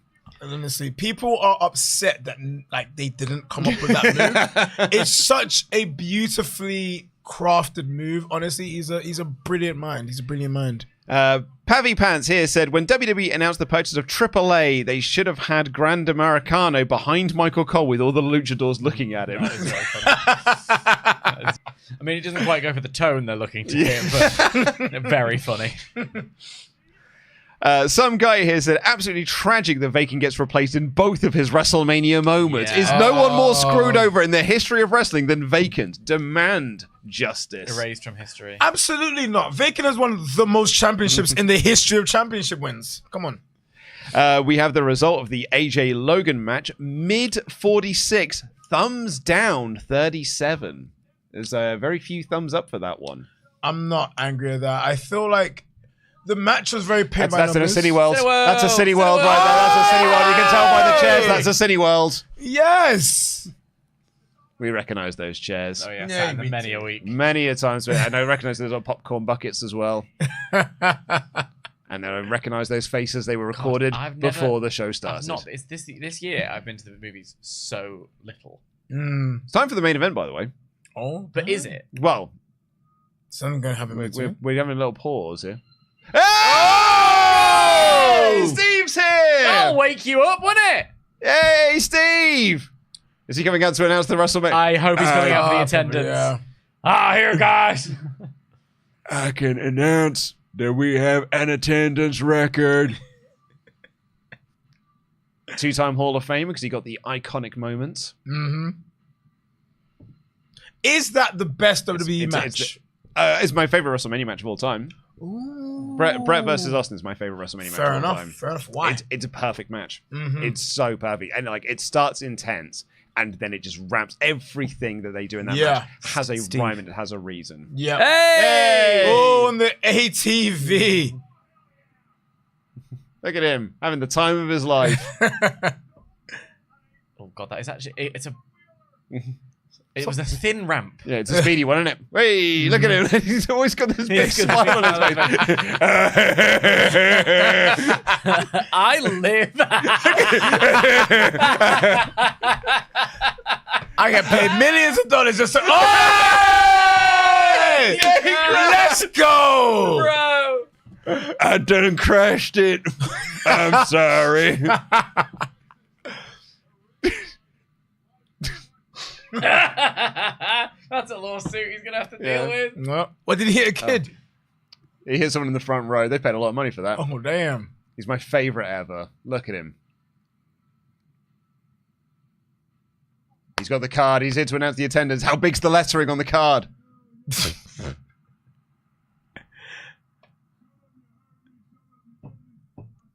Austin 316. Crazy. He's not being serious, everyone, before you harping in the comments. I'm aware of Austin, guys.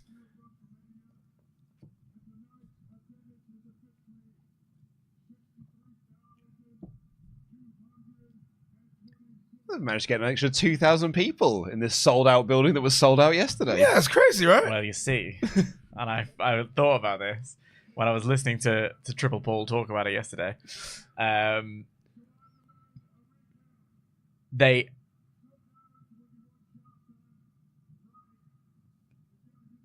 hold on, sorry.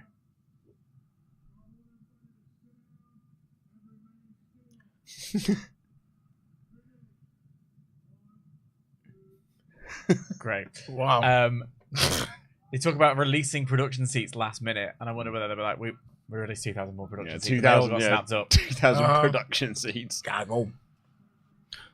You know what? The lettering on that card is actually humongous. You're absolutely right. Yeah. Yeah, Is he blind? It was massive for Sean yesterday because he didn't have his readers. Oh.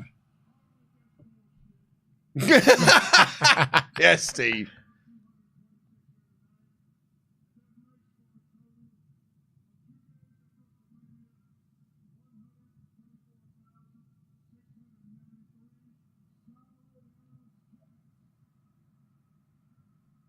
Which, of course, you know, it's 60,000 separate people have attended these WrestleManias. Actually, not.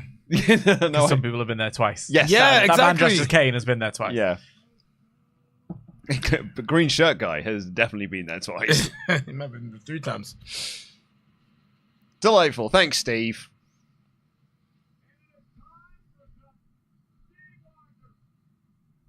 There's the drone.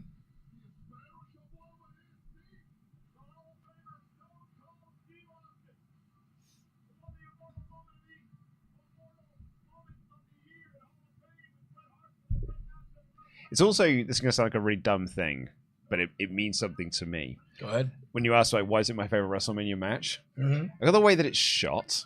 Because Okay. like it's in 4:3, it's not HD.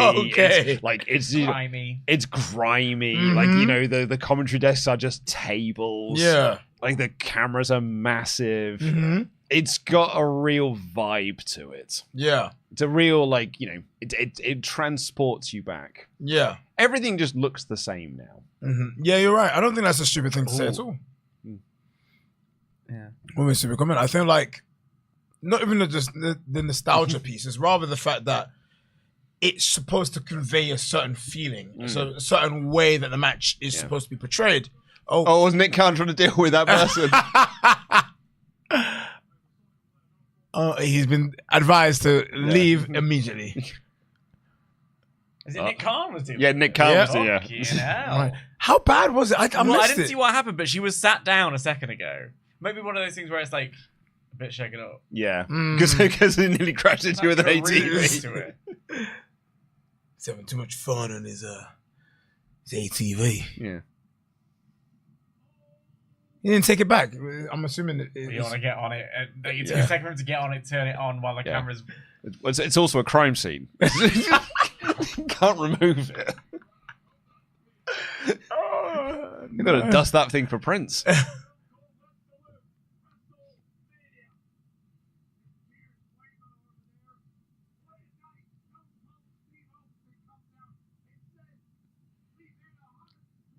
It's humongous.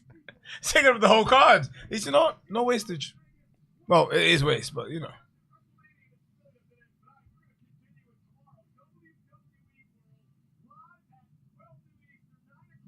Oh, guys, your favorite song? me.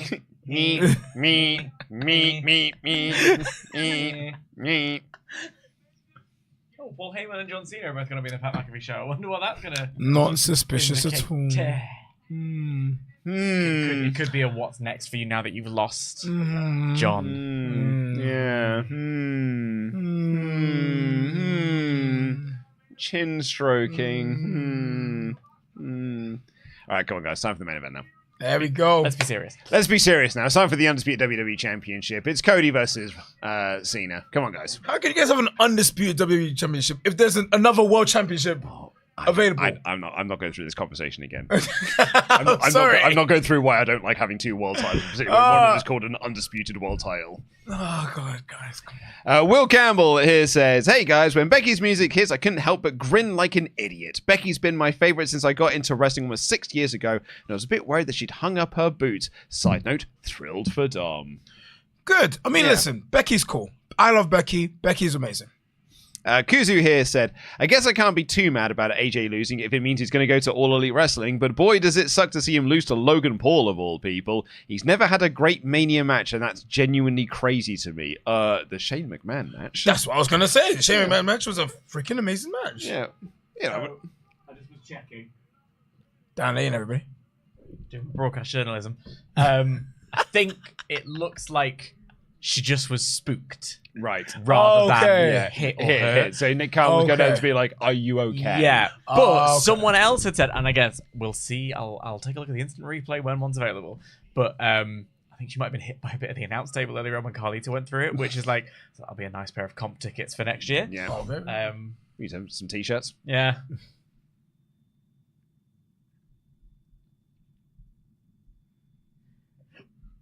Oh god, it was pretty cool. Wasn't Yeah. Great heel turn. It's great. And it's not just because I was there, but the promo he cut on that Raw, the Raw of the O2 was so great. My chauffeur. Which was that one? That was the one where he was like, that was the final promo that he had before he went away for a couple of weeks. Oh, that was great. Against Cody. Yeah. Right? Yeah. That was cool. Oh That was man, good. it was so great. The one was like, you rode my coattails. You took everything that I did, the template that I created. And Cody had this brilliant reply back of just like, oh, don't act like you didn't leave this place in a good position when you left. Yeah. He was like, you did not tidy your room before you went off. And you left this place a mess, and I had to come in here and actually rebuild it. Yeah. That line from SmackDown about you call me an errand boy, but you're now an errand boy in Hollywood, which is so like, because it's this business of like, okay, you were the biggest star in the world, and then you went and became a big a little fish in a big pond. Yeah. Is so like.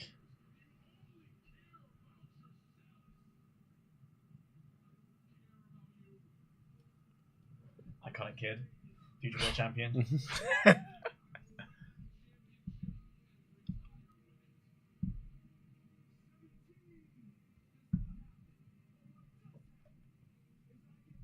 $17 is well and sure happening. I think 17 is happening. Yep, I agree. I think it is. Yeah, I think it is. I think we've got a Cena title win here, and like I honestly, Dan, I think you are not wrong spotting the Paul Heyman, John Cena on the Pat McAfee show together. Mm-hmm. Could be, you know. Ooh, together. It was being the Renaissance picture. Sistine Chapel. WrestleTalk.com/support. Get in your ultra chats before we get to the end of this broadcast. We've also got a poll up for what you thought of the women's tag time match. In fact, it's actually just finished. 50% thumbs up, 39%. 50% middling, thumbs in the middle, 39% thumbs up. I think it was a moment and a decent. Bless you again. Thank you. Okay. One more time. Decent enough match. I sometimes if I start, I don't stop.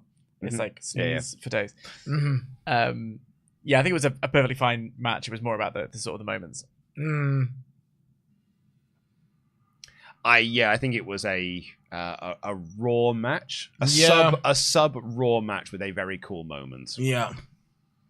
Once Becky came out, Look at this, just a black screen with John Cena written on it. in white. All you're getting. It's very White text on black background. And he's in a black shirt as well. Entrance. It's got funeral vibes. Oh, you Who's wrote that? Who are you, stagehand? Get out of it. Get out of the shot. This is his last WrestleMania. Show him some respect. That's it. Frame her out. We'll cut around like we do Ambrose.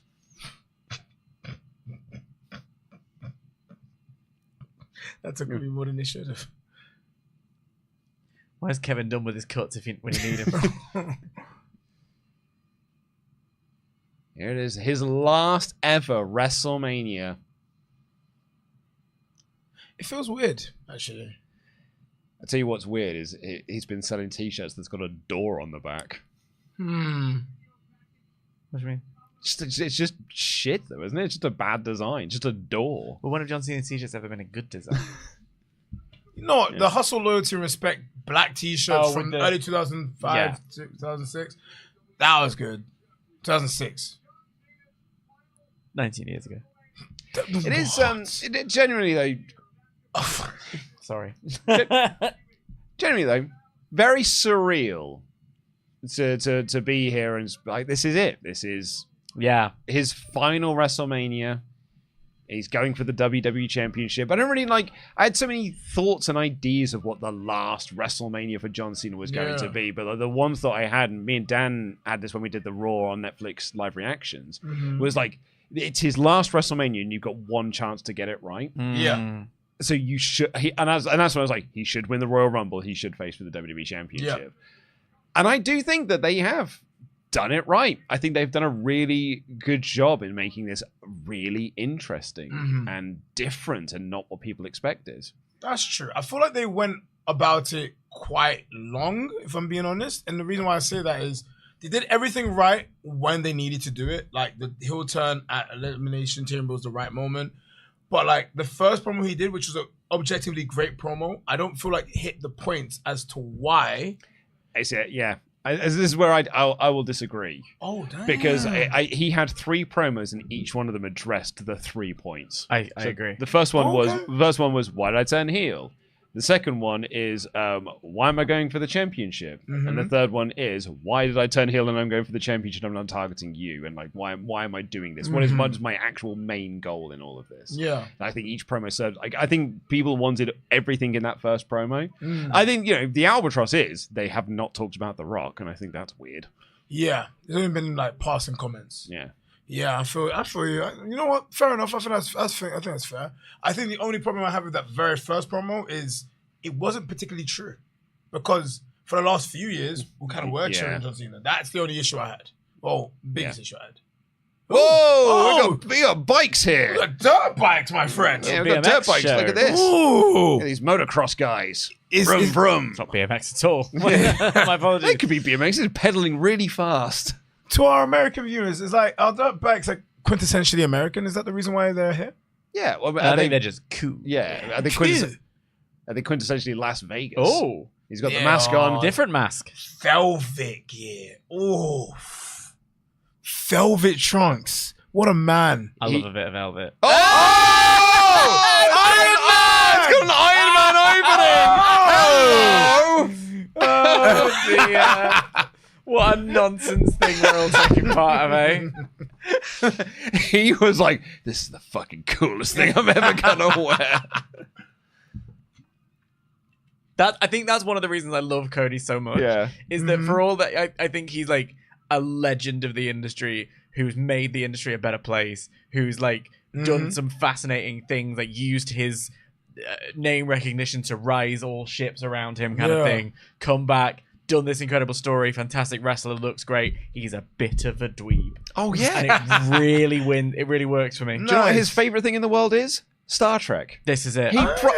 He's a proper Trekkie. Really? Yeah, so one of the first episodes they did of AEW Unrestricted is Cody on there. And the first like 10-15 minutes of it is just Cody Rhodes and Tony Schiavone talking about their favorite versions of Star Trek. What? And it's awesome. That's cool.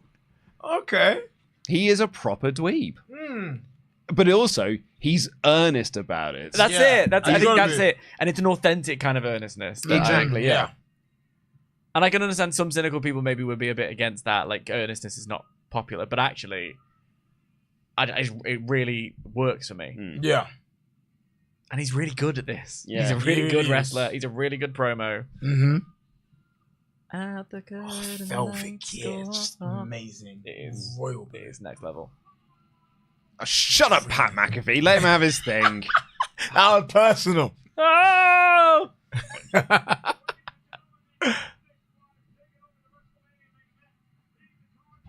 Drumstick as in like...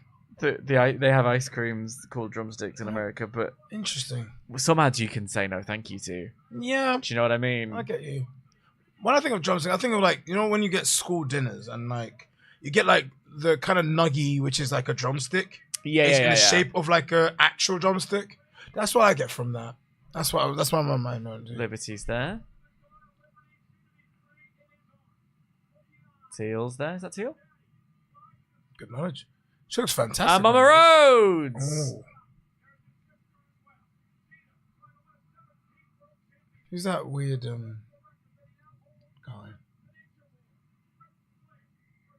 I'm so like, just thinking about the run of 4 WrestleManias that Cody has had. Oh, you're right. The return, Yep. which blew everything wide open in this industry. Mm-hmm.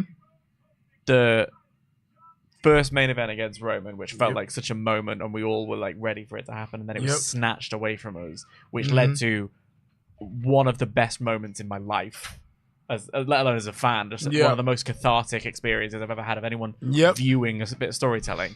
And now this, like, that is an unbelievable run of WrestleMania moments for Cody Rhodes. If it was planned or if it wasn't planned, I guess it doesn't really matter, because at the end of the day, it really paid off. And it made Cody into this, like, to be honest, megastar. Yeah. Gotta hold off on what you like sometimes in order to get the payoff that you need. This is it.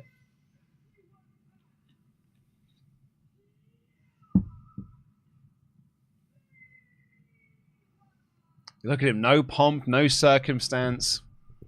He is business. He is here to win this title. He's really good. John Cena's actually... When he's not doing all the theatrics and the nonsense, which he can get away with because he's John Cena, but, like, when he needs to, he really can put it on.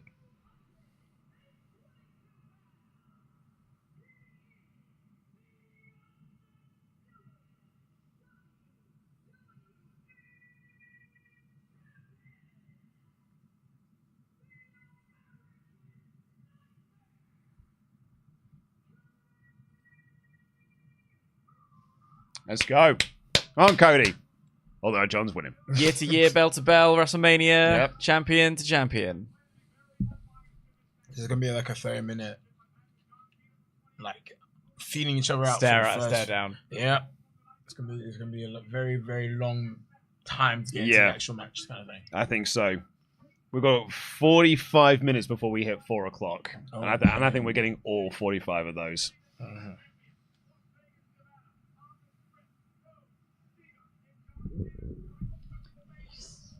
It's cool. It's got that big fight feel. It does.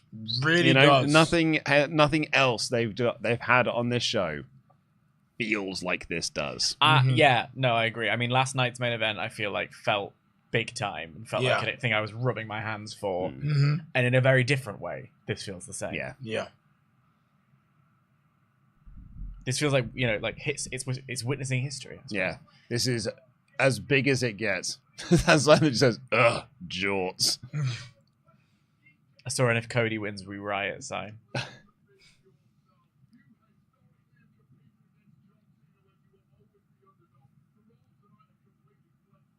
It's got Hogan Rock stuff. Yeah, they could do the stare down moment. That's it. It's challenging him to stand there.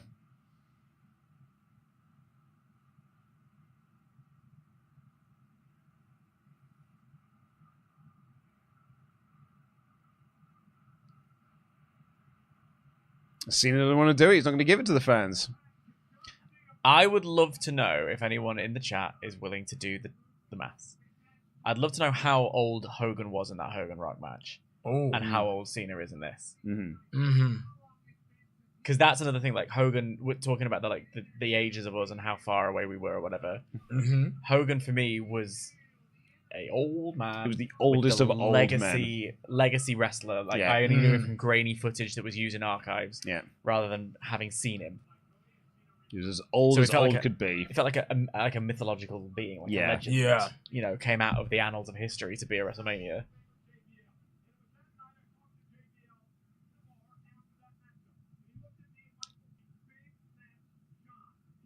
Now, as someone who struggled with that, respect.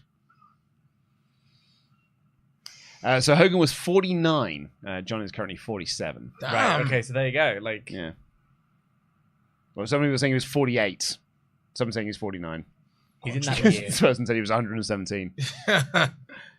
48, 49. So it's around the similar sort of age.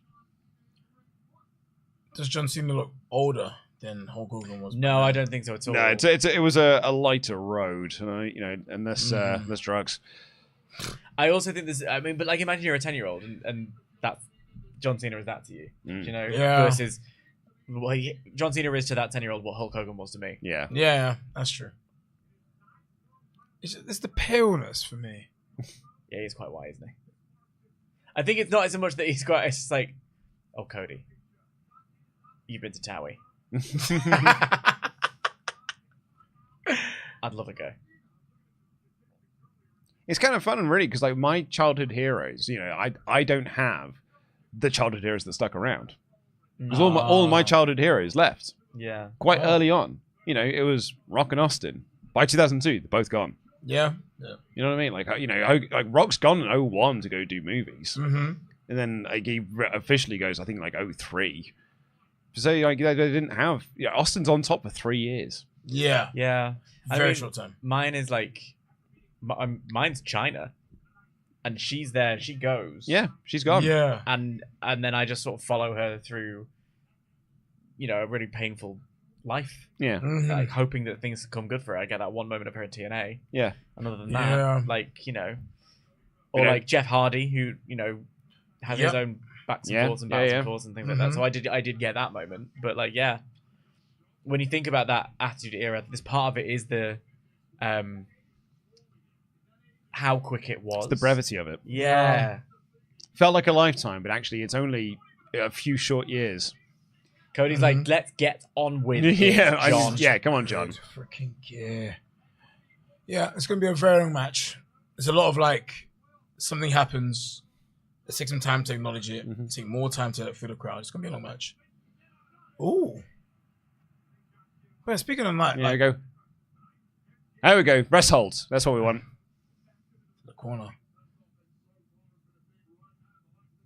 Rock 2003 is my favorite iteration of Rock. Hollywood Rock. Absolutely hold my hand up and say that is my favorite version of the Rock. To the music, just to the shenanigans of the Hurricane, every aspect of that. Oh God, I have watched numerous videos on the Rock from that period.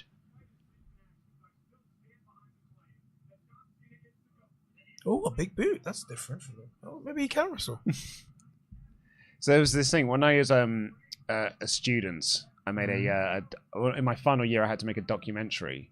We did a documentary about a training school in Portsmouth, a wrestling training school in Portsmouth, not FWA. It was like a smaller one. And I remember going to like tape some of their training sessions. And the one thing that really stood out to me from having like watched big league wrestling and then going to watch that was like, oh, doing stomps are hard. Oh, yeah. Doing stomps are hard to make look good. And so ever since then, I have judged like my quality of wrestlers, how good you are at doing stomps. Oh, yeah. And John Cena did some terrible stomps.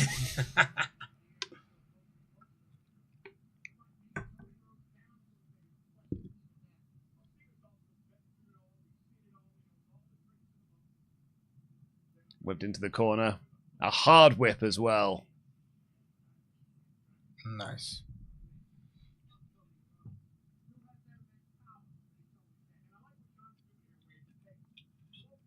Yep.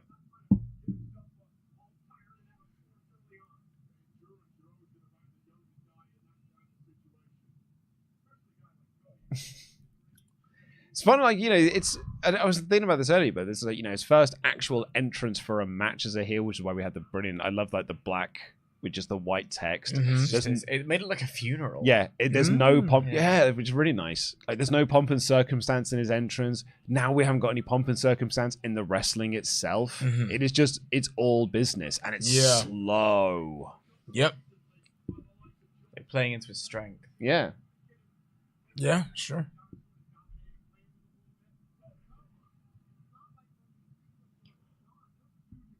I feel like his trainers look just very comfortable. I don't feel like I feel like he means business, but his trainers don't mean business. Big lariats by John.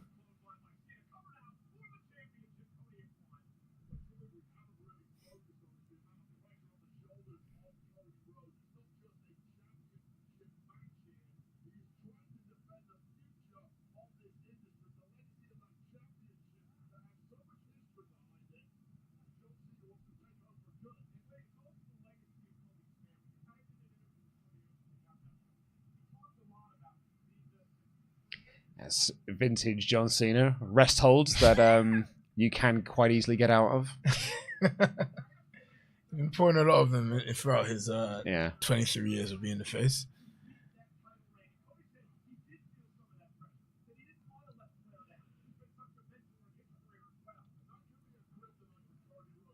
Oh, it's a beautiful, beautiful set of gear.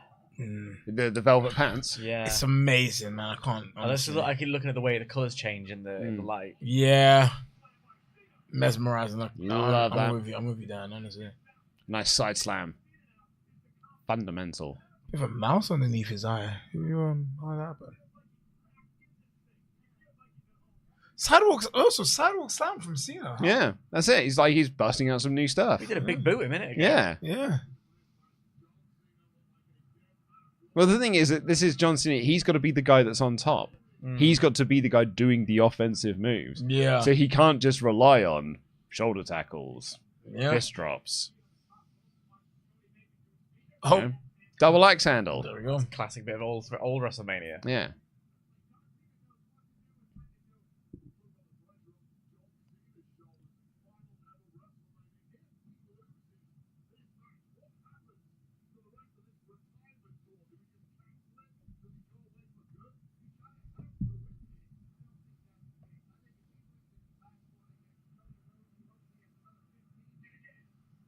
Double axe handle again.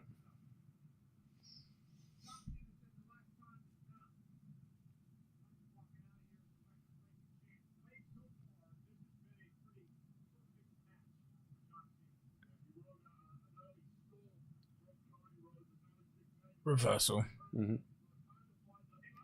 There you go. Come back moment. Yeah, come back. Cody's got some wicked punches, man. Again. He really does, Again. yeah. The classic bit of John This guy, Cena. Calling a spot in full view of the camera. It wouldn't be WrestleMania and John Cena without loud spot calling. He's hitting all of his vintage moves.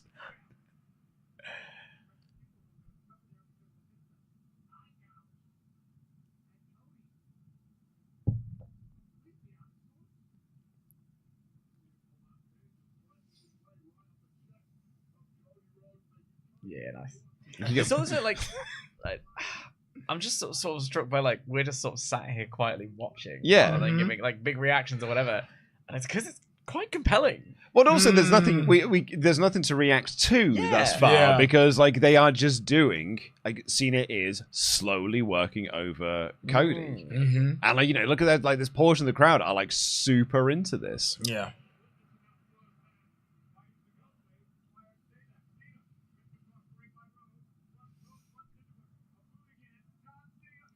Tornado DDT by John Cena. We're getting a shooting star press by the end of it.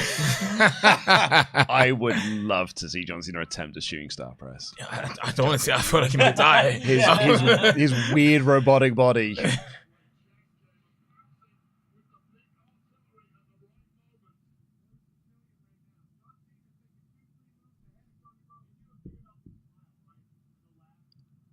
His time is up. My time is now.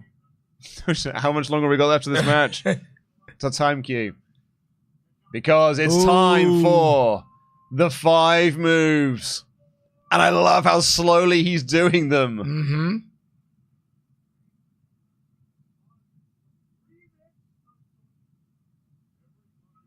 Where's he going to go with this? I have another one. Because Cena wasn't getting up to like just do the quick bump and feed. Mm-hmm. Methodical with it. You know what? I'm not angry at this at all. It's a heel version of the 5 moves of doom.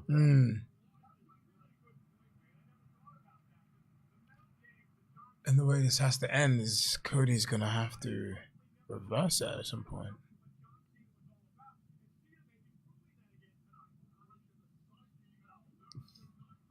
Bit more vim on that. We didn't have the swing into it.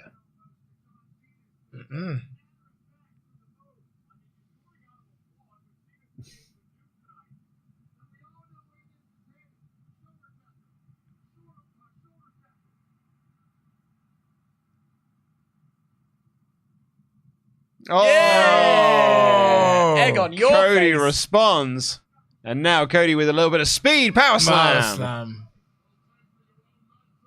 Crowd boo Cody as he starts his comeback. Disaster kick. There was always this worry.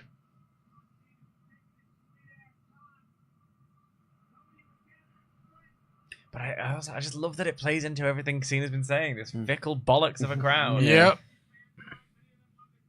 Cody Carr.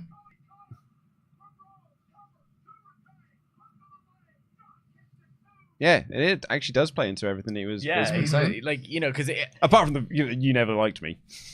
Well, no, but it's the fickleness of it. Like, it's like, you know, we're booing because it's like we've decided that now he's a heel, we get our way. Yeah. Piss off. But yeah, and it's we want to cheer you because this is the last time we get to do this. Mm-hmm.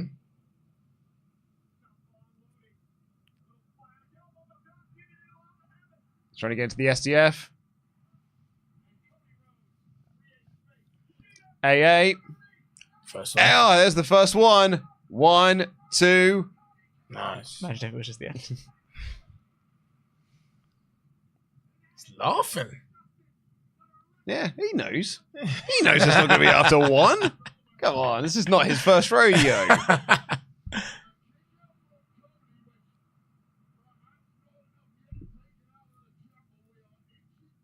Oh? Oh, he's going for a 5 knuckle. The way they keep Yeah. With a little people's elbow moment. Yeah.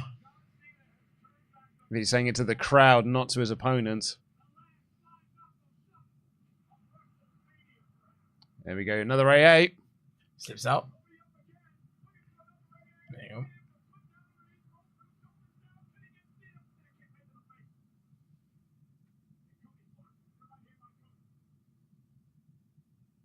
Cody Carr. Oh, no. Okay, flipping over.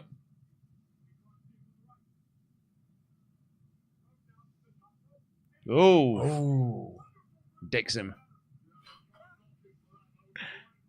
It's great way of saying it. Yeah, well, I think it's the most correct way to describe what happens in those moments. Gets dicked on the top rope. Because you also look like a dick. Sorry, mate. You went for something and it didn't work, dickhead. Oh, what are you doing? Oh, he's going Let's for a not super have AA. It's far too early in the evening. Yeah, for it's this kind of it's very nonsense. early for a super AA here, lads. Although he's up. Cena. Oh, he got him. 1, 2. He kicks out of the super AA. Like a But daisical pin. There's no laughing this time. It's all business. Yeah. I thought Cody was going to like reverse that into like a Cody cutter or something, but Yeah.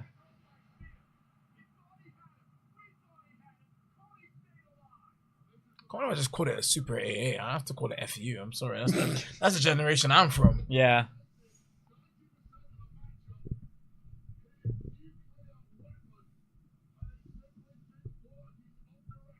I remember so vividly when I wasn't watching wrestling, my mate telling me, oh, there's this guy called John Cena, and there's this other guy called Brock Lesnar. His move's called the F5, so John Cena's called his the FU.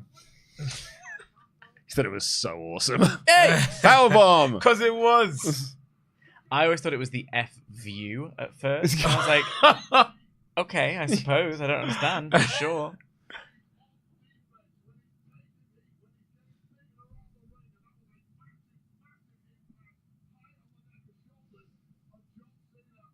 Come on, Cody, what you got next? That's a beautiful camera. Mm-hmm. Oh, super. He's going up for a super Cody cutter. Whoa! And he gets it as well. That's a 2. Yeah, surely. John kicks out of the super Cody cutter. Mm.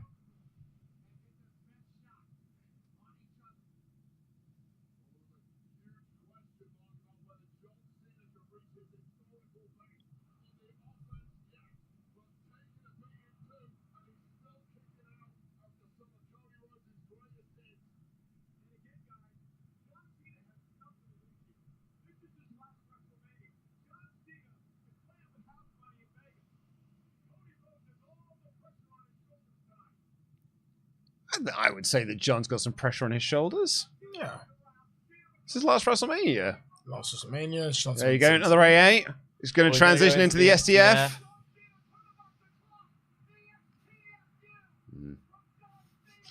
The STFU, he called it. Nice. Yeah, As good. it should Speaking be. to your generation. There we go.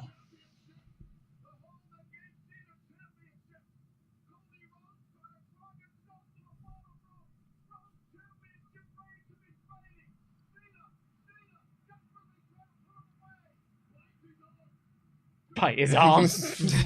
He drags him back to the center to lock it in. I thought he was about to do something a bit more, like go for a regal stretch kind of thing, and then he went, no, I couldn't possibly. I love John Cena. He wishes. Look at the gap for his head, man. Look at the state of it. The absolute state of this submission.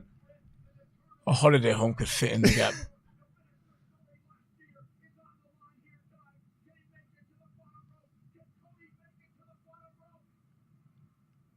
He's going to drag it back to the center again. I don't think it's going to work this time, John. Oh, ref bump! Oh no! Here we fucking go. And now Crossroads. We're going to get a visual pin. Visual pin moment. Crossroads. Visual pin. 1, 2, 3, 4, 5, 6, 7. Oh no! 1 Crossroads as well. Exactly. Well, no need to kick out if you know you've knocked out the ref, is there?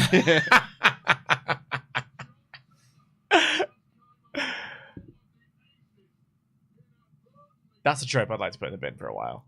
Needing to do 3 finishes to make it happen. Yeah. Save it for very special occasions. Go on, wake up, ref. Main event of John. WrestleMania. Oh, John Cena's taking off the turnbuckle. Heel. Bad boy. And still the feathers. She's still with us.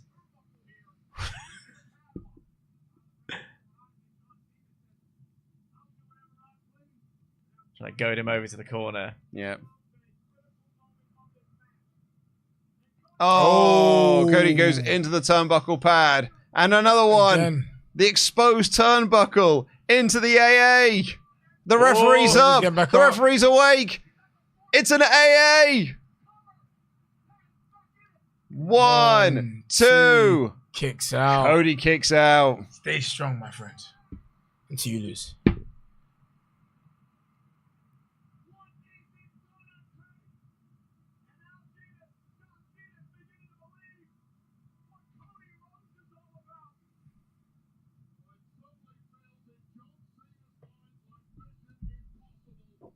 The thing I keep thinking about.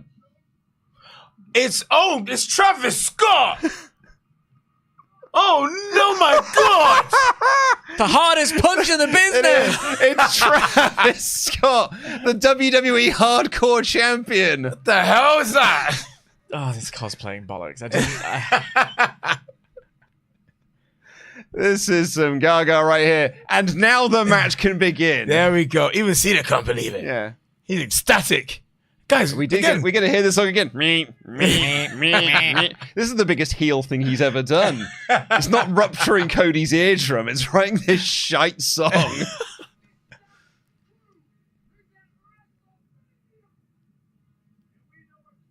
He's caressing that belt a bit too hard right now.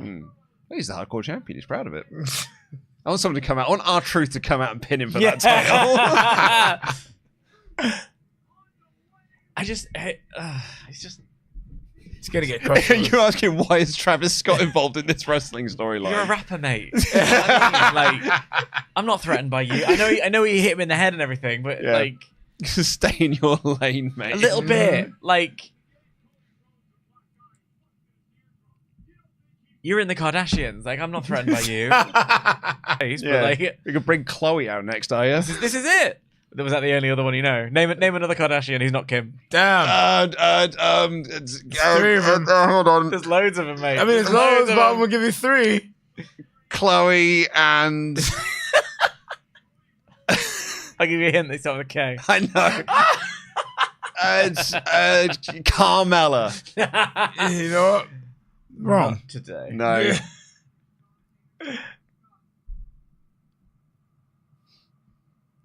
It's just so weird. Oh, hit him. Just hit him. What's he gonna do? What's he going to do? Yeah, get to punch him in the face Gonna punch. Jeez. because he gave him a black eye. He's gonna do. I thought he was gonna do a. He's gonna slap him again, but now Cena fights out. Oh, coward. Crossroads. I really wanted Travis Scott to do a buckshot lariat. Is that bad of me? 1, 2. Pulled. Oh, Travis Scott pulls out the ref. Oh, Travis. Travis Scott. I'd never heard this man's name Let me tell until you. until Elimination Chamber, and that's all I hear now. If Travis Scott gets battered by Cody Rhodes, I will take it back. Yep. Give him a crossroads. He deserves it.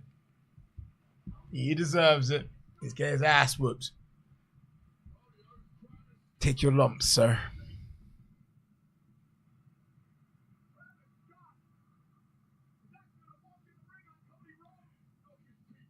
Oh, Oh, Yeah. no back shot, bro. Something.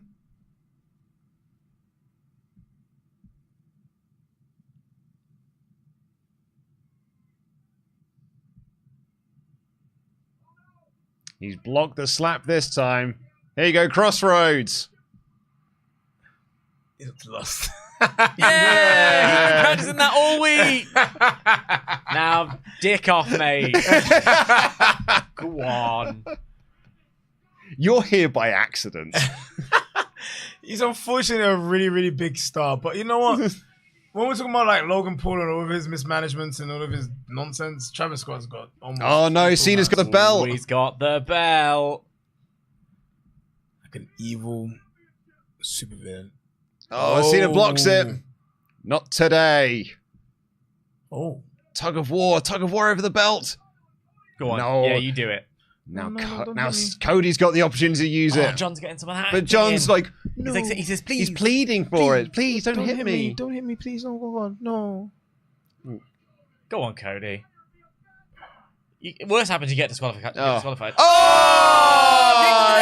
And you got dicked yourself. And of course, the Liverpool fan in the front is celebrating. You got low blowed again. You're too okay. virtuous. Which chart-topping rapper is going to come out and save Cody? Flavor Flav's going to jump out the Flavor crowd. Flav, I would live. Flav. Travis Scott could be like, Wait. Flavor Flav. I don't know. We said chart topping. I'm not sure that's accurate. The Public Enemy had some hits, my friend. It was, I don't know, that MTV show he had was #1 for a while. 1, 2. Is that it? No, wait, no Seth Rollins. Oh, that's it. But it's only 3:37 a.m. I was like waiting for the third act of this match to happen. Yeah, what? Dusty finish? Dusty finish? I hope so. Oh, that's it. Cool. All right. I mean, yeah. Okay. John won. You have something that belongs to me. It also doesn't look like an accident. Yeah. Nah, I don't think so. I mean, look. I mean, a kick to the dick will hurt most people. Oh, yeah, you know, and being hit in the face with that. Like, absolutely, yeah. Like that, I'm not disputing. It's just that I thought we had just arrived at the third act. Like when Travis Scott came down, I was like, and here is the start of the third act of the match. Actually, I thought it was the start of the second act of the match because the first act was John Cena slowly working over Cody Rhodes. Yeah, Cody's there on the outside. Because that's just it. I mean, we got to where we needed to get to, but it's very tepid. Yeah. Oh, sorry, he's got his hardcore title. Someone take that away from him. What's he doing with that? Do you remember the thing you said earlier on? I'm just wondering if we have enough time for someone to come down and demand his opportunity. Yeah. Like. Ooh.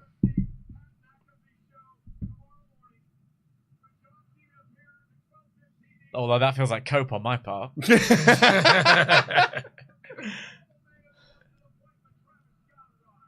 Someone in the crowd, someone in the chat being like, Michael Cole is really just telling us to accept that this is the finish. Yeah.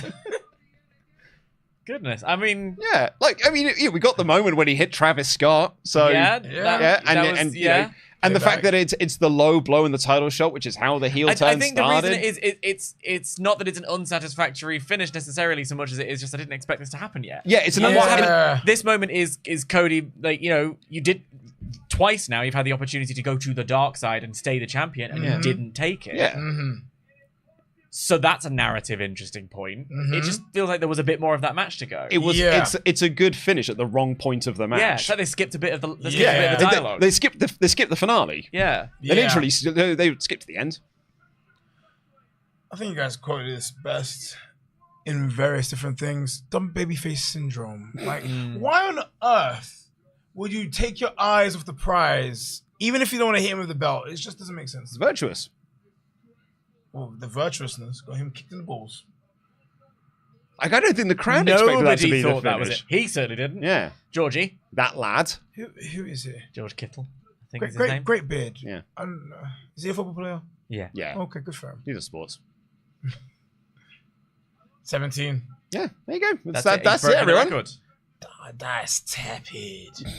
Oh my god, that's tepid. It does feel that way. It does feel that way, doesn't it? It's hell? weird. It's Yeah. weird. I thought it was gonna be like an overarching like narrative. There's no. Well, I'm not even saying that like we had the expectation of what happened last year, where it was like running. But I did think that I thought we were at the midpoint of the match. Yeah. Probably one more AA is what I was Yeah. expecting. Mm-hmm.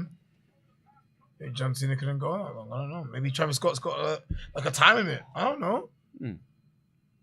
So are they looking to beat the traffic? Yeah, there's the we've got the closing credits up. Yeah. Nevada film. There we go. Like that. That's it. That's it, ladies and folks. Okay. Can you AA Travis Scott, please? Just one. Although we should know from Triple H, just because that graphic is up doesn't mean it's the end of the show. Sure.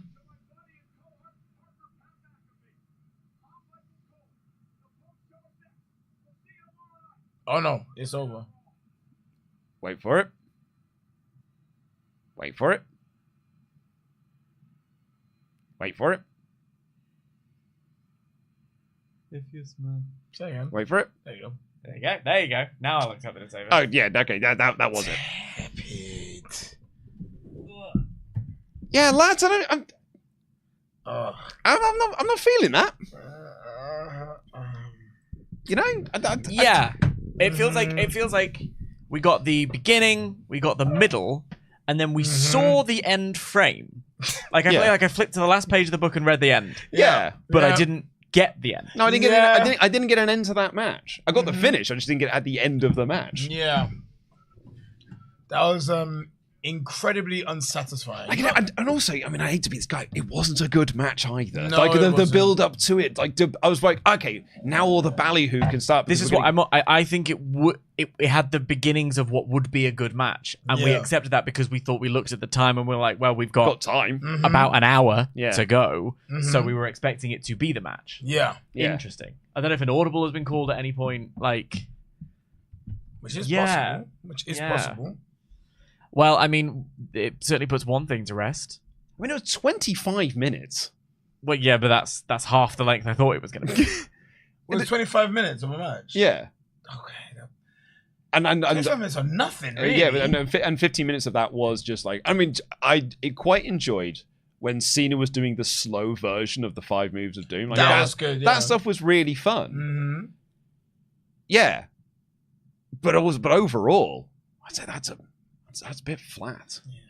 It certainly puts to rest the question of which was the main event, this one or last night. I feel like, for me, CM Punk was in the main event of WrestleMania. Like, do you know to what? be honest. You want to talk about cope and huffing copium? This whole time, I've just been like, yeah, sure, The Rock's not been in any of the build, but he'll be at WrestleMania. Yeah. Egg on my face. Yeah. We've got no Rock either. No freaking Rock, you're right. There's been no Rock since the fucking Elimination Chamber. Oh, he was being honest for him. Maybe he is in Hawaii. He is in Hawaii. And it does then beg the question if this was supposed to be a big heel turn here rather than Elimination Chamber and they had to fast forward it because The Rock changed his mind or whatever. Maybe that was plenty of time between February and this to figure out how to book this match. I don't know. I'm the toxic optimist in the joint, and I'm a bit like. Well, I mean, you say that. I think what's quite telling. I think this show started off like really hot. Yes. I think people were super into this Mania. Like the night 2 because the women's triple threat was awesome. People really enjoyed the street fight and stuff. Yeah. I think the longer this show went, there was a point where people's turned off on this show, and I think it's the AJ Logan match, maybe. Yeah. Because like we look at the results that got from our live chat, no one liked that match. I'm looking at the women's tag match here, mid 50%. I'm looking at the live chat now, like the poll for the Cena one is mid again. It started off hot, and it's kind of just gone. I think I see the women's tag as a little exception to that, only because, as you've explained it, a palate cleanser. So it's hard. It's hard. That I wasn't expecting to be any more than mid. Oh, yeah. It did the job that it needed to do. But I expected a mid in the middle of a couple of matches for this one to be incredibly satisfying. Yeah. And I think it's not satisfying. No. And I don't... This is where the toxic optimist comes out. Like, see what happens on Raw tomorrow, I guess. But like, and Cena is on Raw tomorrow. I would assume so. Yeah, I'm pretty sure he's got another bit. I mean, he's in the city. So I'm pretty sure he's advertised for Raw tomorrow. Now, is this? It's always a caveat to these kind of situations. Is it disappointing because of our expectations, or is it just because it's a really disappointing match? I think it was a disappointing match. Yeah. I think there's a world where I sit there and I go, "Oh, my expectations were sky high, and it didn't quite hit those heights, but it was really entertaining." Yeah. And this was, I can't get over the fact that it was almost, it feels like I skipped to the end of the book without reading half the chapters. Yeah. I'll add to that. I think it's a little from column A, a little from column B. Okay. I think there is the expectation thing, and I think the precedent of last year's has sort of set that up to be like it's boom, it's running, it's big moment. So there's that aspect of it, but I think more so for me, it's just what you just said, and what we have been saying since the match ended. I felt like we're at the midpoint of the match, and then it ended, and a kick in the dick and a title shot is a great finish to this match because that is how the heel turn started. Yeah, it's just not at that point of the match. Yeah, just a little bit more. Yeah. It did need a little bit more. It needed. I tell you what, it needed even 5 more minutes of finish a spam, work everybody into the hot moment, heat, finally, and then I end it, and I'm gonna win this record-breaking title with a kick in the dick and hitting you with the belt. Yeah, and that would have. It felt like we hadn't got to fever pitch yet to have that moment. Yeah. I think they needed a bit more of the sort of like. Yeah, you know. I was fully expecting the Cena for a Cody kick out. Yeah, fully expecting it. And then when he just counted 3, I didn't even hear the 3, like the count Which of is 3. Right. A couple more kickouts, or maybe even we didn't need any. We were just doing finish a spam, and there wasn't a referee to count it. Maybe a referee comes down 1-2, and then no, and then I'm gonna batter you, whatever. Like I don't know. And I know that I can batter you because I've got the director of the board on my side. Like. Well, we do have the results of our poll. 50% was mid for the 50 for the women's tag match, and 39% thumbs up. LJ here says, do you think we should go back to one-night WrestleManias? I think that night 1 is often weaker than night 2, especially yesterday. Do you think we'll be in a similar situation for SummerSlam? Loving tonight, not perfect, but a lot better. Have you seen the money they've made from doing 2-night Manias? We're getting 2 nights from... We're going to get 2-night Rumble. We're going to get 2-night Mania, 2-night SummerSlam. We'll get to a point where we're doing 2-night Money in the Bank. I think that last one-night Mania was interminable. It was so long. Yeah, 7 hours, 35 right? is long. A full weekend of activity feels like a fun time. Whether or not night 1 or night 2 delivered in the full way, the vibe of the weekend was still fun. Not every Christmas is the best. Yeah. Golden Raven here says, I just want to give Michael Cole his flowers. I've gone from hating his commentary to loving his energy. It seems having someone leaving and being given the freedom, as well as Pat McAfee and Wade around, has rejuvenated him. So 80% of our audience thought that Cena was going to win. Joshua Darby here said, really don't believe the company that gave us, quote, twice in a lifetime is actually going to follow through with this being his final WrestleMania. I would say that is, if this is not his final WrestleMania, that is some dog-ass false advertising. Knowingly doing false advertising. Because you're selling so much of this retirement year as this is the last time you're going to get to see him in X. It's the last time you're going to see him in UK. It's the last time you're going to see him in Australia. If they just like, and then everyone's like, it was a swerve all along and I'm not retiring, I think that's pretty bad. I mean, in wrestling, you never say never, but also, and I also would think, like, is John Cena never going to show up at a WrestleMania again? Of course not. No, of course not. I think this is his last match. His last match, yeah. I mean, he said he's never going to be in the jorts again after this. Yeah, he's hanging them up. Run, yeah, so you can be like probably in a suit or whatever John Cena wears. That Stone Cold crash really warned us. Some guy. A 2-year-long story arc for Cody Rhodes' title just to end it and make him look like a complete loser. Just baffling. I don't agree with that. He got 2 visual pins. He also had the honorable thing, and like maybe that makes him naive or whatever. But like he's part of the character. Also, Cody Rhodes' story isn't finished. That's the thing about wrestling. Yeah, it's never finished. He looked like a stupid idiot. I'll be real. The person who said that, he looked like a stupid idiot because like literally he's holding the belt with his hands. He's like, "Oh, am I gonna hit you? No, I'm not gonna." He took his eyes off the ball. You can't be that naive and that stupid. I'm sorry. It just, for any former babyface, it just makes Cody look like an idiot. I think he's too virtuous. He's too virtuous. He's too virtuous to hit Cena with a title. He doesn't need to hit him. He just need not to take his eyes off the ball because he took his eyes off the ball for a second. He got hit in the balls like he didn't get hit in the balls a few weeks ago. My wife is with Cody. Oh, great choice in wife. Never mind, eh? Respect to Brandy. Holding it down. This is exactly what happened on the post show last night, where it was like CM Punk and he just walks past. Yep. Roman Reigns, and he just walks past. Yep. And Seth Rollins refused to do interviews. Yep. He just lost his belt. Of course he was.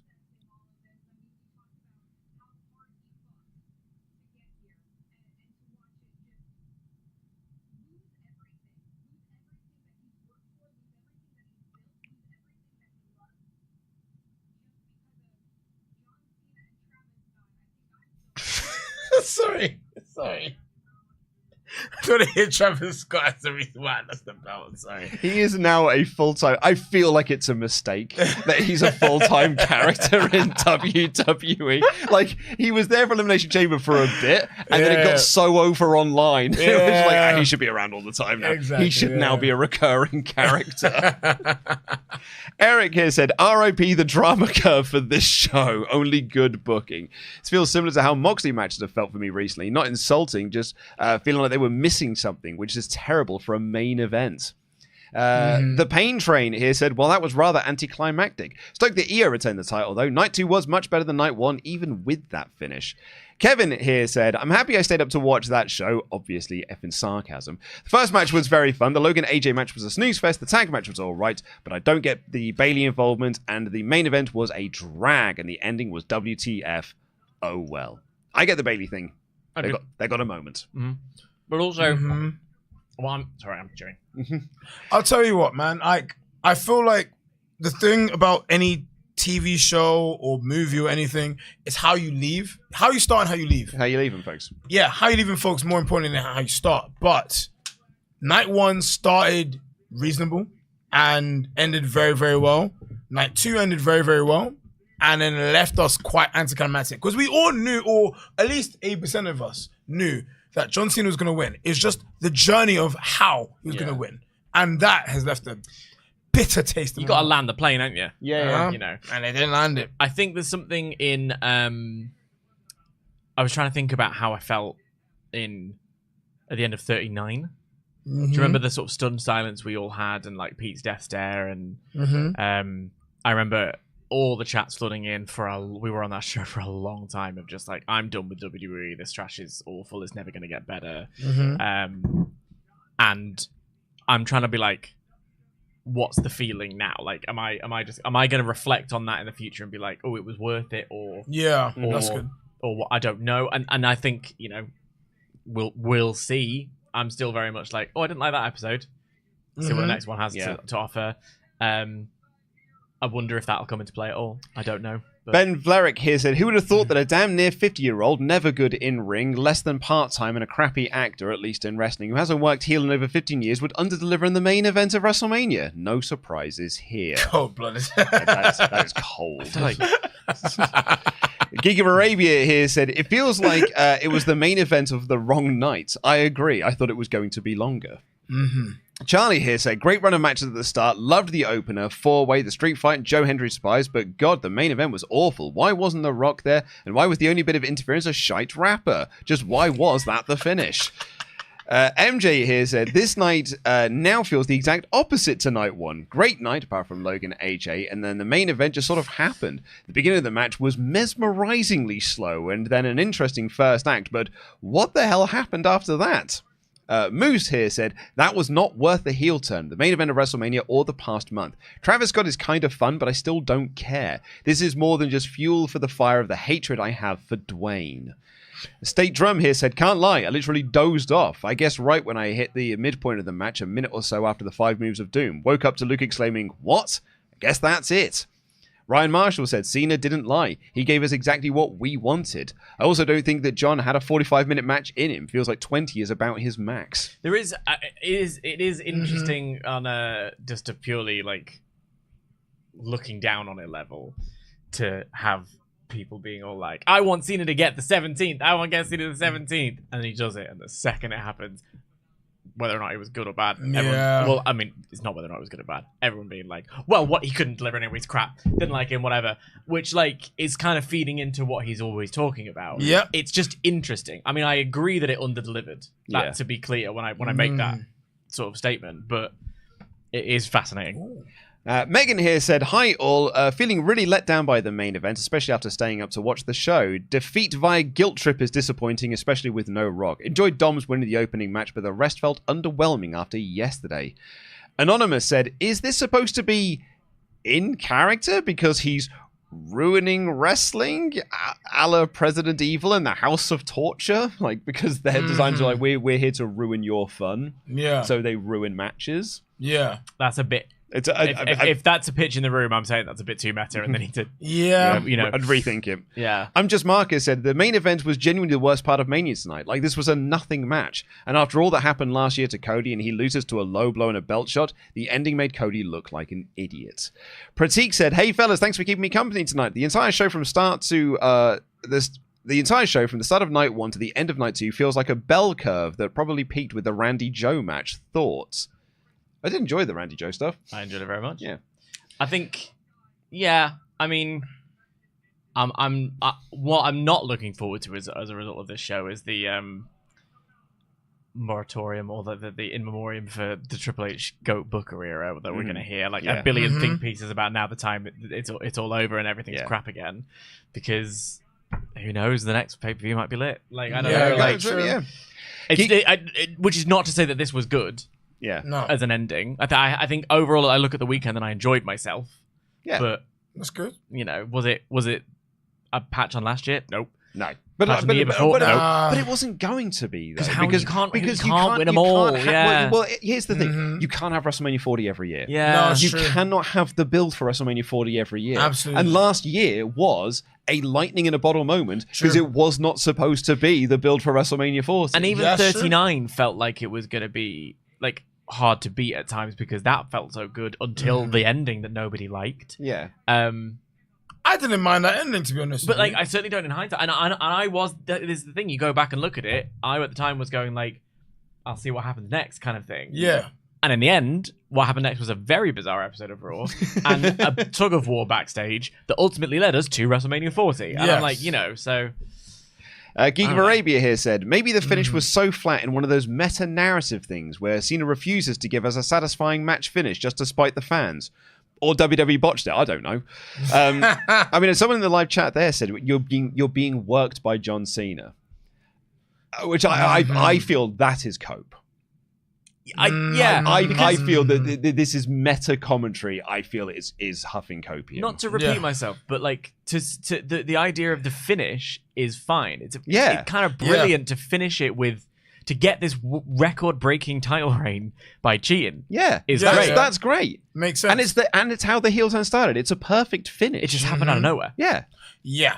So I don't think John Cena was working us. Yeah, I think it's, as you said, I feel like it would be a brilliant mindset to think that he could do that, but it's too much like peeling down the layers. I think it's too convoluted. Yeah. I think the problem with the main event is the fact that there's so many things and so many different like building blocks which have been built in the background about this situation, like the whole Paul Heyman and Seth Rollins situation, the relation to like it's best for business, The Rock being the biggest factor, and the fact he's not there. That's to me is the reason why this main event doesn't work. Not because it's just like Cena wins low. It's just why build or hint to everything else. Does that make sense? I mean, here's an interesting one. This is from some guy. My issue with Cody Rhodes being virtuous now is that in kayfabe, he had no issue destroying Kevin Owens. Yeah.